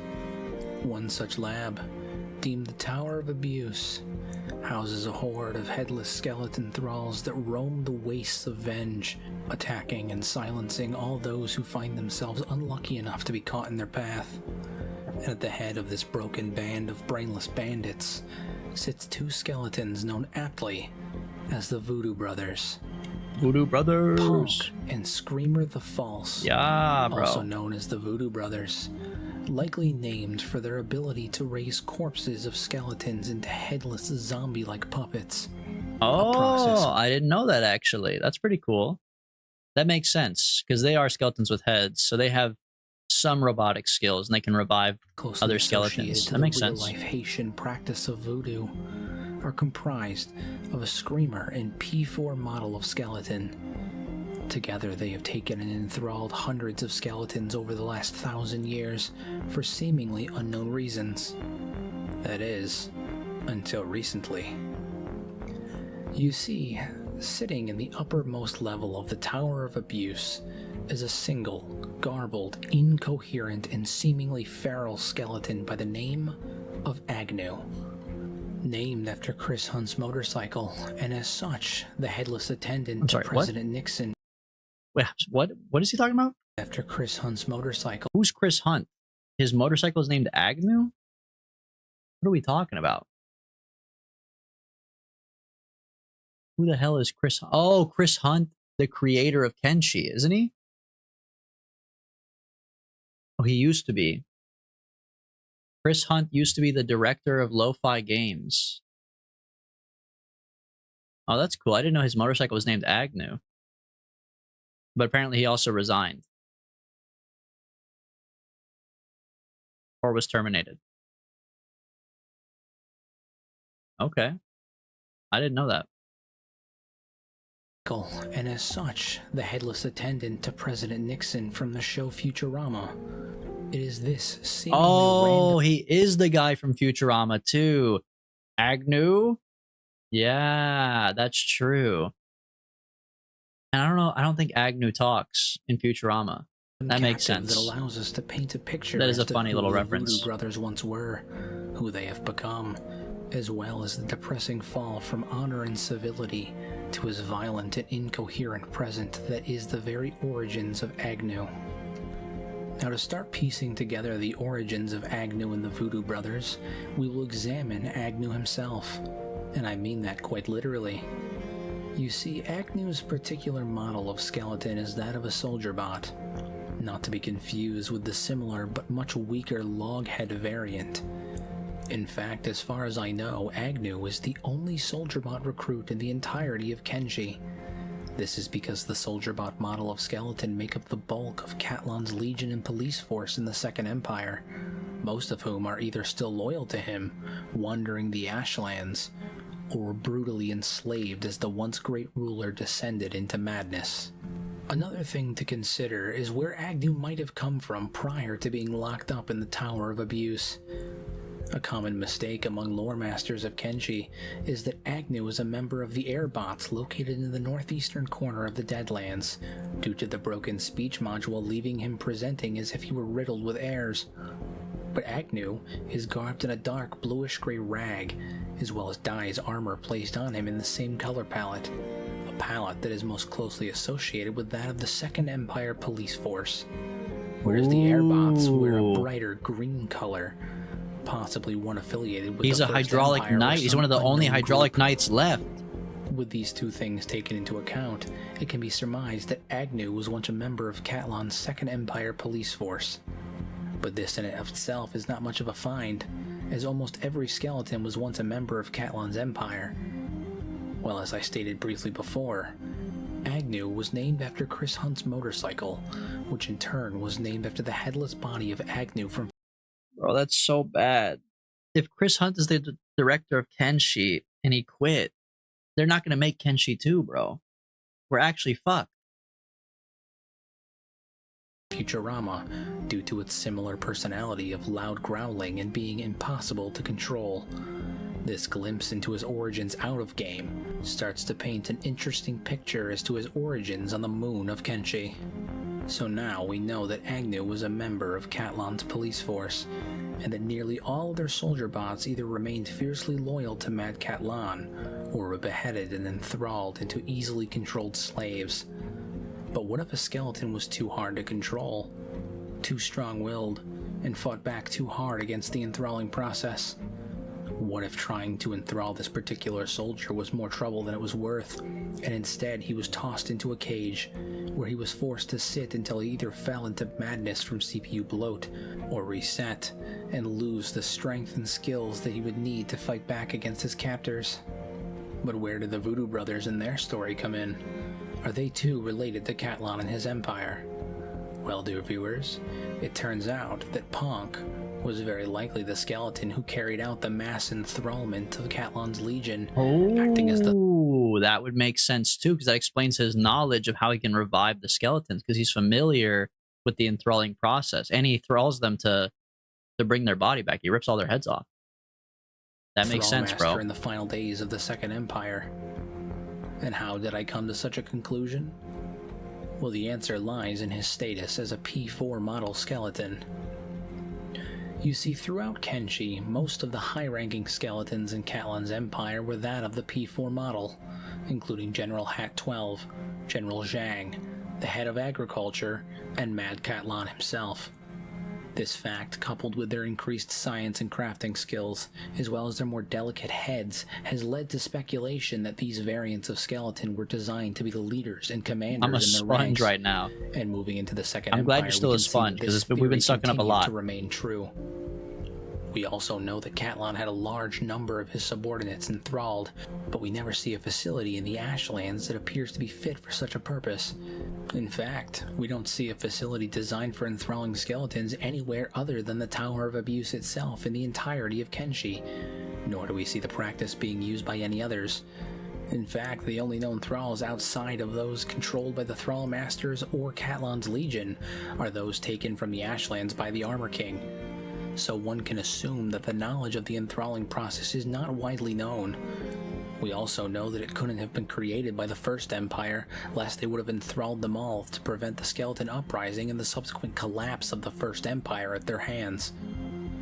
As such, we can deduce that the process of enthralling was created by one of Catlan's high-ranking subordinates, likely a fellow P4 unit for the very reasons I've already discussed. The unit would act as the sole bearer of knowledge on the subject, carrying out the gruesome task at Catlan's disposal, taking the members of the Legion into a hidden, secluded area, ravaged by the remains of the First Extinction to enact the process in secret, away from the prying eyes of his citizens and potential threats until such a time when all would be loyal to Mad Catlan. This is goated.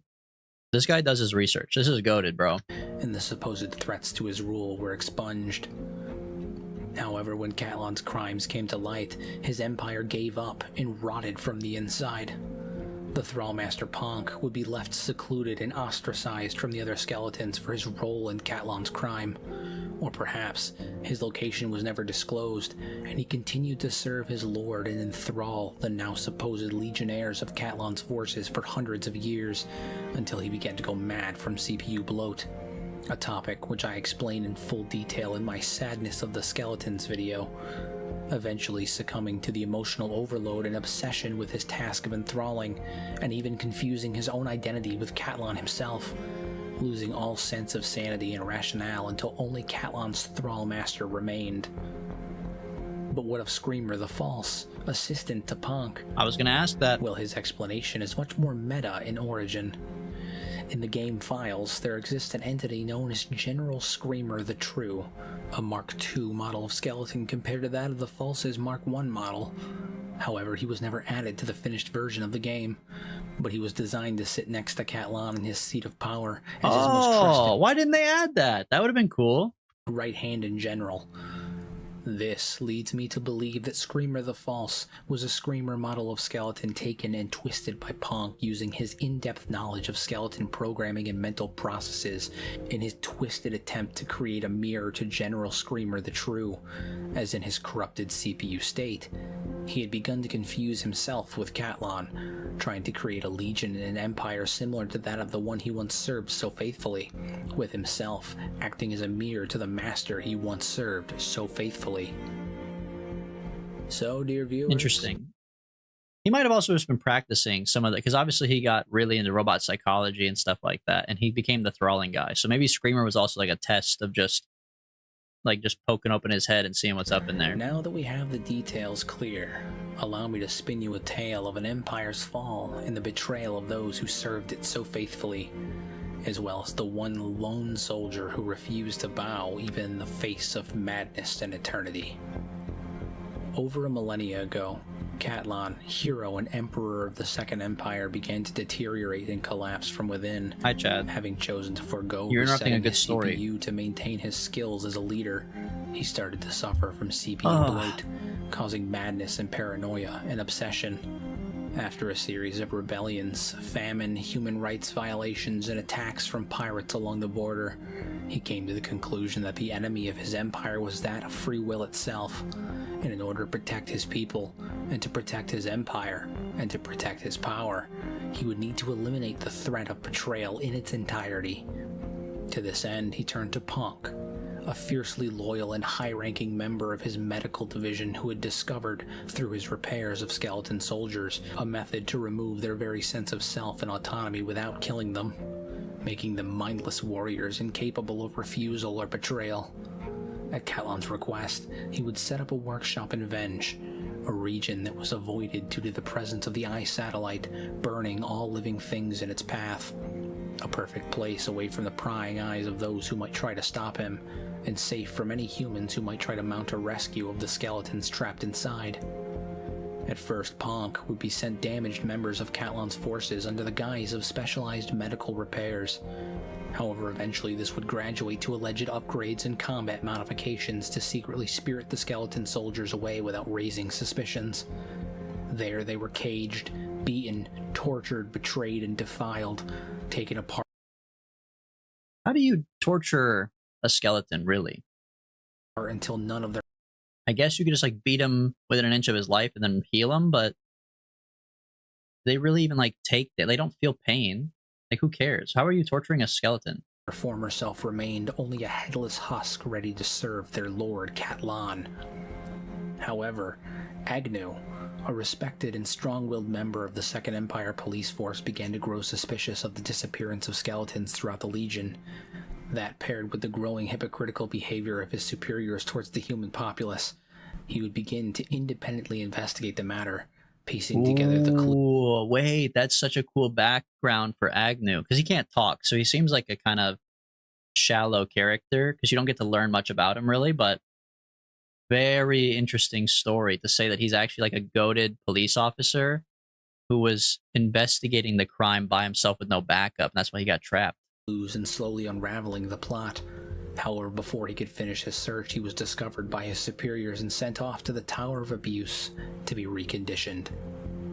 There, he was to be enthralled and join the legion of zombies at Catlan's disposal. However, despite Ponk's best effort, Agnew could not be broken and would fight back violently and with such ferocity that after several attempts, he was simply thrown into a cage, left to rot from the inside until either he was gripped with madness or forced to reset his CPU, causing him to no longer be able to fight back. To expedite this process, Ponk would eventually destroy his vocal module, leaving him unable to communicate, no longer able to even ease his torment with the sound of his own voice. But also, when you do that, if you rip out his vocal box or whatever, and you're waiting for him to eventually reset and collapse and like be thralled, how do you know when he gives up?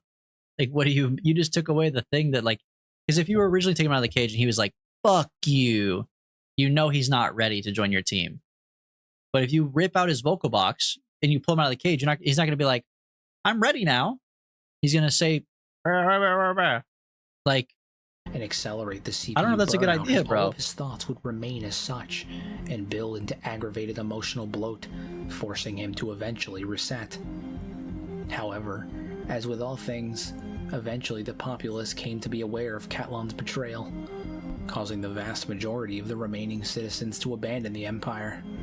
Ponk would be left in the Tower of Abuse, continuing to carry out his assignment, slowly but surely devolving into madness and obsession as his CPU bloated with unreleased emotions, eventually becoming a blind obsession with Catlan, as well as enthralling skeletons in an attempt to create a loyal and obedient legion, with himself becoming a strange and diluted version of the Lord he served so faithfully that he had committed such sin for, eventually even capturing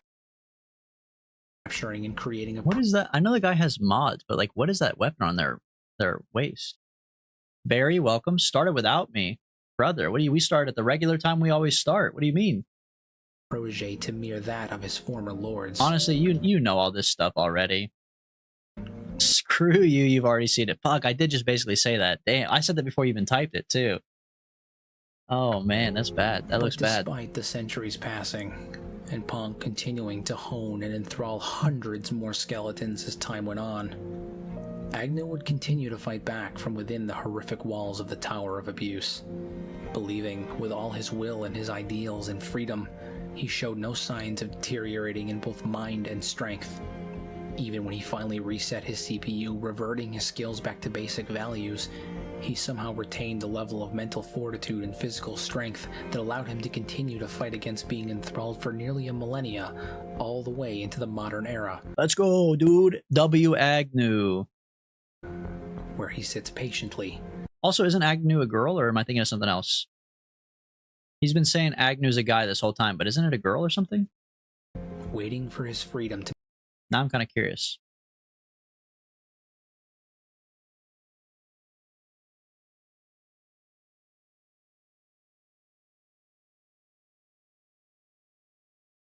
It's subjective. Okay, here we go. Great. We have a Reddit post to read. Agnew is female, question mark, question mark, question mark. And this is because of this picture.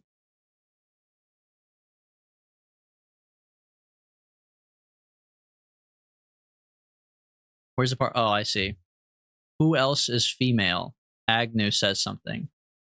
But they're thinking that... They're saying Agnew is just so messed up. Skeletons perceive gender differently. Agnew is also fucking with them. Agnew's quite mentally broken. All right, fair enough. Those are all realistic. So they do retain some skills. I think Agnew's a special case. I think them retaining the skills is crazy. Robots in Kenshi are genderless. Tell that to my comments section, bro. I called Agnew a guy or something in one of my videos. People were like, it's a girl. To be returned as the only living example of a skeleton who was so strong-willed. It's storage based. Oh, have you seen the cloud theory? No, we joked about a cloud theory, but we didn't say anything about a cloud theory. So indomitable that the Voodoo Brothers have been unable to break him for over 1,000 years.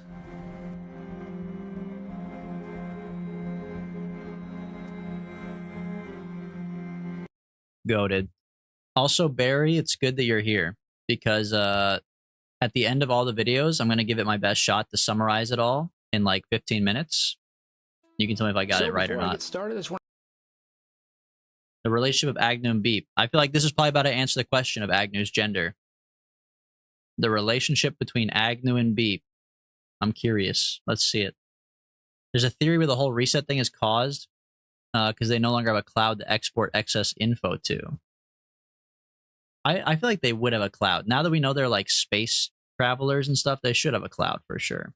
to take a brief moment to let you guys know about an announcement here on the channel. Hell out. All right, sorry, not to be the worst, but I'm not interested in your sponsorship. I'm very happy for you. I'm glad you have a sponsorship, Hero in the Head, but... And a huge thank to Skillshare for sponsoring this video. So Beep and Agnew, two of the most well-known and identifiable characters in Kenshi, and frankly, two of the most beloved characters in Kenshi. And it really comes down just to their personality, the way they interact with each other, the way they interact with the world.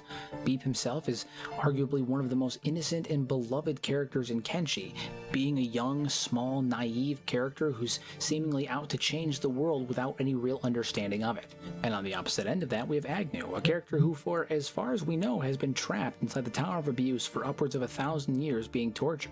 Their view on the world is somewhat jaded and violent, and they're not even able to accurately express it anymore due to a broken voice modulator, leaving them relegated to communicating through a series of undulated grunts and roars.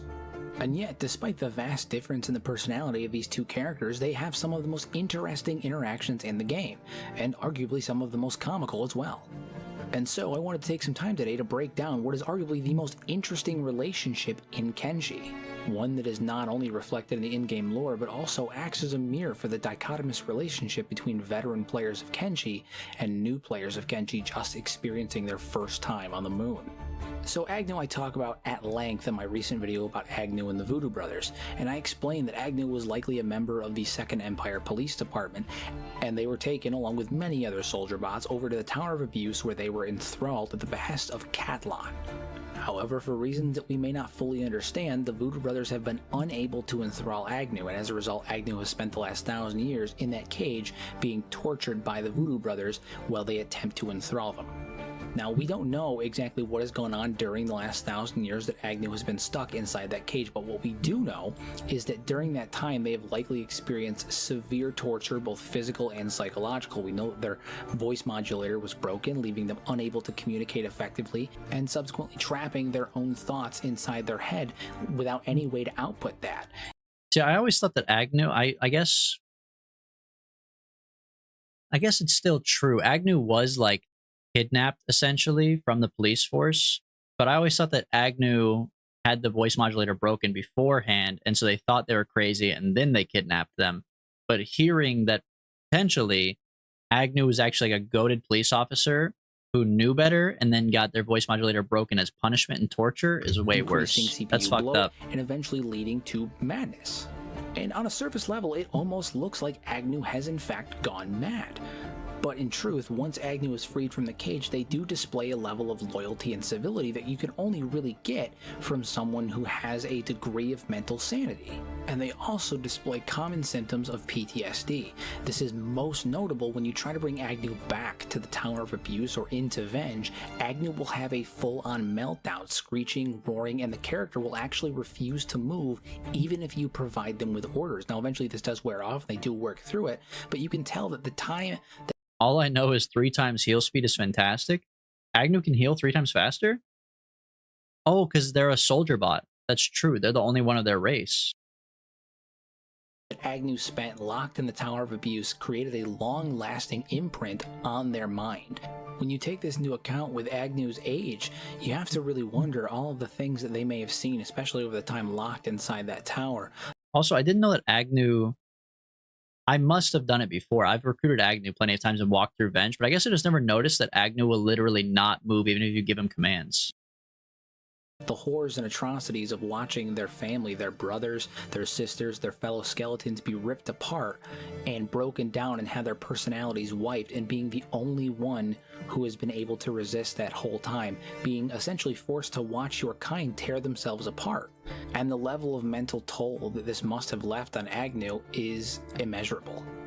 However, things start to change a bit when Beep is introduced to the party. You see, Beep is quite the opposite. Unlike The Agnew, mightiest who has warrior spent Beep. Let's go, dude. Love me a good 1,000+ Beep. years trapped in a cage, being forced to watch the failings of their people, of the people that they swore to protect, the people they swore to serve, watching their friends, their family, destroy themselves and each other. Beep is innocent. Beep is effectively a brand new toddler, a newborn, wandering through the world and is filled with this degree of optimism and excitement. Beep knows nothing about the world. Beep doesn't understand the state of Kenshi as it is because Beep has existed in a hive mind where everyone was one individual. They were all united with a purpose and serving under a common goal. There was no thought, there was only the task in front of them. And when Beep becomes separated from this hive mind, Beep's response is not the same as a typical hiver. Most hivers become depressed, and many of them end up taking their own life as a result of that separation, the depression and the weight of consciousness that comes with it. Beep did not respond that way. Instead, Beep displayed a level of almost immediate independence and positivity that is very unique to hivers. Because he's goated, bro. This is why Beep is the GOAT. Too bad he died in our playthrough, though. Rest in peace, Beep. Can we get some Sages for Beep, man? In fact, it's very unique on the face of Kenshi as a whole.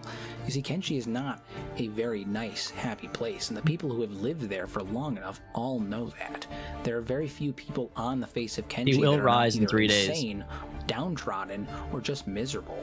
And yet, this tiny, innocent little creature is capable of this blind level of optimism where he will loudly proclaim that he is going to become the strongest, that he's going to change things, where he is seemingly excited for the future. And this is a very bold contrast to the likes of Agnew, who is riddled with regret and pain, and is seemingly struggling with PTSD and anxieties about the things that they have experienced in the past. And so when you take these two very different characters with these two very different stories and very different personalities and you put them together, something incredible happens. Did you just ask, is Catlon a robot? You showed up late to the stream, I think, so I'll give you a pass. But yes, Catlon is a robot. Have a friendship that is seemingly built between the two of them that is so unique on the face of Kenshi that it is almost difficult to describe. They are very close. Beep values Agnew as his best friend, and Agnew seemingly feels the same way, but I think that it runs a lot deeper than that. You see, a lot of their interactions involve Beep making these crazy, outlandish comments, or these really blown out ideas that are all hyper positive and about how We're playing Outlast next week. That's when you need to pull out the knocking, bro. You might actually get me he's next going to week. become Cyber Beep, or about how there will be changes because But right now, my wife is home. Even if someone is knocking, my wife will just get the door. She's upstairs right now. Beep is going to become the strongest, and Agnew's response, despite being literally just a jumbled roar, always comes off as really supportive and agreeable, and this doesn't seem to fit with the PTSD-riddled, angry, and frankly uncontrollable Agnew that we have come to expect. It displays something completely different. And to clarify, I'm not talking about a romantic relationship between the two of them, because despite the fact that many people tend to ship them together in the community, I do think that their relationship is that of friends. But I think that where it grows more... Yeah, I feel like you can't really ship them. I see why people ship them, but it's kind of also like he said, Beep is like mentally a toddler, and Agnew is mentally and physically like 2 billion years old. You can't ship them together, bro. Like, that's not, you can't do that. More than that is that for Agnew, Beep represents innocence. Beep represents a positive level of innocence. Yeah, Beep is the 400-year... Not really, though. Beep is... I don't know how old Beep would actually be, but he's mentally like a child. He's mentally a baby. That is simply not found on the face of Kenshi. Agnew has spent over 1,000 years in some of the worst conditions that we can imagine, being forced to watch as their kind are torn apart and lose their very sense of self for 1,000 years. And the mental toll that could take is immeasurable, as I said before. And you have to think that at a certain point, the idea of positivity, of optimism, of innocence, dissipates in the face of all of that adversity. One can only hang on to the idea that the world is a good place for so long before eventually they think that everything is garbage. Everything is bad. The world is going to fall apart, and frankly, Kenshi does a very, very good job of reinforcing that idea. It is an unforgivable wasteland where terrible things happen. Only the strong survive. But for Agnew, Beep represents something completely different. It's the innocence that Agnew no longer has. It's the optimism that Agnew no longer has. Beep is a diamond in the rough. And as a result, Agnew feels drawn to and protective over Beep because there is no one else like Beep. And that's something that we as a community all know. We are so attached to Beep because Beep is such an innocent cinnamon bun of a character. And he's written in such a way where he is arguably one of, if not the only real source of innocence and optimism on the face of Kenshi. And to be totally honest, I think Beep and Agnew's relationship as a whole acts as a really important mirror to that of veteran players who have spent thousands of hours on the face of Kenshi learning about the lore, experiencing the thousands of years worth of turmoil and pain, and quite frankly understanding how much of a garbage fire situation the moon of Kenshi really is in, with that of new players who are just starting out playing the game for the first time. Yeah, dude, that's Barry and Adam. That's Barry and Adam being like, how do I set up my freezer in RimWorld? I don't know how to freeze my food in RimWorld. And then Barry's crusty ass comes out like, all right, why don't we just start out with this, man? Put it at 28 degrees, put it right here. Like, that's, you guys are Agnew and Beep. New eyes and having this idea that they're going to change everything, that the moon of Kenshi is their playground, and that they have this blind optimism that they're going to go and become the strongest and make a large difference on the face of Kenshi because they haven't experienced it yet. And it hasn't broken them down the way that it has those veteran players, just as the world of Kenshi has already broken down that of Agnew.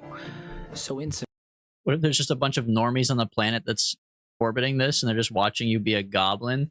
Dude, that, again, I'm telling you, the universe is so big, there could be so many good spin-offs, but yeah, that would be really good, like a Squid Game style or like Hunger Games, where they're watching people who are just like struggling as a pastime, as an entertainment hobby. Beep and Agnew's relationship. I didn't even go into setting half of them to 30 degrees to save power. I could have really gone ham. Well, when we play RimWorld, we'll have to see your knowledge. Seems that they are best friends. I think that it is built on something significantly more than that. It's built on the trauma that Agnew has experienced, coupled with the innocence that Beep represents. Agnew wants to protect that innocence at all costs because Beep truly is a diamond in the rough, and Beep represents everything that Agnew no longer has, everything that Agnew lost. Beep is essentially that one bright light in Agnew's life, when Agnew has spent the last 1,000 years essentially drowning in the darkness of his people's failings. What makes Beep special? Have you been watching the fucking thing? Huh? Have you been watching it?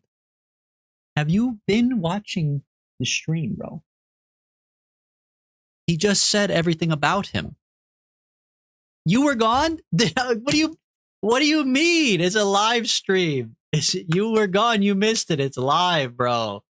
It's live. What do you want? We can't go back for everyone in the class. Sometimes you got to go back and do the homework yourself. The lesson's recorded. And that is the lesson is really recorded. Important. And that is why I think Beep and Agnew's relationship is the most well fleshed out and interesting relationship out of any of those we find on the face of Kenshi. But that's just my theory, and maybe I'm wrong. Maybe you guys agree, maybe you don't agree. I'd love to hear about it in the comment section below. If you guys have any ideas for future videos, Beep's a hiver, you yes. want me to cover, any... You got that part right. I thought Beep was a robot. Oh my god. We got to go back to square one. We got to go back to square one. We got to go back to lesson 101.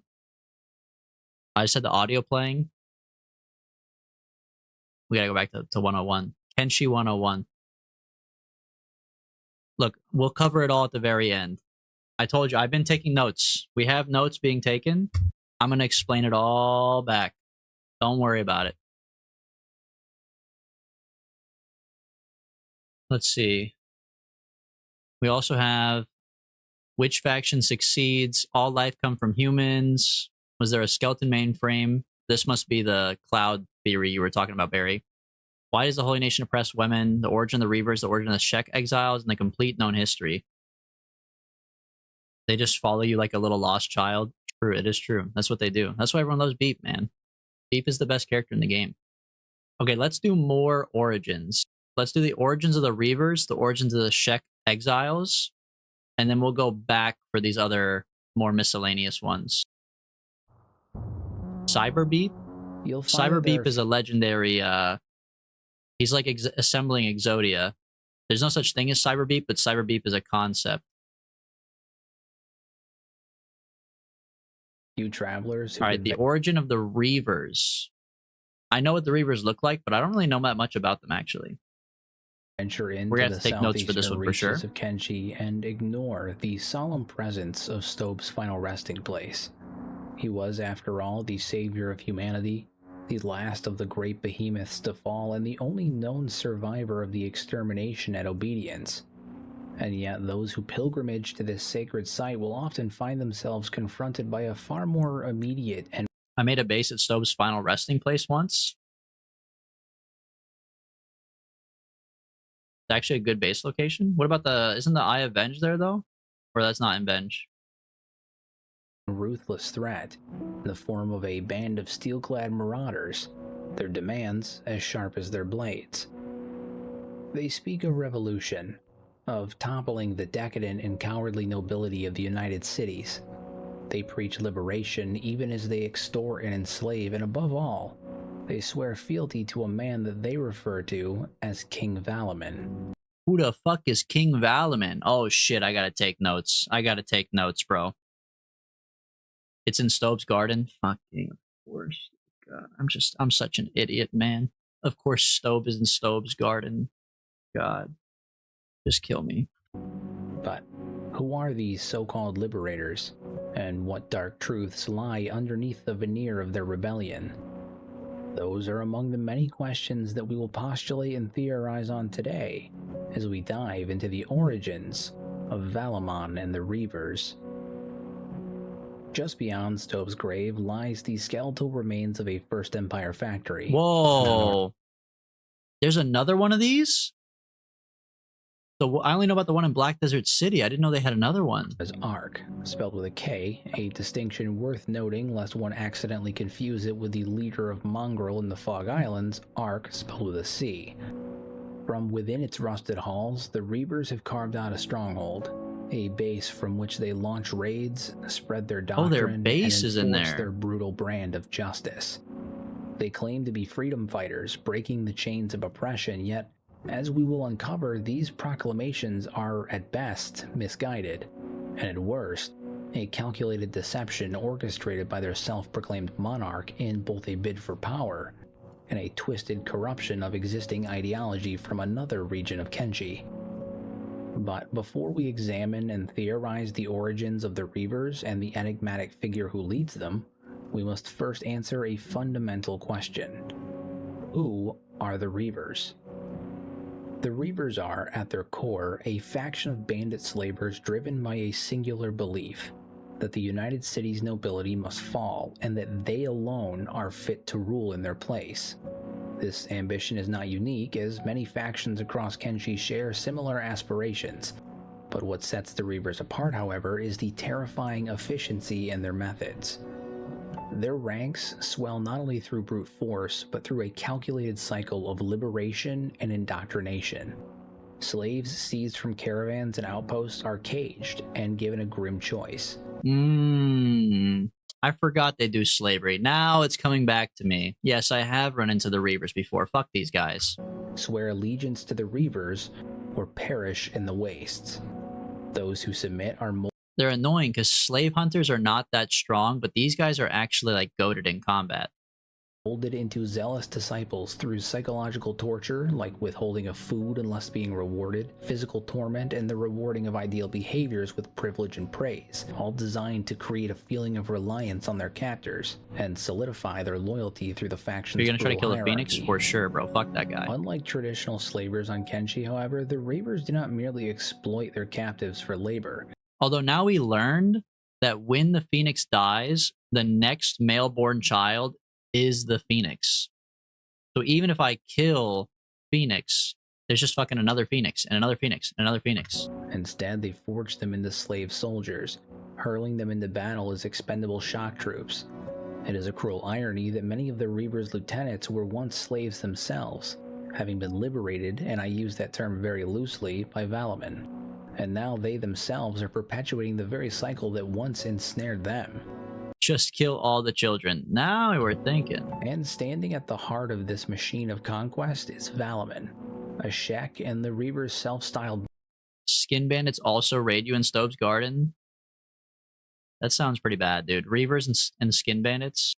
It's one of those things, though, like you said, is a good base, right? So it's one of those things like if you can survive that, then it's goated. But it's not good to start. monarch. Charismatic, ruthless, and utterly self-absorbed, he wields his followers like a weapon, preaching revolution, all well entrenched in his own tyranny. But as lore masters, we are forced to ask ourselves, could he be a revolutionary, a liberator, or is he merely another despot in the making? When examining Valaman and his Reavers, one detail immediately stood out to me: his rhetoric. The way he speaks of his enemies, the United Cities, bears a striking resemblance to the language that another formidable faction in Kenshi has used, the Shek Kingdom. You see, Valaman and his followers will consistently deride their foes as cowardly nobles and the United City dogs. This phrasing is not merely coincidental, and in fact it mirrors the very insults hurled by the Shek warrior caste. The Shek, after all, frequently refer to the Holy Nation as Okranite dogs, and dismiss the United Cities as cowards, particularly when speaking about their nobility. Was the leader of them not a Shek? The Phoenix is sexist? Yeah, the Phoenix is the worst, man. He's sexist, racist, I don't know, misogynist, xenophobic. He's everything you could ever imagine that's bad. The parallels in the language were interesting for sure, but admittedly this linguistic similarity is not enough alone to establish a deeper connection. It does, however, raise a compelling question about the ideological foundations of the Reavers. Could there be an underlying influence from Shek philosophy, specifically the doctrine of Krull, or even the legacy of the former Shek king, Shagger? Shagger! Consider this passage from the in-game text, King Shagger's Reign. The Holy Nation dogs prodded a sleeping Leviathan when they attacked the first Shek, so the Shek bit back, and the body count rose. And they love to fight people, so why not just pretend to have a battle against the United Cities just for the love of the game? You can be held down King Shagger? That's what my wife calls me. by your enemy, or you can stand and fight until your last breath. Bring blood and doom to their door, even when faced with impossible odds. Under Shagger's rule, the vengeful Shek fought fiercely to the death. They were far outnumbered, their armies withered with no victory in sight. Now compare this philosophy to Valaman's opening address to his followers. Welcome to Ark. Welcome. Wait, go back. His horns are also really small. Was he potentially in exile? His opening address to his followers. Welcome to Ark. Welcome to Revolution. Here you'll fight when I tell you. Wear what I tell you. Eat, bleed, piss when I tell you. But when you die a hero in a pool of your own blood on the battlefield with the noble lords, you'll appreciate that your life was not wasted like all the other nobodies of the world. Those who die for nothing, who die like dogs. The echoes are certainly there. Both ideologies glorify death in battle, framing it as the only honorable end, a final defiant strike against an oppressive enemy. And the Reavers, much like the Shek under Shagger's rule, embrace a brutal, almost fanatical devotion to vengeance, even in the face of utter annihilation, all while hurling the same type of insults and rhetoric that is synonymous with Shek sentiment towards the other factions of Kenshi. But what does this mean? Is Valaman a disciple of Shek philosophy, or is this merely a case of convergent ideology in a world defined by war and suffering? Well, honestly, I don't think so. And to expand on this any further, we have to look at the fall of the previous... Wait, he said, honestly, I don't think so, but to which one? He offered two different ideas, and he said, I don't think so. Just King both? Shagger and the rise of Asada the Stone Golem, as well as the reformations that took place as a result of that change in hierarchy. The reign of King Shagger came to an abrupt and bloody end in the not-so-distant past of Kenshi's history. His rule was shattered by Asada, the stone golem, in a decisive showdown that spared the Shek people from utter annihilation. The battle against the Holy Nation dogs raged on, and the odds looked bleak. Yeah. This is when King Bayan Shagger, speaks up. consumed with vengeance, The smartest man to plotted ever his live. last stand with the weakened Shek warriors that remained. But the warrior Bayan protested against the suicide attack, and Shagger's rage was fueled. Amidst his threats and bellows, the stone golem stepped in and boomed. "This man speaks the truth. You want Bayan silenced, you'll have to cut me down first." Their swords crossed, but the stone golem's strength prevailed, and her blade pressed to Shagger's throat. "Finish me. I'll die a warrior, then live a coward." And with the slice of her blade, a river of blood flowed. And then ever since then, the Shek were And soft. with one swift motion, Asada had ended his reign, and with it, an era of reckless warfare. And in the wake of Shagger's fall, Asada and Bayan ushered in a new age for the Shek kingdom. Gone were the days of I love when the closed captions call it Shak Kingdom. The idea, like, I wish there was a mod that made a kingdom that was just Shak in Kenshi. Just 100 Shaks. aggression, and in their place came pragmatism, rebuilding, and preparation for future conflicts against both the Holy Nation and the United Cities. And yet these reformations came at a cost. Okay. So let's pretend the Shek win. Let's pretend the Shek win the battle against the United Cities and the Holy Nation. Fucking then what, bro? Their whole thing is war. If you kill both of your main enemies, you win the war. Congratulations. Then what the fuck are they gonna do, bro? Now I kind of get why Asada changed her tune. To many of the traditionalists, you have to have something else to do. Asada's policies were a betrayal of Krall's doctrine, a heresy that denied warriors their sacred right to die in battle. And disillusioned, countless Shek chose to exile over submission, abandoning the kingdom in search of the honorable death that they felt they had been denied elsewhere. And this brings us to the enigmatic figure of Valaman. Could he have been one of those exiles, a hardened veteran who refused to accept Asada's rule? Well, the evidence, at the very least, is compelling. Valaman's rhetoric and choice of language deeply echo the archaic doctrines of the Shek kingdom under Shagger's rule. His philosophical leanings bear a striking resemblance to old Shek kingdom warrior ethos, unyielding, honor-bound, and steeped in tradition. His open contempt for the nobility of the United Cities aligns seamlessly with the Shek's historic disdain for those they perceive as weak or decadent, and his combat abilities a clear testament to his possible origins within the Shek kingdom, a faction of legendary renown for their unmatched dominance in open battle. Yet despite all of these connections, something did stand out to me when I was looking at Valaman specifically, a curious contradiction, because despite his formidable reputation, he lacks the raw physical strength that a typical Shek warrior would have, a deficiency that would have undoubtedly marked him as inferior amongst his peers in the brutal hierarchy of the Shek kingdom. And as I expand upon this, may actually explain his personality and mindset in the current day. Because examining Valaman's combat capabilities reveals a very telling disparity. His stats and attributes make it pretty clear that he was most definitely not a member of the Five Invincibles who served. It's true, man. It's true. His strength's only 40. The Five Invincibles have like 100 everything, right? Under Shagger, and Dodge instead they 4? actually bear a closer resemblance to the Shek's 100 Guardians.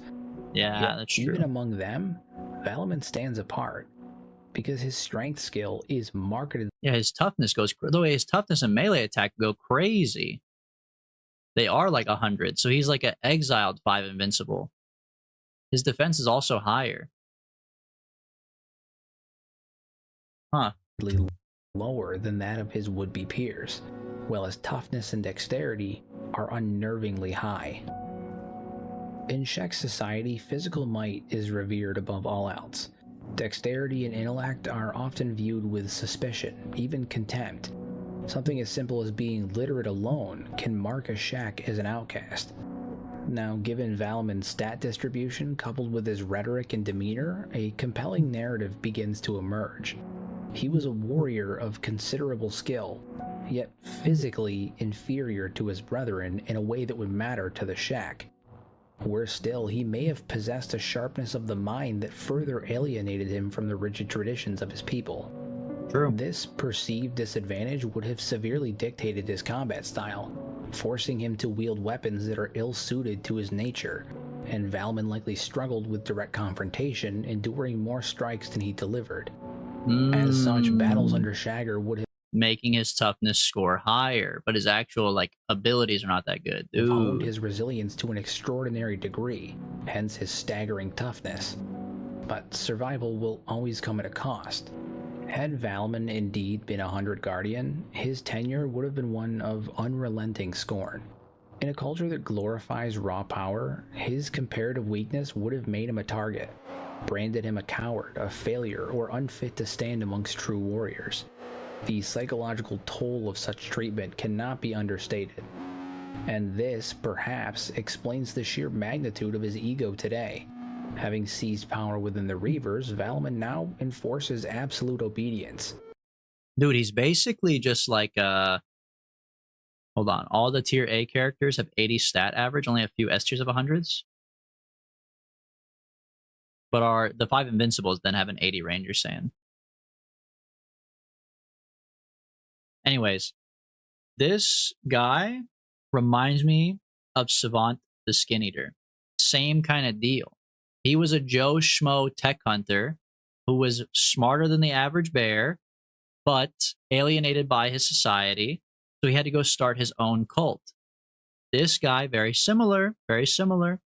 He was very strong, very intelligent, alienated by his own people, and now he had to go start his own cult of Reavers. Interesting. I'm seeing a theme.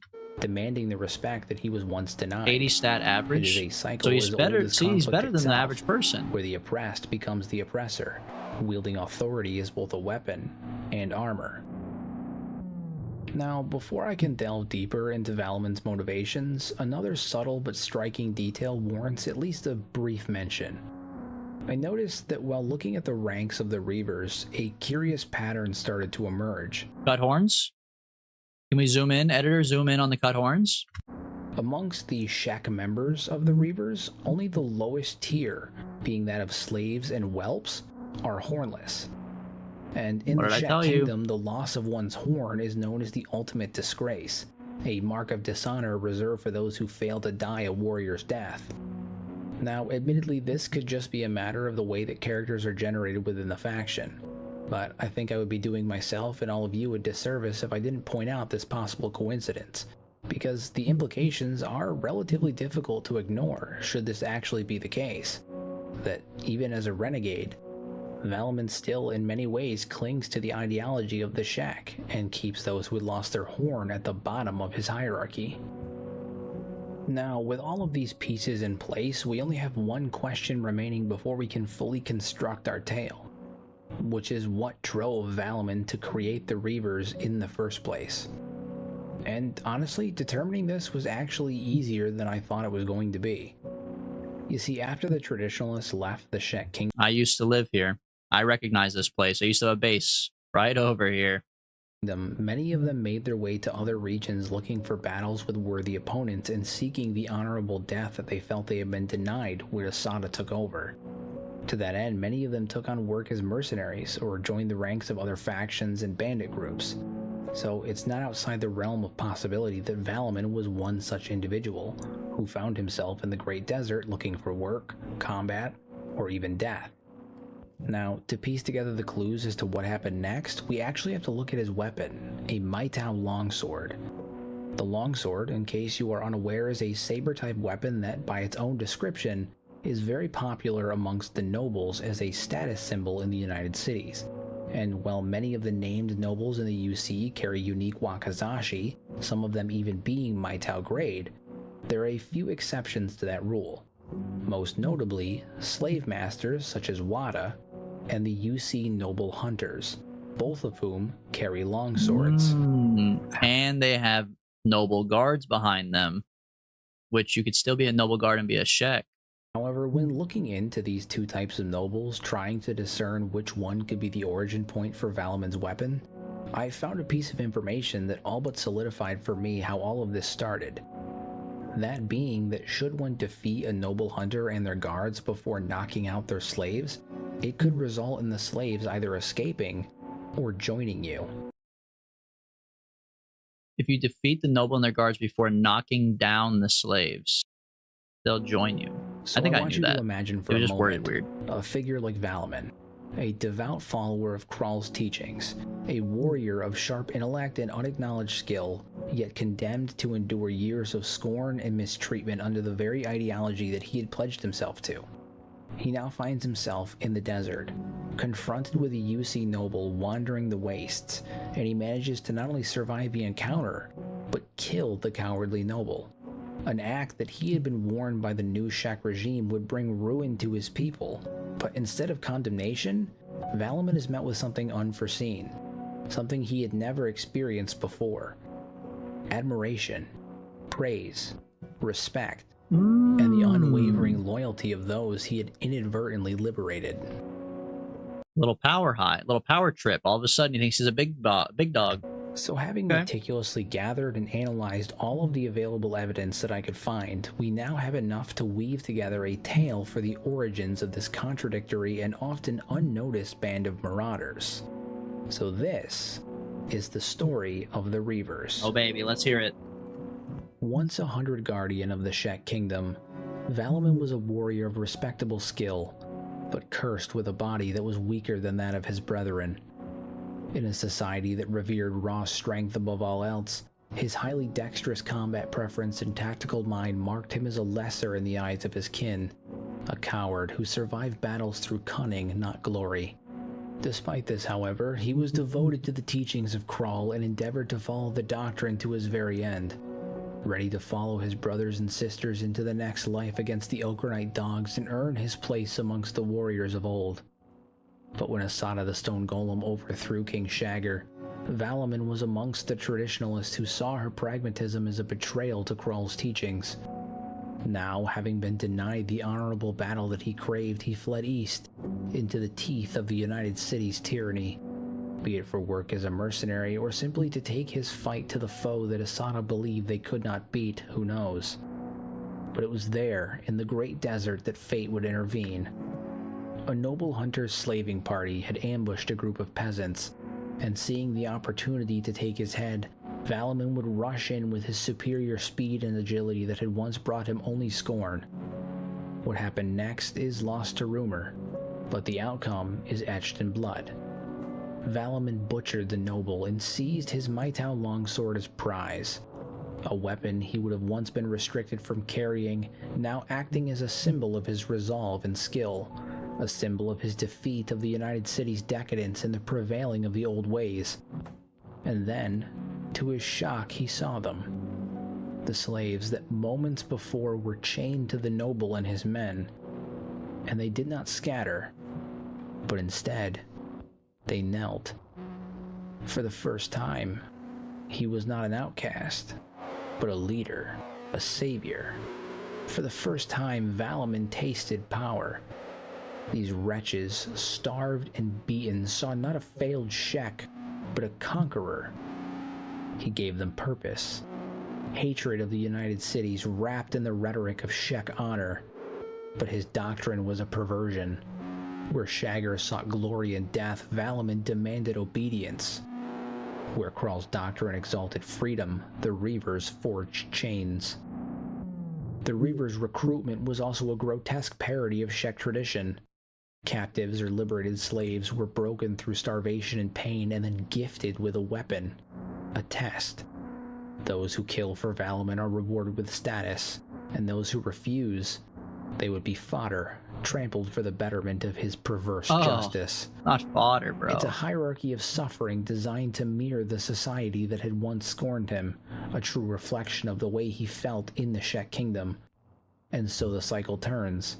Valaman, the weakling who craved respect, now rules through terror. The Reavers, his twisted reflection, are neither revolutionaries nor liberators.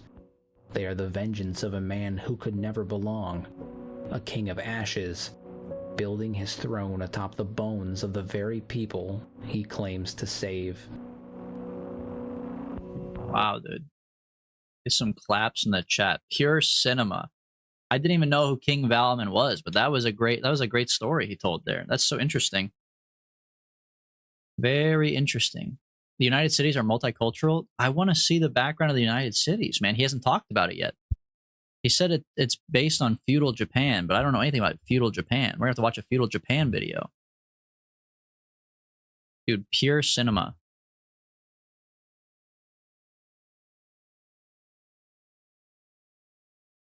I guess the origin of the Czech exiles is kind of in the same vein as well.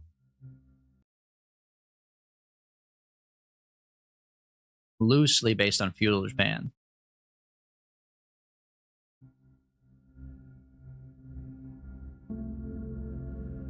The Czech Kingdom stands as one of the most formidable and revered factions in the harsh world of Kenshi. Their imposing stature, warrior culture, and storied history have cemented their place as a fan favorite among the game's major powers.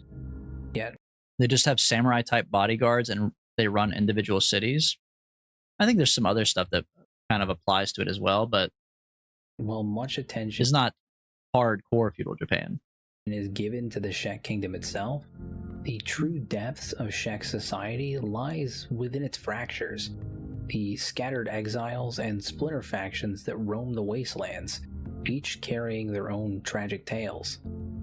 In fact, in one of my earliest deep dives into the lore of Kenshi, I talked about the rise and fall of this proud warrior race, charting their transformation from the enforcers of the once dominant Second Empire to the embattled kingdom of today.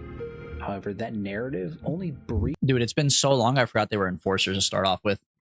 Low-key, I forgot they were genetic mutations. Holy shit. It's been so long. I mean, it's been almost 5 hours. I could tell you that they succeeded in the void left by the fall of the Second Empire by making it illegal to not have money, punishable by slavery, and propping up an economy of misfortune on others. Yeah, that's pretty bad.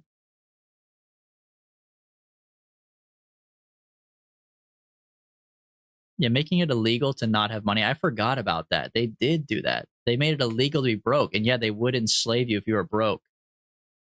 Yeah, that was funny. Upon the exiled factions, those who have broken away, been cast out, or forged their own path in defiance of the current Czech regime. But despite me not diving into these splinter groups in great length in my previous video, they should not be relegated to mere footnotes in Czech history. Their struggles, ideologies, and fates are inextricably tied to the kingdom and race's identity, shaping its present just as much as its past. So, to fully understand the Czech, we must examine those who exist beyond the primary faction that we are the most familiar with. If you knock out a homeless person in the United Cities, they'll just come up and arrest them? No way, dude. For being just homeless and arrested? Or homeless and unconscious? Same if you go down with no money. No way. Why would you ever have $0 in the United Cities and get a... I guess if you start out really early on. Straight to the mines. The rebels and the lost. So today we're going to turn our attention to their origin, their conflicts, and the profound cultural rifts that define their existence in the wastes of Kenshi. Today, we cover the origins of the Czech exiles. Of the various exiles of the Czech kingdom that I'm going to discuss today, few are as enigmatic or as telling of Czech societal fractures as Tora the Fearless and her Band of Bones. They are amongst one of the earliest factions that you are likely to encounter when first exploring Kenshi, as the Band of Bones are positioned along the border between the border zone and the Sten Desert. And this rogue faction serves as both a warning and an indicator of a potential rebellion against the rigid doctrines of Czech warrior culture, a sentiment that will sit in stark contrast to later mentions on our list. At first glance, the Band of Bones appears to be little more than a disorganized group of desert bandits. Yeah, they haven't talked about Band of Bones yet. Did they? No, they did, right? They did talk about Band of Bones. Yeah, okay. They're just like everything else. They're just exiled guardians. I have a note on it, don't worry. I've been taking notes. Their skills are modest at best, with stats ranging from the 20s to 30s, and their equipment is far from exceptional. Even Tora herself, despite her leadership of the faction, only has stats comparable to a mid-level Shek warrior, failing to measure up to the stats of even the weakest member of the 100 Guardians. Yet beneath this unassuming exterior lies a story that challenges the very foundations of Shek honor. You see, something that I noticed while researching the Band of Bones is that the official bounty that's listed on Tora does not have her labeled as a warrior, but rather a dishonored retainer, a term that is reserved for the Shek Kingdom's servant class.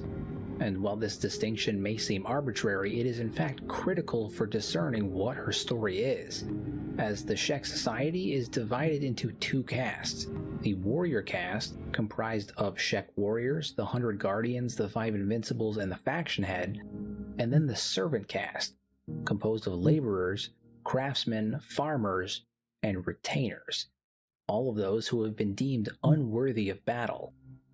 And Oofta, bro. Oofta. Kind of the same story as Valamin. Like, in a world where strength matters this much, and like fighting matters as much, and you get told, nah, dog, not you though. I don't know. That's pretty tough. Grant, please do not spam, man. those of the servant class are often forcibly shorn of their horns to mark their diminished status. So why is Tora, a self-proclaimed warrior, branded as a dishonored retainer in her bounty? Well, the answer lies in the brutal tenets of the Shek warrior doctrine. You see, in Shek culture, survival after defeat is not a mark of resilience. It's a mark of cowardice. True, because you're supposed to die and go to Valhalla. You're supposed to go to the gateway. If you get in a fight and you walk away, you've missed your chance. Warriors who fall in battle but fail to die a warrior's death are stripped of their rank, their weapons, and their horns, and then cast into the servant class as living disgraces. Because according to Shek doctrine, either you win in battle or you die in battle. Failing to fail your targets but living to fight another day is not an option. And for a people who are raised on tales of glory and an afterlife earned only through an honorable... Not even if you leave the battle, yeah. If you just are there, bro. It sounds like she got like knocked out and then just didn't die, but death in battle, they're still fucking on her. This is a fate worse than any battlefield demise because it essentially locks them out of their version of heaven according to their belief. So dude got killed, dude got near killed and then woke up by himself and got kicked out. For real. It is likely that she was indeed once a warrior for the Shek in the warrior caste, until she lost in battle, and rather than accept a demotion, she chose to flee in exile, taking a banditry over surrendering her blade. To the Shek, this is not just disobedience, it's desertion, the ultimate form of cowardice, which would explain the mocking epitaph on her bounty, Tora the Gutless. But Tora's refusal to submit to this speaks volumes to the feelings that these failed warriors have regarding their demotion and dishonor, and her dialogue reveals a fierce sensitivity over the state of her horns that, despite my footage showing as quite long, are supposed to spawn in-game as shaved down and broken. But obviously Tora's defiance of her punishment did not go unnoticed, and her followers are not mere bandits. They themselves are exiles like her. Many of them are low-ranking warriors who, after defeat, refuse to relinquish their swords despite the warrior doctrine dictating it as so. And I mean, I do get it, and I feel like I probably would be the same. I wouldn't want to give up my sword if my whole thing was like my life was to fight. But if the doctrine says you must be a warrior, you must live to fight, and if you fuck it up, you're not a warrior, you're a servant. Okay, great. And then if I say, fuck that, I'm not giving up my sword, I am a warrior, and I'm abandoning the doctrine that said I have to be a warrior in the first place, don't you kind of cancel both out? And like it doesn't matter in the first place? If you're already abandoning the doctrine by saying like I'm not going to give up my thing because I'm a great warrior still, you're no longer a great warrior innately by ignoring the rules of being a great warrior. The rules of being a great warrior are dying. Like, I kind of get why. I get why they're exiles, I guess. Like, you can't peacefully leave the religion, I guess is my point. Their presence within Tor's group suggests something far deeper is going on. A quiet revolt that is happening inside the Shek Kingdom's rigid hierarchy, brewing amongst its servant caste. In the Band of Bones, these outcasts have managed to forge their own code, one where survival is not shame, and defiance is its own form of honor. They're not focused about the doctrine when they leave, they're focused about dying with honor. Right, but they can't die with honor anymore if they're not honoring the doctrine. They can't go to Gateway. That's like the whole point, right? They can't go to their Valhalla. It's like if you were Christian and you wanted to go to heaven, but then you disobey like one of the rules of Christianity. Like, I don't know what the rules of Christianity are. You can't like get a tattoo or like drink, right? Like if you like got drunk and got a tattoo, you shouldn't go back, right? Unless you get forgiven by the priest or whatever. They're not that smart. Fair enough. All right, you know what? Good point. They're not that smart. True. In the end, the Band of Bones is more than a faction of desert raiders. It is a direct reflection of the fractures within Shek society, a place where the disgraced, the defiant, and the disillusioned gather, not just to survive, but to reclaim what was taken from them, their pride, their identity, and their right to die as warriors. The next group in our list of exiles that I want to talk about today is the Krell's Chosen. The Krell's Chosen stand as one of the most ideologically rigid factions within the Shek Kingdom, serving as a direct counterpoint to the more pragmatic rule of Asada the Stone Golem. They're led by Ida, better known as Flying Bull, a former Shek warrior under the now deposed King Shagger, and under his leadership the faction operates as a bastion of traditional Shek fundamentalism, rejecting Asada's reforms in favor of an uncompromising adherence to the warrior doctrines of Krell, a legendary Shek warrior whose final stand against 100 swordsmen has become the cornerstone of the Shek belief system. Now, unlike the Band of Bones, who embrace a more survivalistic approach to honor, the Krell's Chosen are unwavering in their commitment to Shek supremacy, martial honor, and the militant traditions of the old regime under the former King Shagger. But it should be noted that their loyalty is not purely to the deposed king, though they do revere his supremacist policies, but rather to the idealized vision of Shek society as dictated by Krell's teachings. In line with these teachings, the Krell's Chosen are notorious for their hostility towards outsiders, frequently disregarding Asada's decree by attacking them in the wild. Yet, their doctrine is not entirely exclusionary, at least in theory. While they do view other races as inferior, they maintain an idea that any warrior, regardless of origin, can earn their respect through displays of strength.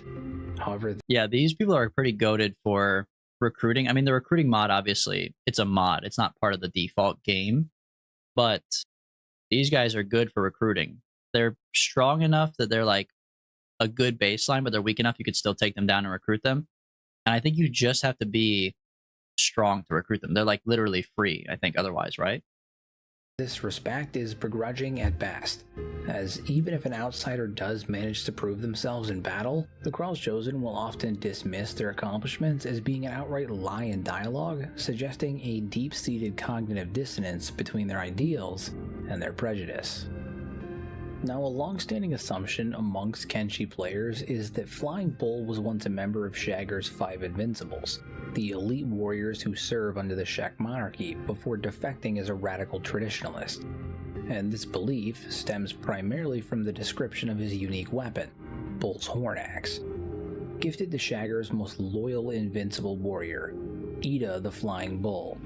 For him, I fight 1,000 men. For him, I die 1,000 deaths. No, I'm going to play Kenshi after this. Can you let the Kenshi people know that? Can you get me sponsored by Kenshi, please? So they can give me an early key to Kenshi too. Tell them that this random Twitch streamer did a good job in making you want to play it. Please. Please, man. They have really strong wandering groups with a very easy base and boss. And then you can kidnap them and recruit them. This seems pretty definitive.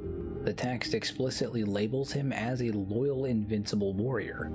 However, a closer examination of his in-game stats reveals a pretty significant discrepancy in that theory. Should give me a key? Because you know what, man? If they give me a bunch of keys to hand out, I'd love to. The game doesn't even exist. The game's not going to be out for 5 more years. To compare Flying Bull's combat capabilities to that of the 5 Invincibles, a very clear difference emerges. His attributes, while formidable, fall far short of the near mythical prowess exhibited by the elite enforcers. Instead, his stats align more closely with those of a high-ranking 100 Guardian, the tier just below the Invincibles. And given that the Shek Kingdom is a rigid meritocracy, where martial skill and physical strength directly dictate social and military standing, it is very improbable that a warrior of Bull's caliber would have held a position among the absolute pinnacle of Shek warriors. So they just lied on his weapon? And this I give to you, little Uzi. What?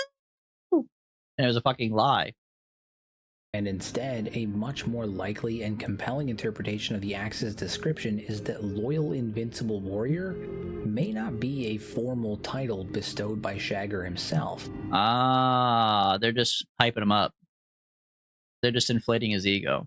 But rather a self-referential declaration from the perspective of Flying Bull, who deeply revered and respected Shagger as his king. And reading it, that would be crazy.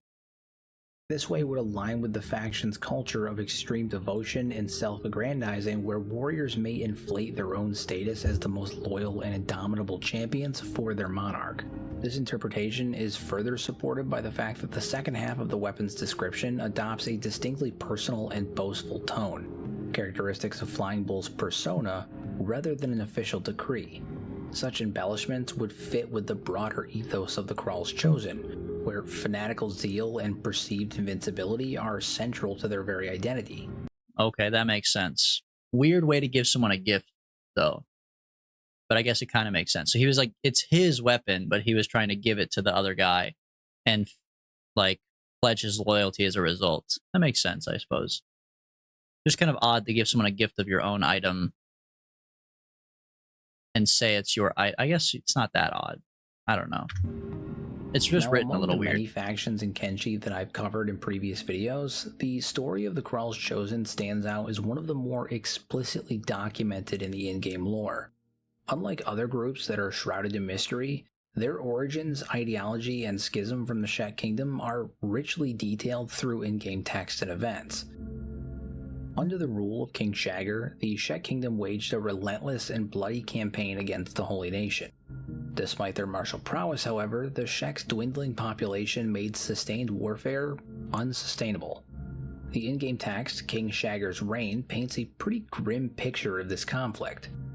The Holy Nation dogs prodded the sleeping Leviathan when they attacked. We've seen this. It's like our third time seeing so this. The Shek bit back, and the body count rose. You can be held down by your enemy, or you can stand and fight until your last breath. Bring blood and doom to their very door, even when impossible odds are faced.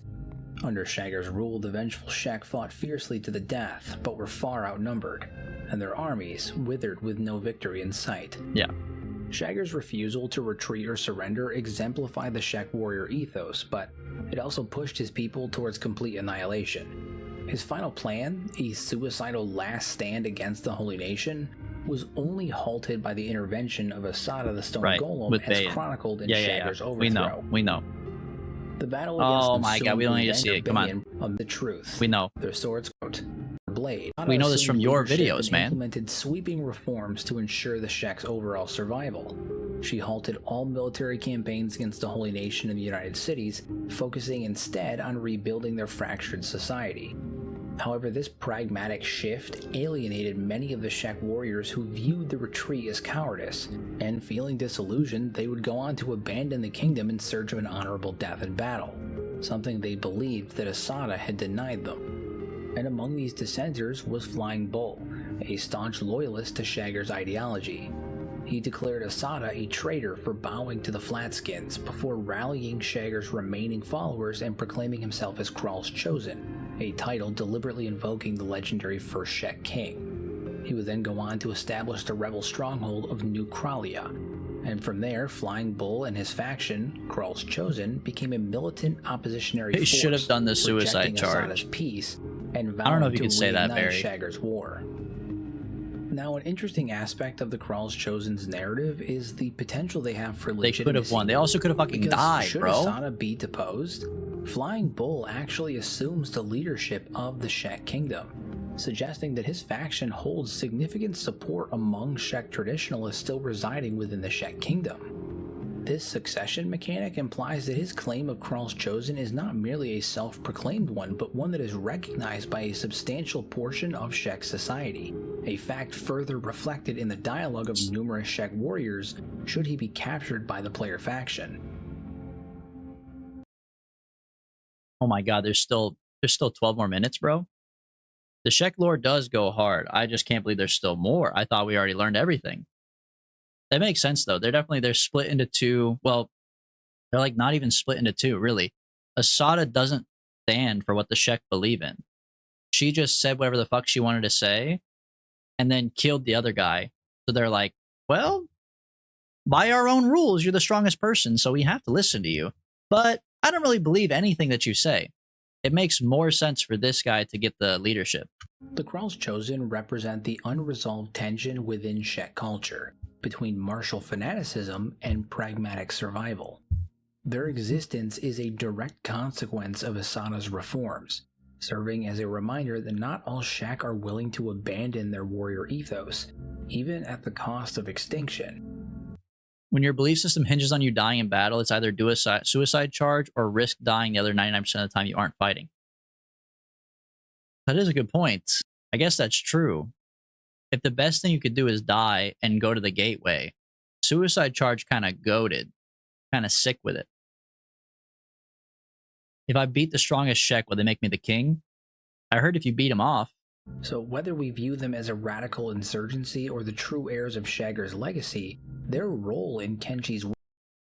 If you kill Asada and Bayan, most Shek become loyal to Flying Bull if he's alive. I think it's what this guy was just talking about, the succession mechanic, that they do go back to him, which makes sense. World underscores the brutal choices that these factions have to make in the face of annihilation. And for us as players, engaging with Krall's Chosen offers a compelling dynamic, supporting Asada's vision of a sustainable future against traditional Shek values, or siding with the traditionalists, who would rather die fighting in the name of those values over submitting to those they feel are beneath them, with either choice carrying a profound consequence for the fate of the Shek people as a whole. I'm kind of a menace, man. When I play Kenshi, I just kill every motherfucker. Anybody who's in a seat of power, I don't like you. I just kill them all. So, I don't really deal with this dilemma that much personally.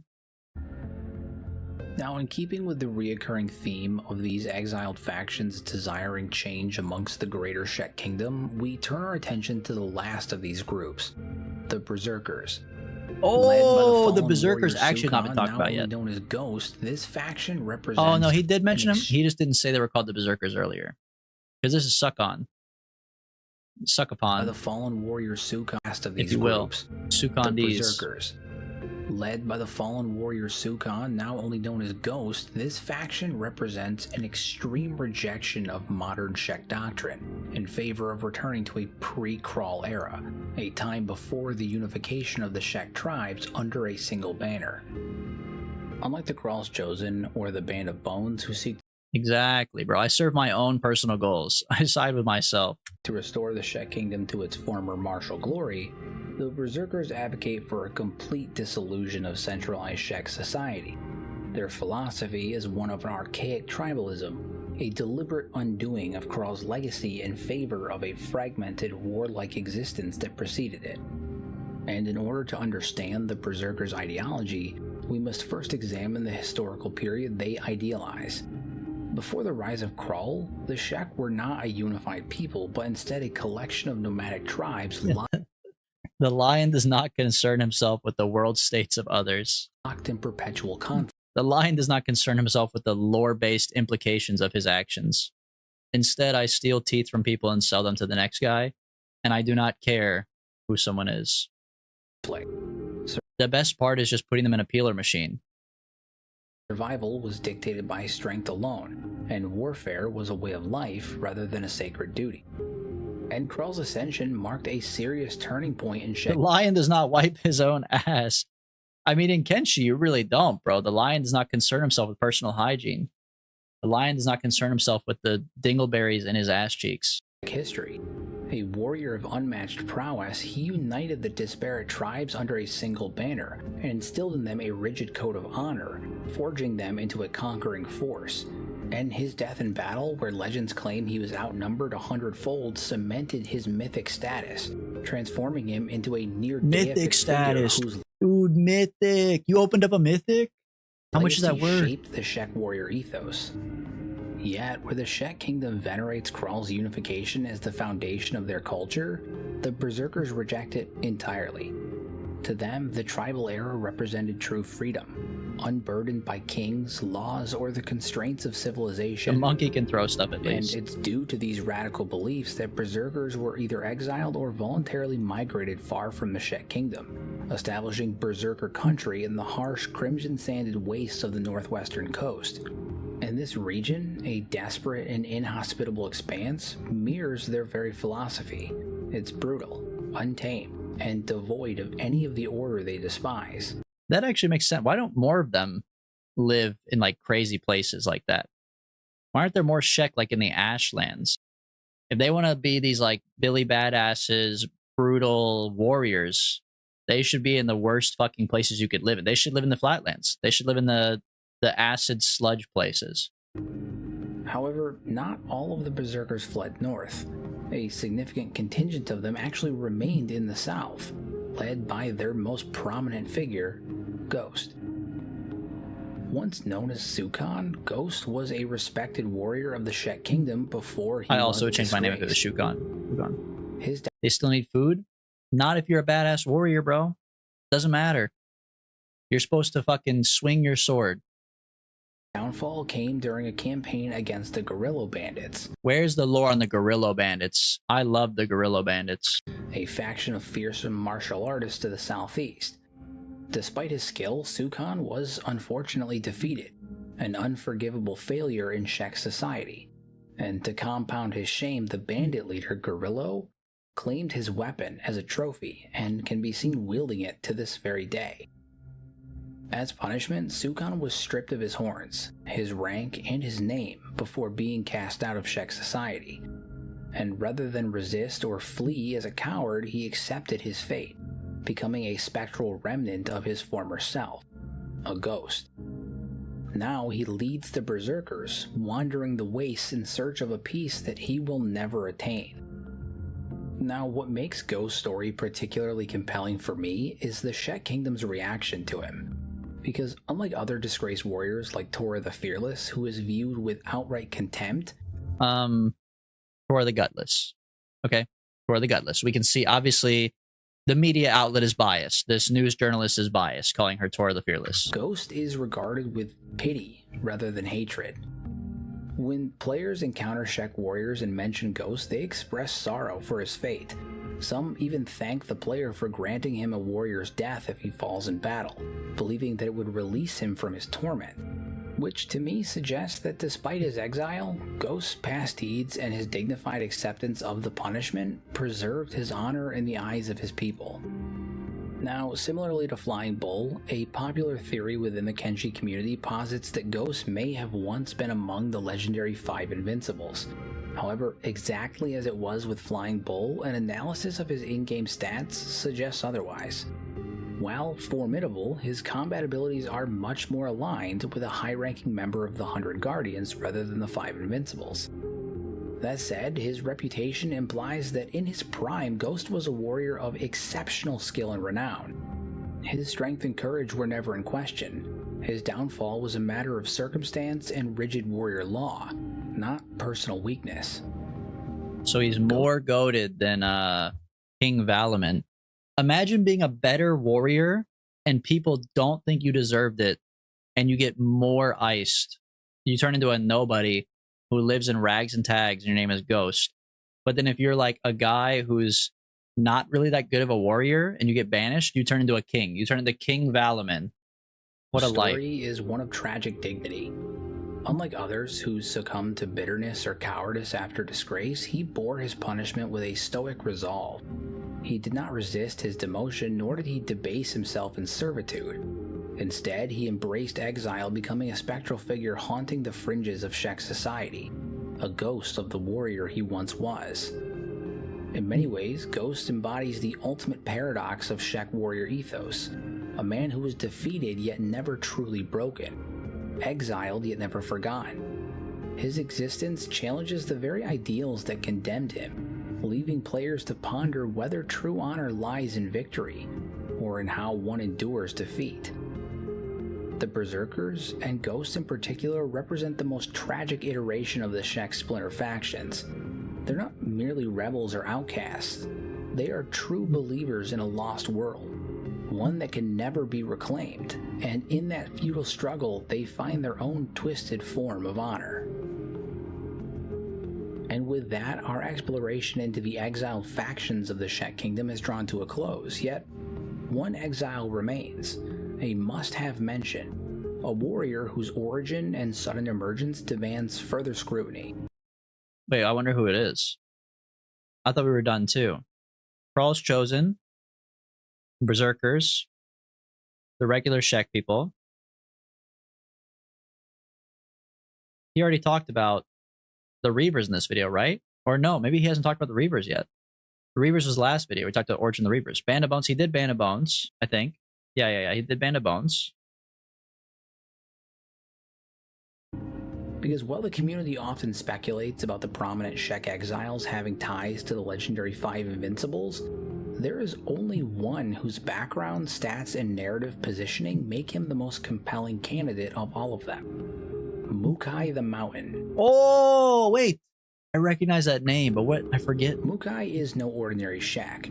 He doesn't appear under normal circumstances, and his rise to power is contingent on the fall of Asada the Stone Golem. Yeah. He's in the same place as Asada the Stone Golem. And Flying Bull. Should both leaders be captured or slain, Mukai will spawn and step forward as the Shek Kingdom's final ruler, a last bastion of leadership in the fallen regime.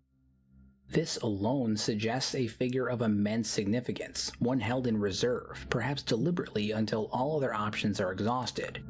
But what truly sets Mukai apart is not just his role as a failsafe, but the implication of his identity.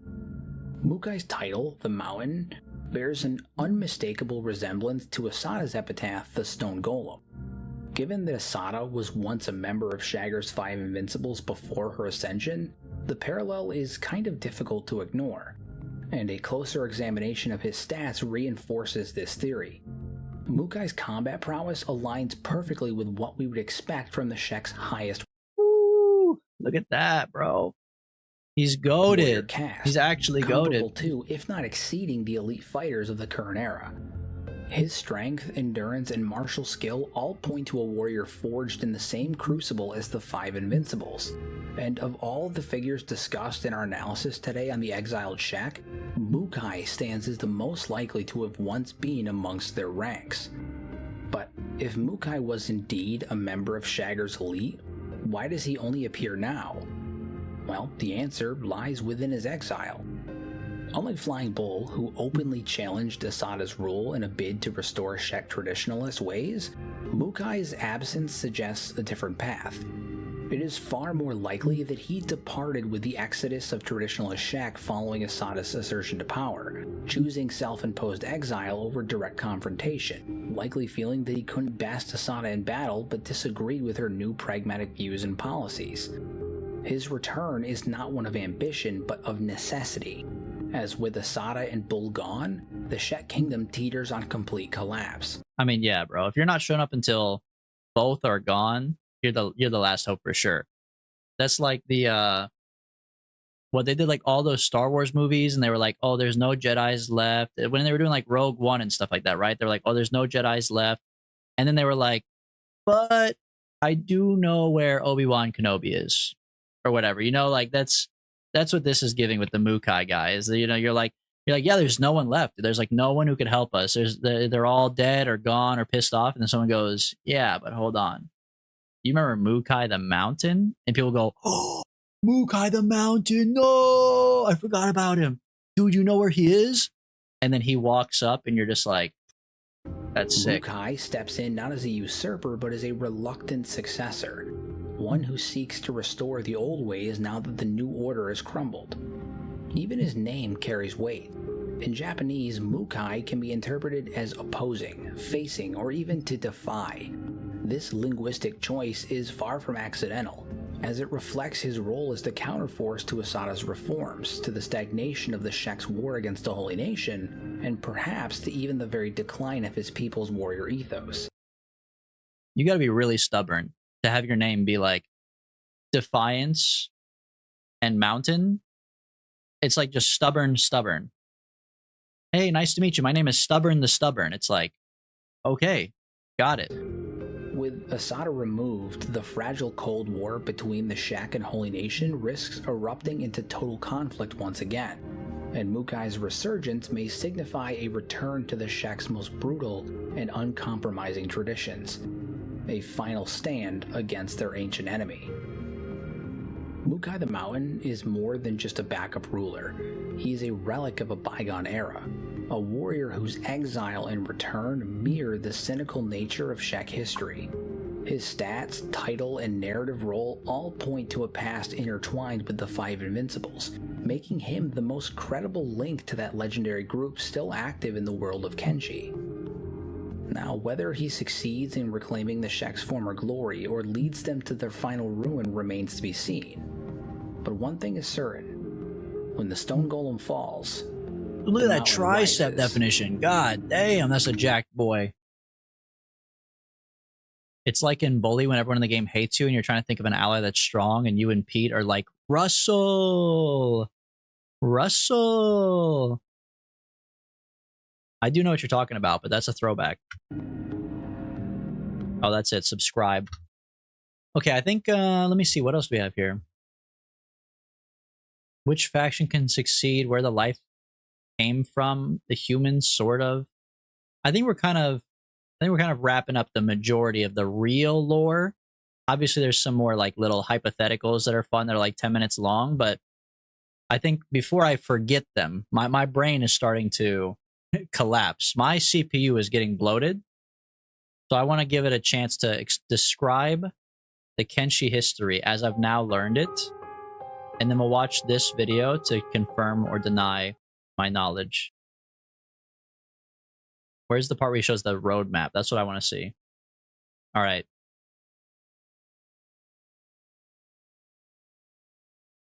Okay.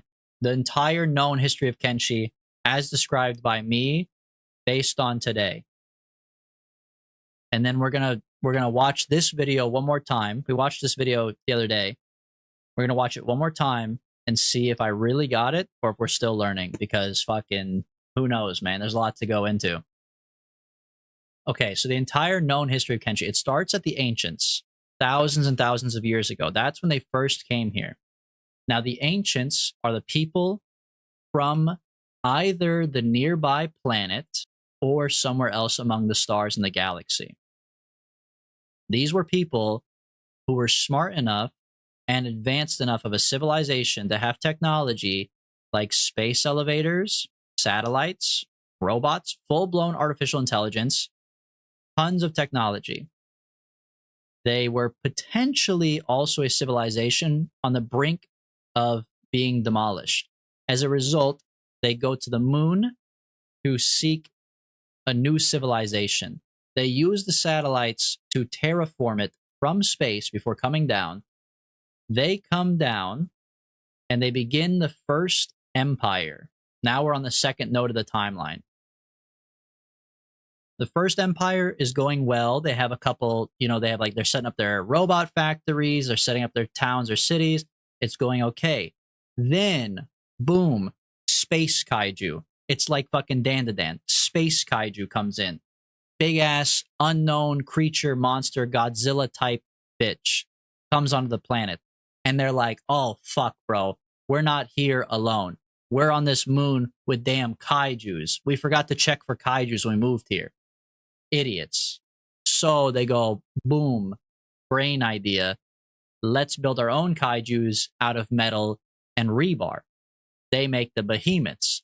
The behemoths go to war with the kaijus. They win, thus explaining all of the corpses across Kenshi, these gigantic 400 feet long ribs or random like other bones, body parts, whatever, right? There's big like spines and shit on the ground.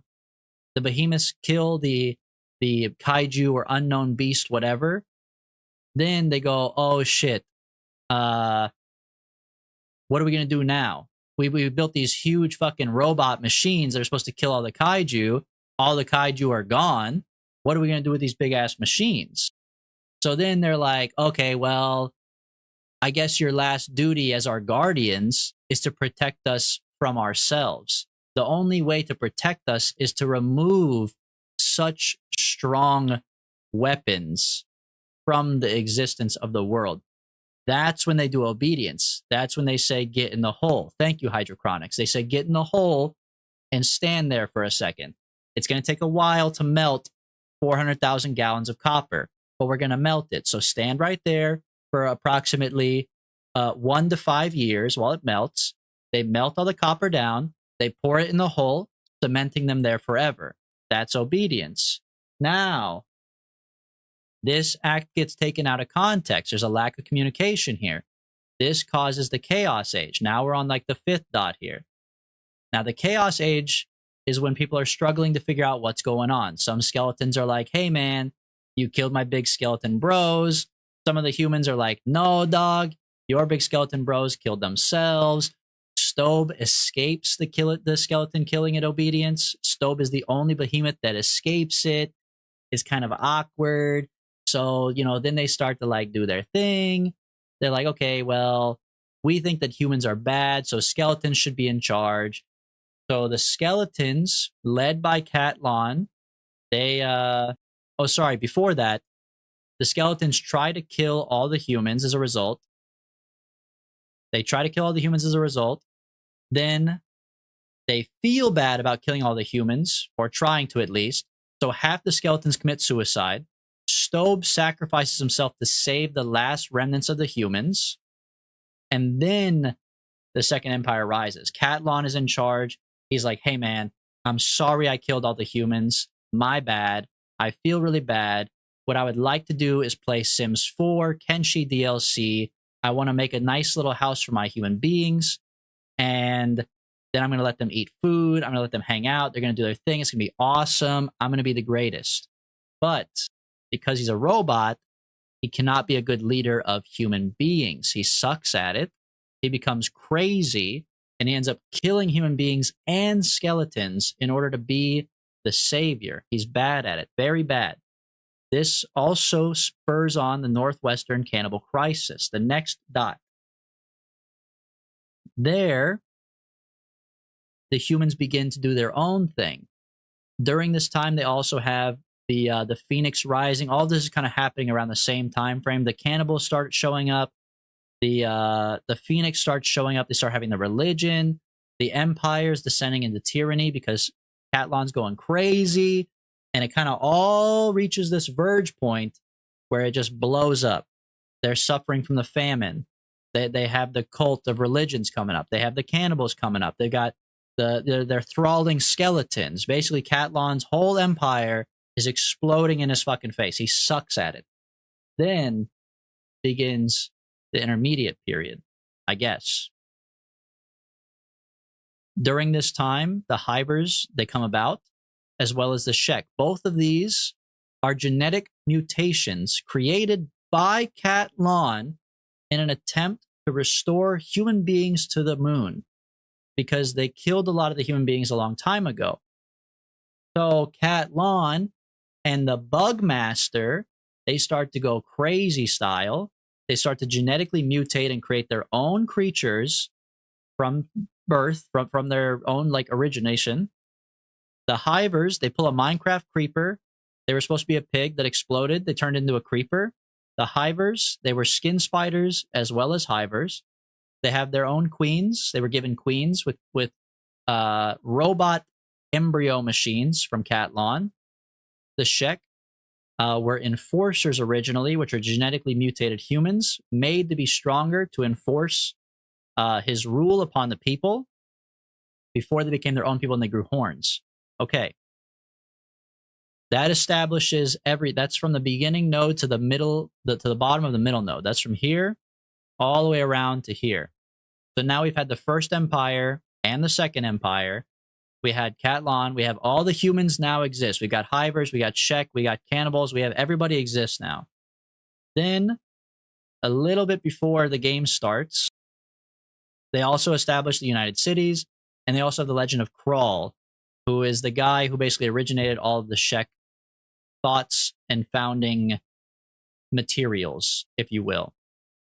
Then recent history, this is kind of like around the time where you start playing Kenshi on this last line, right? 62nd Holy Lord Phoenix, fuck that guy.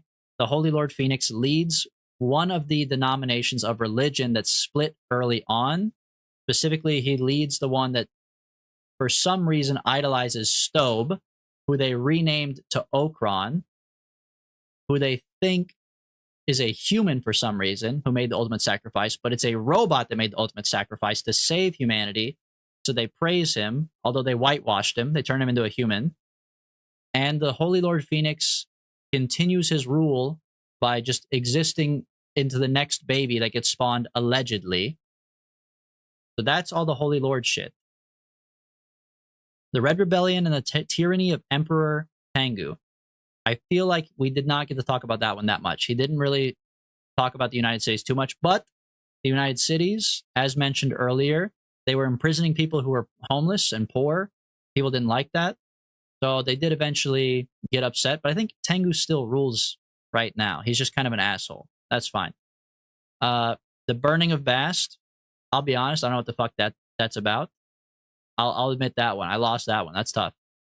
The fall of King Shagger and the rise of Stone Golem. We know about the rise of the Stone Golem, though. We know about the Shagger guy. Basically, the alleged goat. Kind of depends on how you look at it. Again, another weird, they kind of cut it. They kind of split it up. Some people think that he was in the right. Some people think he was in the wrong. If they had let Shagger continue to rule, he would have pushed them to their own demise and annihilated the entire species. But at the same time, they would have reached true ecstasy, climax. They'd be in Valhalla. They'd live a great life. Asada the Stone Golem instead says, no, we have to farm. We have to get into politics. We have to do this. We have to do that. So lame. But people like Asada. That's fine.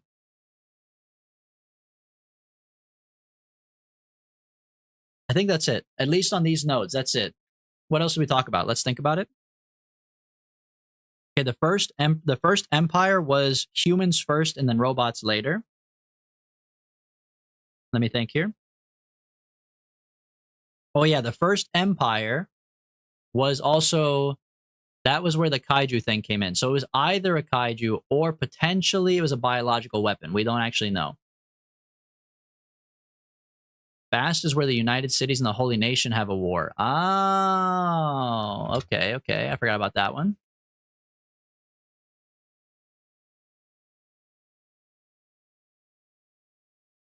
We also learned about the cannibal faction. That's true. The cannibals, we found out, are potentially a result of the chemicals in the flatland or floodlands, because they had robot factories there that were making byproducts that were chemically dangerous to the human beings, which is what spawned the cannibals. The Hiver origin, yeah, I mean the Hivers are a genetic mutation from Catlon and the Bugmaster combined. Let's see.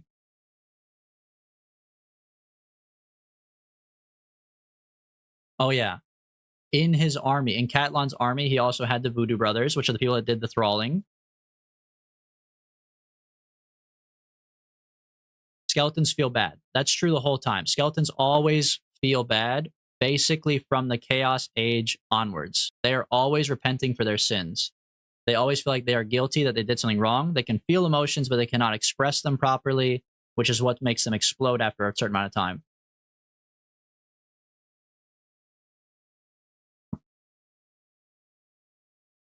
The kaiju is for The kaiju is why they built the behemoths, but the biological weapons are what the skeletons used on the humans in revolt. Yes, thank you, Barry. Thank you. That's what I was trying to get at. You're right. So it was the war of the behemoths was, as a society as a whole, was against an external force. But then after obedience, the skeletons revolted, tried to annihilate the entire human race using biological weapons, allegedly. Allegedly. Which could have also contributed to the cannibals having bad crops, yes. Which is what made the cannibals go insane. But only some of them. The Shrieking Bandits are half inbred cannibals. We love to see it. Half inbred cannibals. And the Shek are fine. They're okay, relatively speaking. They're still like a very strong faction. They have a lot of different split off things. They have a lot of internal strife for sure, but they're really strong and they're in plenty of places. They just kind of disagree about their past. They're split over who is right and who is wrong. It was machines building machines first? Kind of. Technically, the humans built the machines first because the humans came from outer space. The fog in the Fog Islands is attributed to the obedience event with rumors of chemicals used to melt them. Okay. I think we did pretty good. Let's watch this video really quick and let's see if there's anything I missed or anything that we would get reminded of. But I think we did pretty good.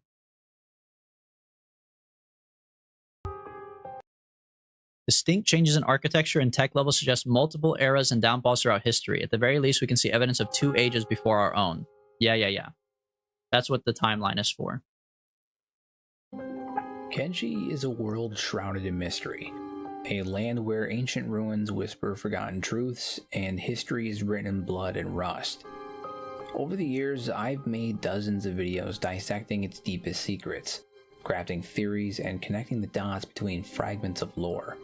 But today, I wanted to do something that I honestly probably should have done a long time ago. I'm not going to do another speculative deep dive. This one has no wild guesses, no unsolved riddles, just facts. This is a definitive timeline of everything that we know that happened in this brutal and frankly beautiful world. From the godlike technologies of the First Empire to the rise and fall of Catlan's Second Empire, to the wars and betrayals that shaped the modern factions of Kenshi. We're going to be covering it all. So think of this as the ultimate lore foundation, a resource for newcomers and veterans alike to understand Kenshi's past before we dive back into theorizing what it all could mean. Newcomers and veterans alike. So don't worry, not everybody's a veteran like me. Now I know everything. I'm a veteran, so it's okay. But for you guys, if you're new, you could watch the video too. It's okay. So whether you're just discovering Kenshi's lore or you've been following my channel for years now, strap in, because this is the true history of Kenshi, and as close to canon as we can get. Oh, baby. Oh, dude. I should have started out with a blank one. I should have done a blank one of these and annotated my own time frames. Would have gone crazy.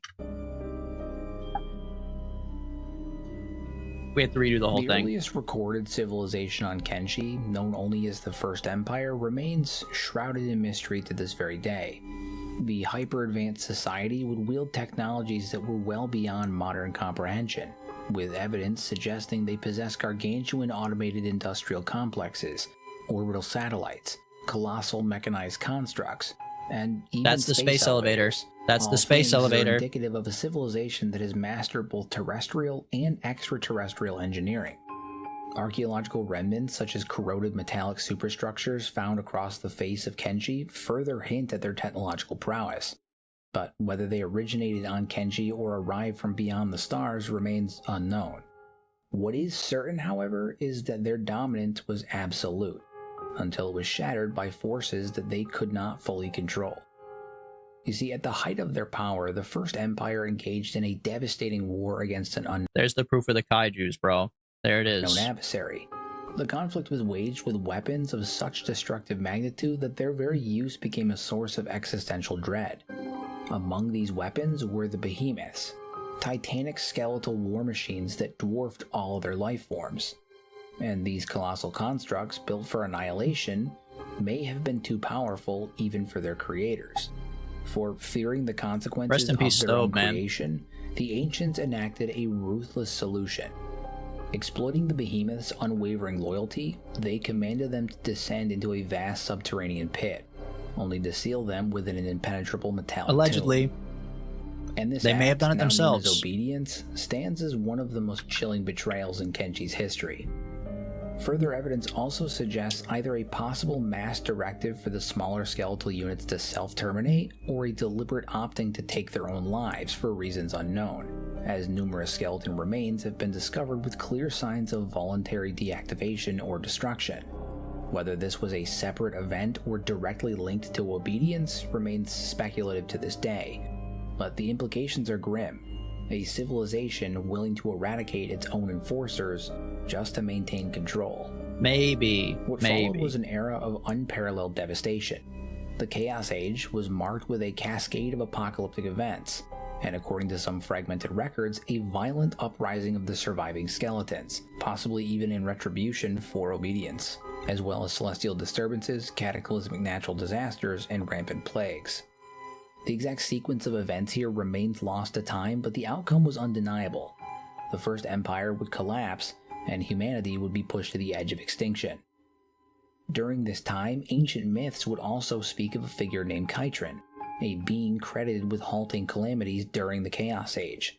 However, with no verifiable records, Kytron's existence and role remains a subject of debate among lore masters of Kenshi even now.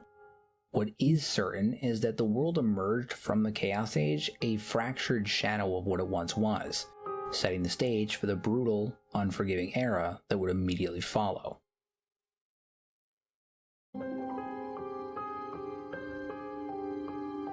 Boom, look at that. I think we did pretty good on that part. Emerging from the ashes It's a of the nice little Chaos Age, synopsis, though. the It's nice Second to be Empire reminded of where we arose came as from, an you know? attempt at redemption. We Led by started the today enigmatic skeleton ruler 6 Catalan hours and his ago followers. This new with this, regime sought basically. to rebuild civilization while studying and salvaging the remnants of the lost first. Their Covered it well. motive, Thank you, at Adam. least initially, appeared noble: atonement for the sins of their kind during the skeleton uprising of the past. Yet humanity, fractured and regressed, had long forgotten the ancient betrayals, leaving the skeletons to govern over a world that no longer understood its own history. It was also during this era that the northwestern regions of the continent descended into barbarism, with human tribes devolving into cannibalistic savagery for reasons still unknown. The But most Second likely Empire, toxic striving environmental to maintain factors. order, would divert significant resources to combat this threat. And among these resources were their most formidable instruments of control, the Hydraulic Knights, an elite militant force tasked with eradicating external threats such as pirates, raiders, and most notoriously, the flesh-eating tribes of the north.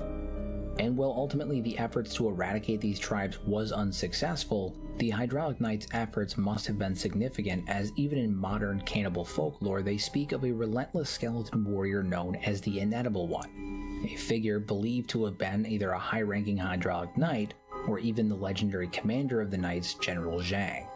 The Knights themselves would go on to become a symbol of the Empire's iron-fisted enforcement, a reminder that even in decay, the Empire's will was absolute. Watching this video, I'm now realizing just like how insane having a Labubu in Kenshi is, bro. But what Like, our mods began are crazy. as a benevolent reconstruction effort would soon morph into an oppressive rule. The Empire, once a beacon of order, grew increasingly authoritarian. Child prisons were established, brutal crackdowns targeting alleged pirates and religious dissidents, and countless innocents would perish under the weight of imperial paranoia. As dissent simmered, a catastrophic famine would also strike, pushing the already strained populace towards open rebellion. And it was amid the Empire's unraveling that a messianic figure would emerge from the chaos. Now, one of the most puzzling developments of the era that would follow was the sudden appearance of the Hivers, a species entirely absent from historical records predating this period. Because Whether they Cat Lon evolved from created them mutated human with the stock, Bugmaster. arrived from a distant land beyond the sea, or were the product of some forgotten experimentation remains unknown. What is certain is that by this time they had established themselves as a permanent presence on Kenshi, forming their own distinct societies with unique hive-based structures. Their origin, however, remains one of Kenshi's greatest contested mysteries, even now. Evidence suggests the Shek, though likely present during the reign of the Second Empire, bore little resemblance to their modern form. The skeletons of the Black Desert City indicate that they once appeared far more humanoid, lacking the distinctive horns that are now defined in their physiology. Referred to in dialogue as enforcers, they may have once served I love my little raw meat eating, acid proof, limb losing fast boys. as a specialized warrior caste within the empires of I mean, old. if you're a genetic mutation that doesn't exist at all, you might as well put all the great, whatever great aspects you want, man. Those are great aspects to have. Tasked with suppressing dissent and battling external threats. Yet, with much of the history lost or deliberately erased, the true nature of their ancient role remains speculative. For centuries, the Shek existed as scattered warring tribes, until the rise of Krull, a warrior whose name still echoes through Shek oral traditions. Through sheer force of will and martial prowess, he would unite the fractured clans under a single banner, instilling them with a rigid code of honor and strength. His conquest forged a formidable kingdom, one that struck fear into the hearts of neighboring civilizations. Yet, like with so many great leaders, Krull met his end in battle. Legends claim he felled an army that outnumbered him 100-fold, a death so glorious that it became the ultimate aspiration of his followers. In the centuries since, the Shek have venerated him as a near-divine figure, their culture revolving around the pursuit of a worthy death in combat. This ethos has sustained their relentless raiding and warfare, ensuring the Krull's legacy endures in blood and steel. Now, amidst the power vacuum left by the Second Empire's collapse, new factions and independent cities would rise to dominance, utilizing the infrastructure left behind by the Empire. That's Trader's Edge. After an That's unknown Trader's amount of Edge and time, hang. the United Cities, alongside the Traders Guild, would emerge as Or the Traders Guild, successors whatever. to whatever It's Trader's Edge, right? fractured Yeah, Trader's states Edge. remained. Officially, they would position themselves as liberators, abolishing the arbitrary tyranny of the past, replacing it with a system where only Dude, criminals those are the walls we need at our base. Look at those fucking walls, man. Our walls at our base are ass right condemned now. to forced labor in mines and plantations. Yet, as history has repeatedly shown, such ideals often corrode under the weight of greed and corruption. The definition of criminal grew increasingly elastic, ensnaring not just actual lawbreakers but political dissidents, debtors, or anyone deemed inconvenient. In this way, the United Cities and Traders Guilds perpetuated a subtler but no less oppressive form of control, proving that even in a new era, the sins of the past are never truly buried. This period was an age of transformation, where new powers would rise from the ruins of the old empire and species would emerge or evolve to claim their place in Kenshi's brutal tapestry.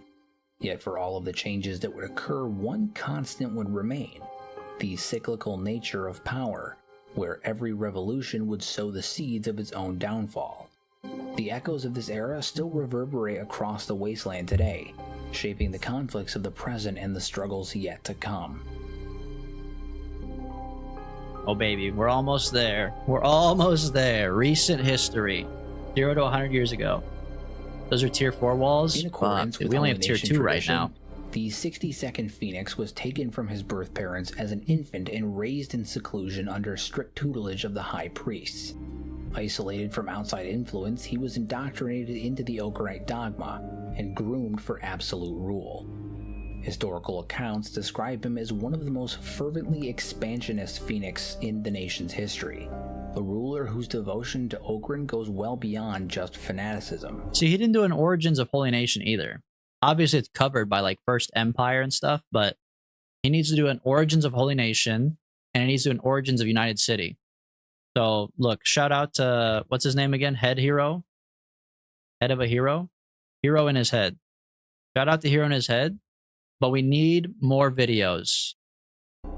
At age 16, he would preside over the trial of his own birth family, condemning them to execution by holy fire for alleged heresy. This act cemented his reputation as an uncompromising enforcer of divine law, and setting the tone for his reign, one marked by ruthless orthodoxy and an unyielding campaign against all perceived threats to the Holy Nation's supremacy. Decades ago, the United Cities would face a near collapse when a devastating drought would ravage the southern plains, triggering widespread famine. Desperate cities began to rely on the Traders Guild for supplies, but Czech raiders and bandit warlords began intercepting caravans, leaving the populace to starve. What little food reached the markets was often hoarded by the nobles, sparking mass unrest. Yeah, assholes. The ensuing Red Rebellion United saw Cities peasants assholes, and man. disenfranchised citizens They're rise just as up bad in as Holy revolt, Nation. slaughtering aristocrats and even claiming the life of Emperor Anzai. Though the rebellion was ultimately crushed, its aftermath ushered in an even darker era. The noble circle appointed Emperor Tengu, a man notorious for his capricious cruelty and detachment. There's a lettered Emperor Tengu titled Puppet? That's fucked up, man. How could this be our replacement for Emperor Enzai, a man so brash and unintelligent? I didn't know they hated Tengu so much, man. Here's the Red Rebellion. This is the part we did not know. After the Red Rebellion, a new leader was chosen, Emperor Tengu, a starkly more impulsive man with a lack of common sense in comparison to his predecessor. Tengu has an inner circle of 4 equally cruel, powerful high nobles handpicked by himself. The emperor and his nobles are massively feared, particularly by the lower working class, and there are a huge number of rumors that reinforce his image. Oh, yeah, and they talk about his mysterious vault, where rebels and enemies are sent. Dude, so he's like a ruling with an iron fist kind of guy, where you kick out all the people that actually matter and care. Like, kicking out everybody and having an inner circle of 4 people that you picked personally is just like you're a dictator. There's no representation of the lower class. Poverty itself became a crime. Thousands were arrested and enslaved under the pretense of maintaining imperial stability, deepening the suffering of the lower classes. Eventually, the once fertile breadbasket of trade and agriculture, the region of Bast, became a battleground when the Holy Nation launched a sudden and brutal invasion. Farms and towns were razed, civilians slaughtered, and children dragged to rebirth for purification. The exact catalyst for this offense remains unclear, with some believing that Tengu's oppressive policies provoked Okranite wrath. That's what I was going to ask, is why the fuck did they do it? Like, why did they attack? But he said it's relatively unknown, just maybe because people were so unhappy. Maybe, like, rumors were getting to the Holy Nation that the United States was fucked up. Plus, they said the Lord Phoenix was, like, the most expansive lord they've had yet, so maybe he saw it as, like, a good opportunity to rush in and take over. While others believe you gotta kill the nobles. It's not a real Kenshi run if you don't. Don't worry, we will. I like I said earlier, we kill everybody. Fuck everybody. To a permanent war zone. The only person equipped to lead is me, obviously. A decisive victory, leaving the land ultimately scorched and lifeless. The Czech kingdom under King Shagger had been bled dry by endless war against the Holy Nation and United Cities. True to Czech tradition, Shagger saw a glorious last stand, demanding his warriors throw themselves into annihilation for honor's sake. But Bayan, a warrior of uncommon pragmatism, challenged his fatalism, arguing for survival over senseless sacrifice. When Shagger moved to silence him, Asada the Stone Golem, one of the legendary 5 Invincibles, would intervene. Their duel ended Shagger's rule, and Asada seized power, forging a new path for the Czech, halting the war with the Holy Nation and the United Cities, opening trade, and the dismantling of old Czech traditions. Though some warriors still resent this shift, Asada remains steadfast, preserving her people's future, even at the cost of their past. And with that, we have reached the time of Kenshi 1. Boom, this past baby. century was defined by tyranny, time of Kenshi rebellion, 1. and radical change. But we have a bonus video about Kenshi 2. Because I want to know more about Kenshi 2. But overall, pretty good, man. Pretty good. I feel like there's a lot of really, really interesting Kenshi 1 lore that I was not privy to previously. I definitely respect so much more about the game now, man. They were cooking with that shit. Like, one single guy coming up with all that stuff by himself is crazy, man. It's actually crazy. And hopefully they continue to do it. I mean, it makes sense why they took it so long to develop, and hopefully in Kenshi 2 they do add more stuff that expands upon that and takes it into consideration. I don't know what the fuck it means that Chris Hunt left the company. We're probably fucked then, but I don't know, man. Very, very impressed. I did not know a majority of that stuff, because you don't really need to know it to play the game.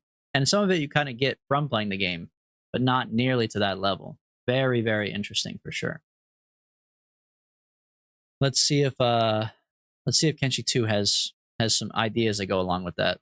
Everybody here in his head back once again. So many of you guys have seen my video yesterday. I'll go ahead and link that down below. We should watch the network theory. You mean the one with the cloud? The last month or so, I've been working with Lo-Fi the robot to cloud? help test and debut their new free camera mode, which was announced yesterday in the April 1st update. Yeah. Which not only was an update on the free camera mode, it was but on also there. The first bit of Kenshi 2 news, or honestly, really Kenshi news that we've gotten in the better part of 2 years. So I wanted to take a little bit of time today to sit down with you guys and kind of dissect everything that's going on in that update. So we're going to go ahead and get started. So Kenshi free camera mode, Q&A, Unreal Engine 5 news, new Kenshi 2 screenshots, and the photo contest. All right, so Kenshi 2, when? Well, we're not saying just yet. I once read that it's bad practice from a marketing perspective to say it's ready when it's ready, but honestly, that kind of sums it up. Anything else until we've got a release window for you is just sugarcoating, and we'd rather not do that. Besides, when we have behaved, when we behave how devs are supposed to, they have to behave how devs are supposed to behave. I can read, I promise. We reckon I've been there. It's ready I when know it's how ready it feels is the best when you can't approach. read something So on stream or when you're recording a video. I get it. A little depressing. I do kind of wish we were getting a little bit more of a concrete, time frame, or even just a generalized time frame. If they had said like just a year or two, I would be fine with that. But is what it is. So why so little news? It's been a long while since we updated you on Kenshi 2. We had a bit of change of tack and switched focus, getting all of our ducks in a row for the betterment of Kenshi 2's development. That's all marketing, corporate mumbo jumbo. I'm just gonna be honest with you. We had a change of tack and switched focus to get all our ducks in a row. You just said the same thing 3 times. Change of tack is the exact same as switch focus, and both of those go towards getting your ducks in a row. You could have just said get your ducks in a row. Already, they're fucked. Development rather than constantly drip feeding you content bit by bit. Yeah, buzzing to pow. Something out for Kenshi Literally. 2, it requires a lot of back and forth, a lot of double checking, long cross-departmental discussions on whether or not to reveal, which makes sense. There's a that part is good. The reality is that every time we put something out on Kenshi 2, it requires a lot of back and forth, double checking, and cross-departmental discussions on whether to reveal it or not. That feels like that means that they're trying to keep the lore in mind. A lot of legality behind, do you want to really reveal too much? Should we talk about this? Is it going to create more problems than good? There's a lot of those internal discussions. So, it makes sense why they, it's a bit of a cumbersome process. So essentially they go on in this to explain that everything looks good, but, kind of drip feeding us content, which is what they were doing towards the beginning. If you guys remember, 2 years ago, they would give us a new Kenshi screenshot every couple of months. They had the occasional little videos from like pre-alpha that are still up on. There's a Meet the Creators video. I hope they do something with the camera. What do you not like about the camera, Hydra? Lo-Fi's official YouTube channel, showing some of the stuff in the building mode and things like that they're working on, and then they kind of just stopped. And what they're saying here is essentially we were drip feeding you content, but that kind of takes away what like Kenshi really is, which is a discovery. It's about finding new stuff. And if we show you all these little things, eventually it'll add up, and we've showed you a lot of stuff. And when the game comes out, we run the risk of revealing too much stuff or giving our best stuff away too early, And based on some of the stuff we've seen, they've already showed us some real bangers. I mean, some of our architecture they've shown us, some of those screenshots of like the hivers and like the models of the hivers, I mean, absolutely phenomenal. So definitely I understand it, and it sucks that we're not going to get that drip feed, as they put it, of Kenshi 2 content like we were getting early on. The physics for it and it gets stuck on stuff. That is true.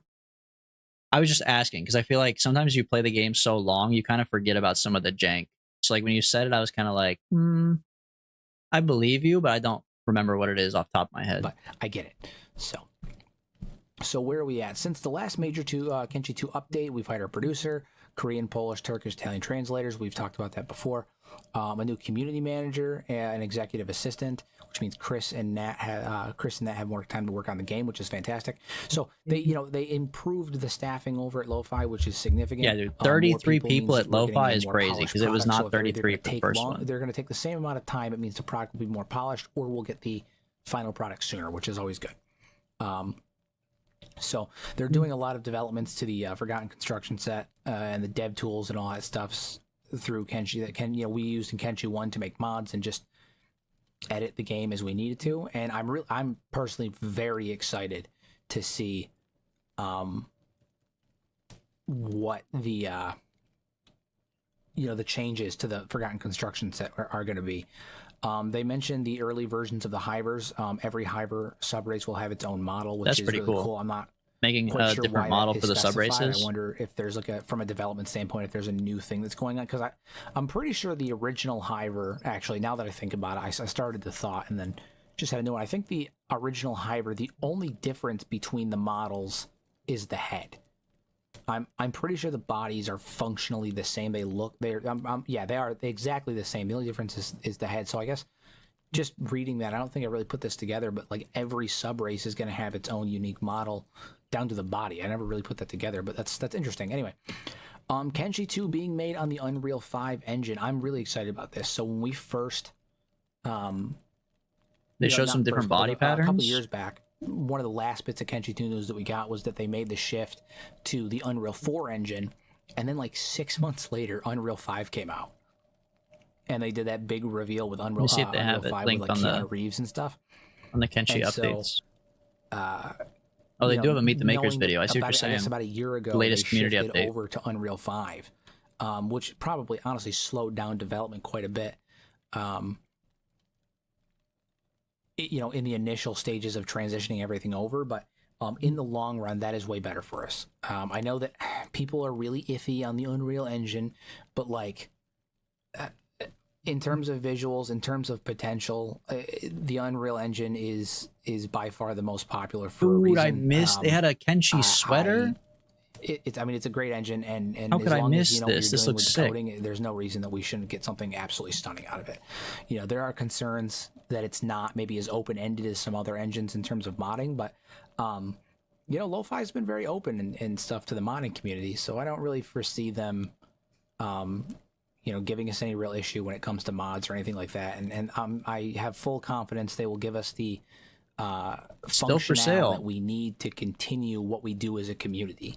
They even kind of highlighted up here a little bit towards talking pretty about sick. the developer tools and all that stuff. So I wouldn't worry too much about that, and I wouldn't worry too much about the bugginess. We will worry it out. We'll figure it out once it happens and it comes through. But I think a lot of the stress about moving to Unreal Engine is largely unwarranted. I'm super hype about it. You guys should be super hype about it. It's gonna be badass. So we got a Q&A here. It's a really long one, so I'll kind of go through some of the stuff that I thought was most interesting. I peeked at this a little bit throughout the day, in between errands and stuff like that. But this is the first time that I think I'm really going through at full attention and reading it. And for clarification, I'm filming this obviously a couple hours after it was released.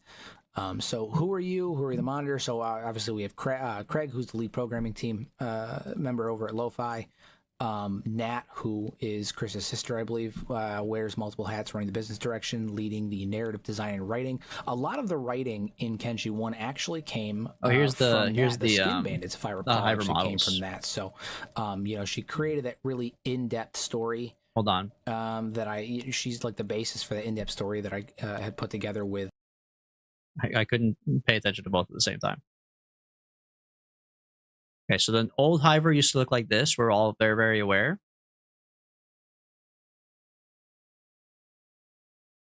Okay. Very early work in progress model. This is the tiger stripes you're talking about? Tiger stripes?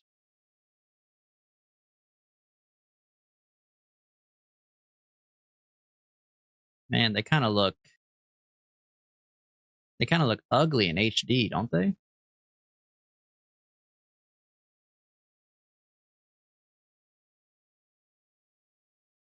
Yeah, they did change the body just a little bit.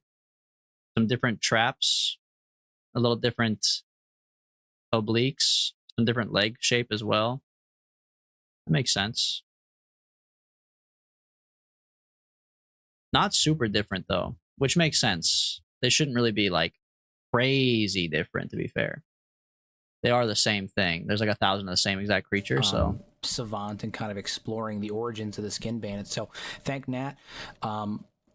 and hopefully we get I have full confidence we're going to get just as good stuff in the next game. And then we have Mohammed, who's the lead artist for Kenshi 2. Stellar work, my lad. Stellar work. I hope you see this.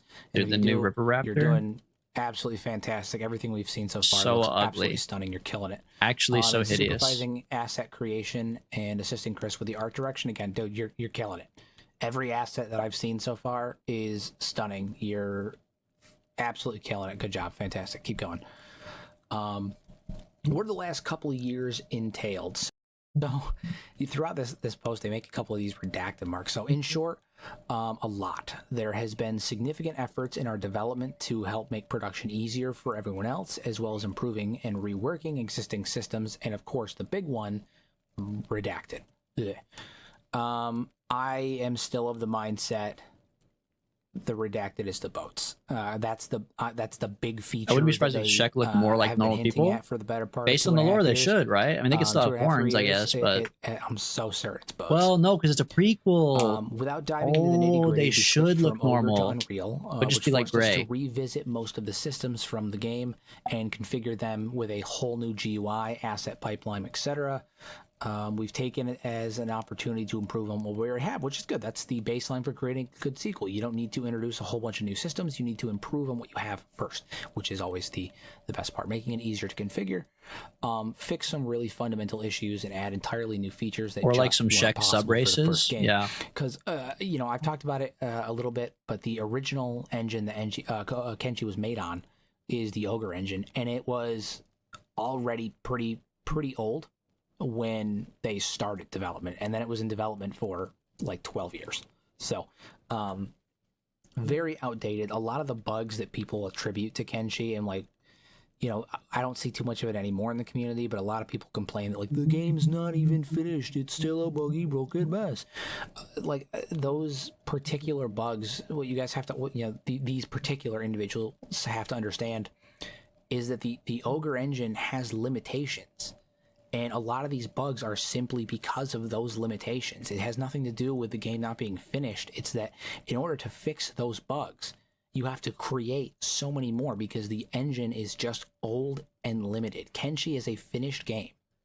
It's just a finished game on an engine that has limits. And frankly, the game itself is well beyond the scope of what that engine should be able to do. The fact we have anything playable is fantastic just by nature of the engine. So we always have to. He's got a good point there. He's got a good point there, dude. Shout out Lo-Fi. It's more modern. It's more functional. I don't know. I'm kind of worried that after reading that Chris Hunt left the company, that's really concerning. We're currently dealing with, especially for the modding community. It's gonna be great.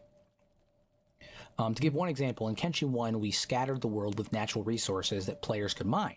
We had a set number of resources that could be mined, and you could reduce the amount of copper in a region to none or add some iron where there was no iron, but really that's the limit. Just playing with numbers, which is true. Since revisiting the system, not only have we made all of our code more modular and easier to maintain, but we also made it possible for modders to create their own types of resources. That's so you can cool. Add things like gold mining, work that into some new Dude, it's cool that they're recipes, building out the like code bars, to take into account modders. Targets if you're carrying large amounts. Leaving intentional loopholes so they can add mining gold is so crazy. This is what I'm talking about with the mods. The potential for modding here is going to be crazy.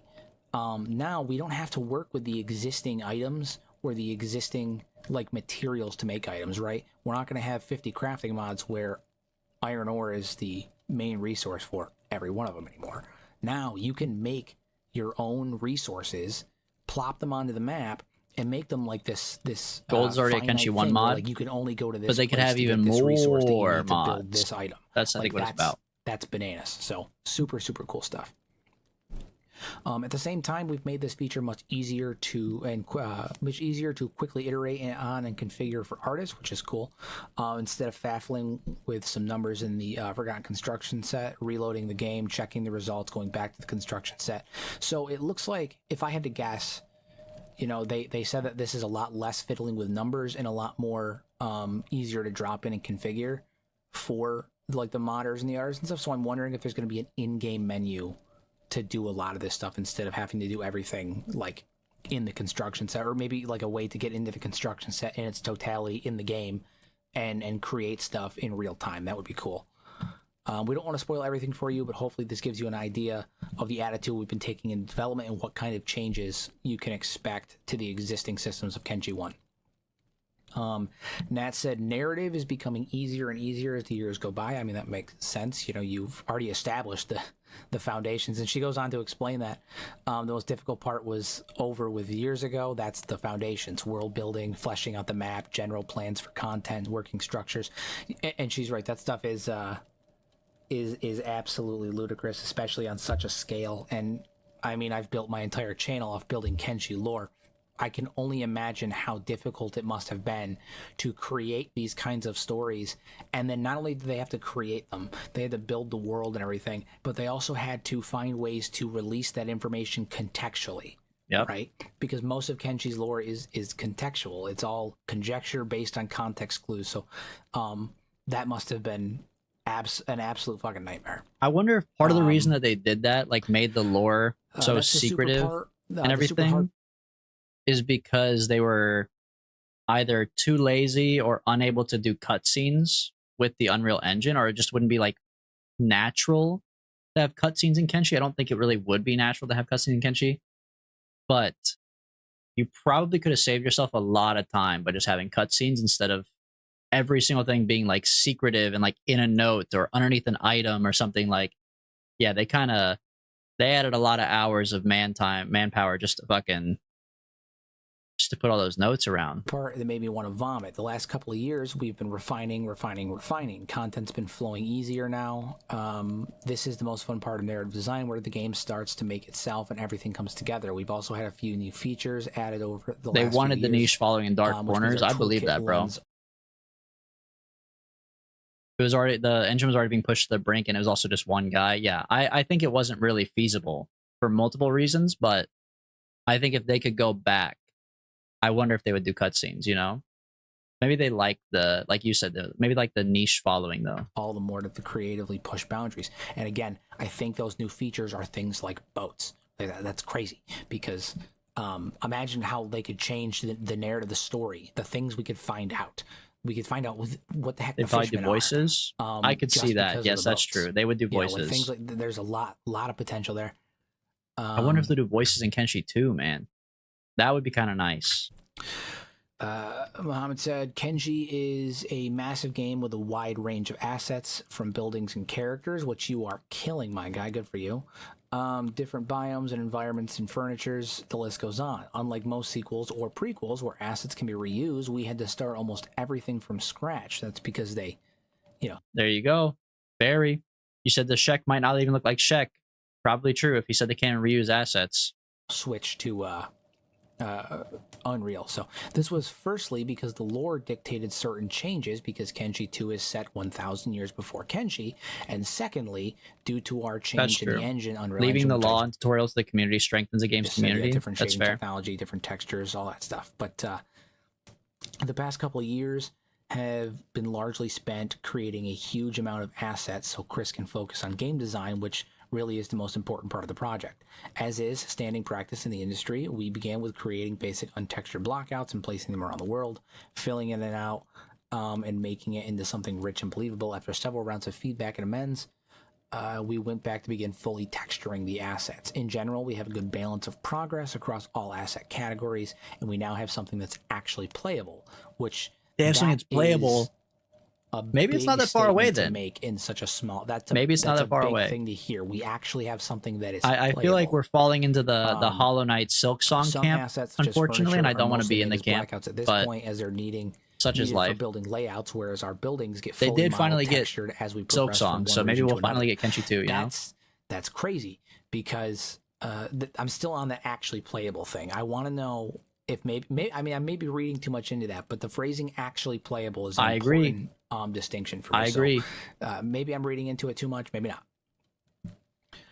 What is Unreal 5 doing for Kenshi 2 exactly? A significant was getting my girl snacks. I think I missed a lot. Unreal 5 was the future. W, Adam. We didn't want to be building Kenshi. Getting your girl snacks is more important. Don't worry. Support in the future. Kenshi 2 is not coming out for a long time, man. This is also only Kenshi 2, so. 4, and then, literally, I think like 6 months later, Unreal 5 was announced, and I remember when it happened. I was like, I wonder if they're gonna jump, but I hadn't heard anything for some time. So I thought maybe they just said, well, we'll bite it and we'll stay on Kenshi on Unreal 4. But I'm glad they made the switch. A lot of Unreal 5 features are still technically in their experimental phase right now, some of which we've begun to use, whereas others we're keeping an eye on later for stages of development. We're using Kenshi Unreal Engine 5's world partition system to help performance and scalability. I don't actually know anything about this, so if you guys know anything about the partition system, do let me know in the comments below. I'd be eager to hear more. To help performance and scalability in World Kenshi 2's partition massive system. open world, we're planning to use the much-hyped nanite to enable us to have higher poly count and improved performance where needed. That's really cool. Higher poly count, we're going to have more entities on the screen. We'll be able to make more detailed buildings, more detailed environments. It's just a built-in way to divide large worlds into a grid for efficient loading and unloading of assets based on distance. Oh, okay. So they're going to fix the loading stuff and anything like that. Finally, bro. I do wonder if that's going to play a factor in the physics engine as well, because we've seen the chunks from Minecraft. Yeah. That's a good way to put it. Where you can see the live physics engine of the corpses and stuff and the environment. So I'm curious if that's gonna we're gonna see that improve the physics system as well. Lumen, which gives us dynamic illumination and realistic reflections, and Unreal 5's machine learning cloth simulation brings the characters' clothes to life. Oh, machine learning cloth simulation is crazy. That'll be really cool. I am already stoked now thinking about clothing mods. That's gonna be bananas. Absolutely bananas. Clothing mods, I'm or hyped. I'm hyped. Unreal Engine 5 what kind has of something clothing called mods are going to come out, bro? Just be honest with yourself. Which will allow us to dynamically base Cloth shadows physics. in real time. This is What's the cloth particularly falling useful over? for the much improved That's the base question. building elements where we don't know where people will place their assets.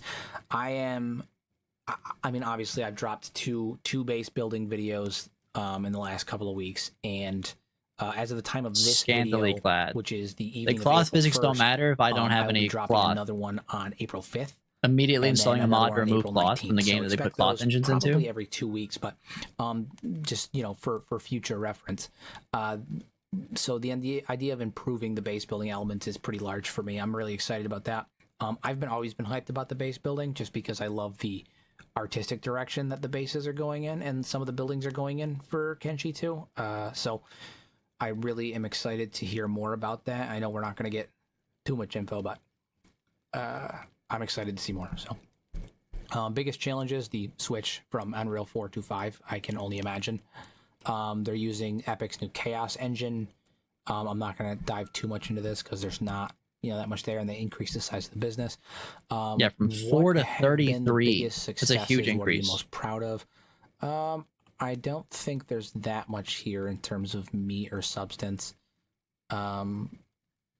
Development practices, duplicating existing setups. No, nothing there. What are we currently working on? Craig is I'm currently working on some back-end tools to help our localization team manage commonly used terminology, as well as reworking our deployment pipeline to be more configurable cross-platform. So nothing too big there other than, localization.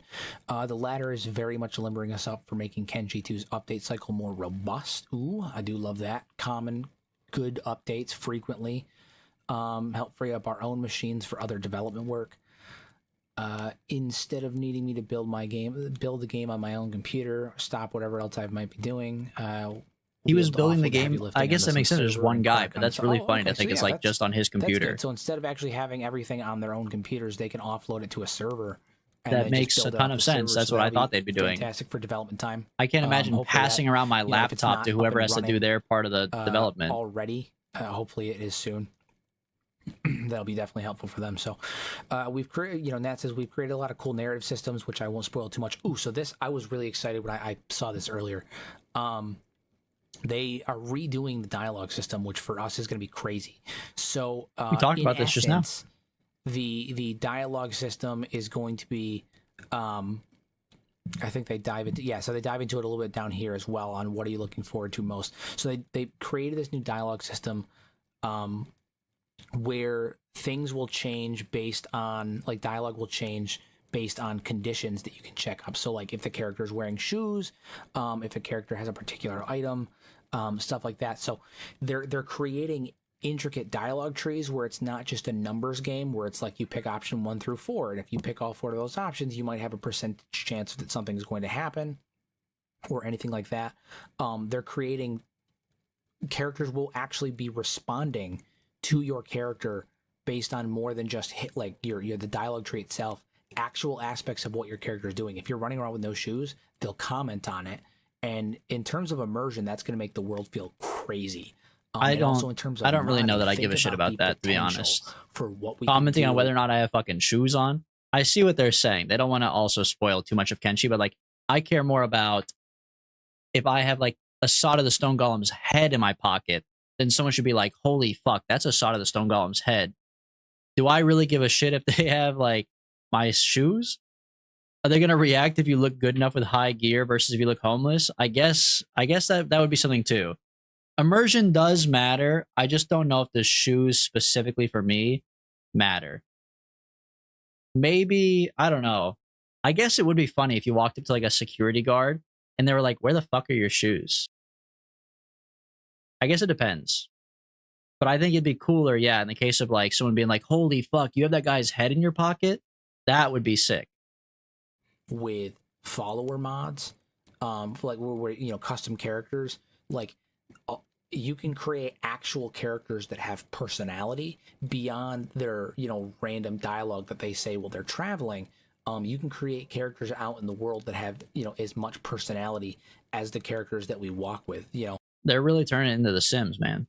A lot of characters Apocalyptic in Kenshi, Sims. They get a couple of lines like in a bar, or like, you know, shopkeepers might get a little bit more depending on like their personal character history, like Armor King or like any of them. But like for the most part, a lot of characters are if they commented on your custom character's cursedness, that would be good. Yes. If they could put a thing in that was like, comment if character's chest is larger than like 500 pixels, or like when you make someone this big, existing. Comment if head And is so the idea really that you could wide create but these really short. detailed characters that, even though they're not part of like your group or they're not serving a That would be function good. per se, they could have this really intricate dialogue tree that is ever morphing based on your achievements, and it makes you feel more solidified in the world. So, I mean, that's crazy. I'm super stoked about that. Imagine like they just started calling you and this is ugly. just dialogue. The amount of things. Yeah, that's what happened if I that were showed just up. not possible in Kenshi 1 is growing. That's what they would bigger do to every me, day. man. You think those overhaul mods are big? You ain't seen nothing yet. I think they're specifically referring to mods like Genesis, where it completely changes everything, and well, you know, obviously keeping Kenshi's core narrative, but like, you know, it's funny because some people are disappointed. They think that like there's not that much news in here in regards to Kenshi 2, but like there's so many little tidbits, and it's more than we've gotten in like 2 years. I mean, it's great. Love it. I'm equally, if not more, excited about what the community will cook up with all of our new features. We're bound to our budgets and lore considerations. I want to see what you mad lads will do with it all. Absolutely confirmed. They confirmed it. Yup. I love it. They've confirmed it. They are members of the Mad Lads Guild. Lo-Fi's with us. Outstanding. What's the Mad Lo-Fi's Lads talking Guild? to all you mad lads. I'm left out. Oh my god. I'm not a really mad upset lad. because I'm not upset. I'm really curious. I want to know if that was deliberate or not. Lo-Fi, if you watch this, comment down below and tell me if that was deliberate or not. I need to know. Please tell me. He's the Mad Lads. It's his channel. Love it. I can't wait to see what people playing our stuff, talking about it, getting pissed off by it, enjoying it, and just frightening it. All right, let's get to the screenshots. I get it. I'm just now they've teased like the little picture at the bottom. I want to see it. It's all pieces play. Come on. So this is there we go. Look at that.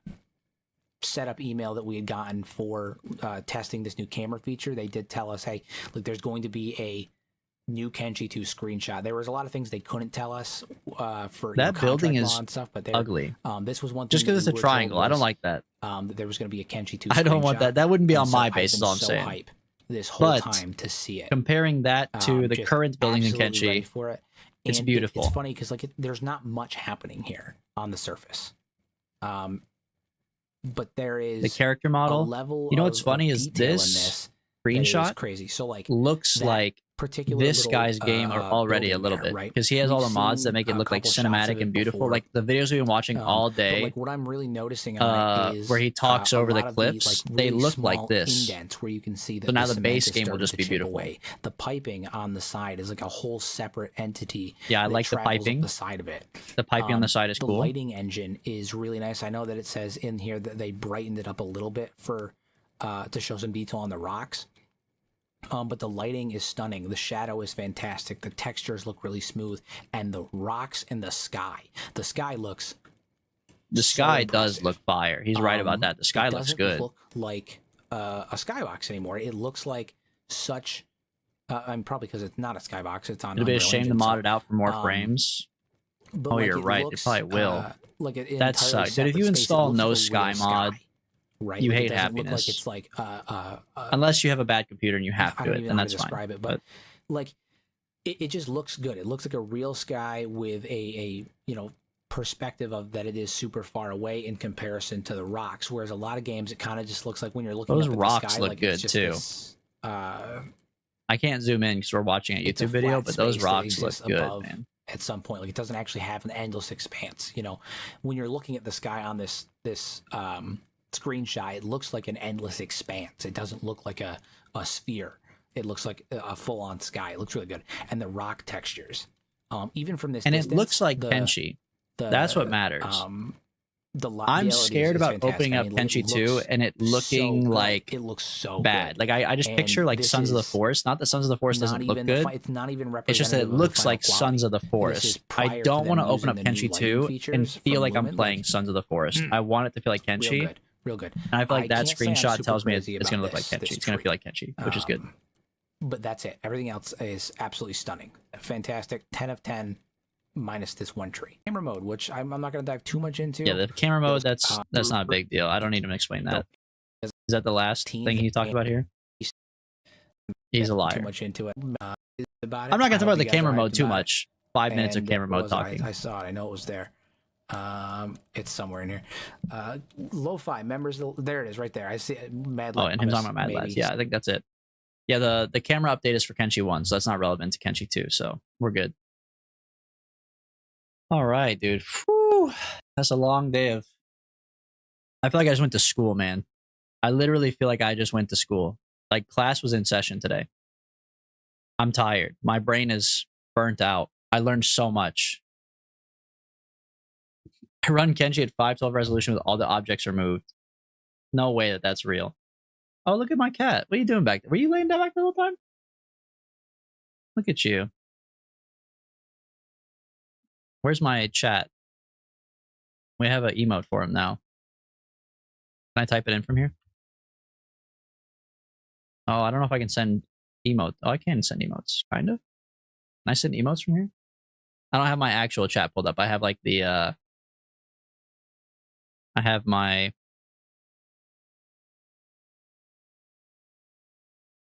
like my streamer version of it pulled up. I don't have the real one pulled up, but that's all right. You need it to mega base in multiple locations. You're not joking, Hydrochronics. You play it 512 resolution with all the objects removed. There's no fucking way, bro. There's no way. There's no way. Send me a screenshot. Well, you're not in the Discord, but I won't pressure you because I feel like joining Discord is kind of annoying. But if you want to join the Discord and send the screenshot, I'd love to see Kenshi at 512 resolution because that sounds crazy. Yeah, no, great stream. And I feel like we learned a lot. Thank you, Kier, for making my head look like that. Oh, great. Now you're all excited. The Discord, yeah, the Discord link is underneath. It's underneath the stream. Here, I can also put it in the chat for you. There you go.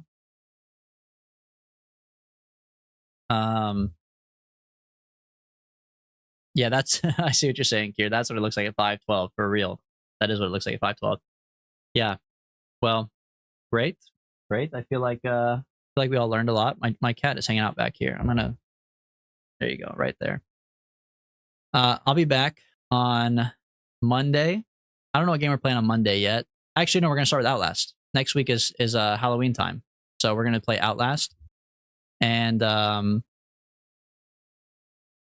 yeah, So next week we'll be playing Outlast and Outlast 2, maybe, depending on... I don't know how long it takes to beat Outlast. If we beat Outlast in a single stream, then we'll play Outlast 2.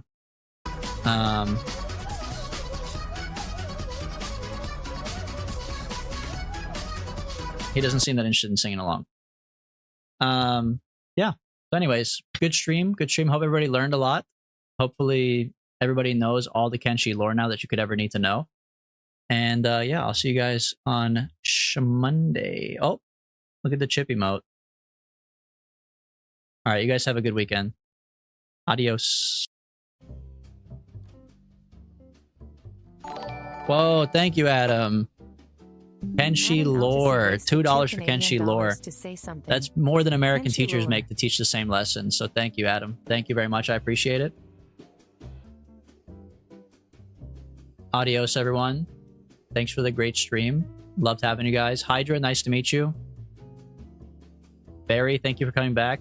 Anybody who's watching the VOD, thank you for watching the VOD.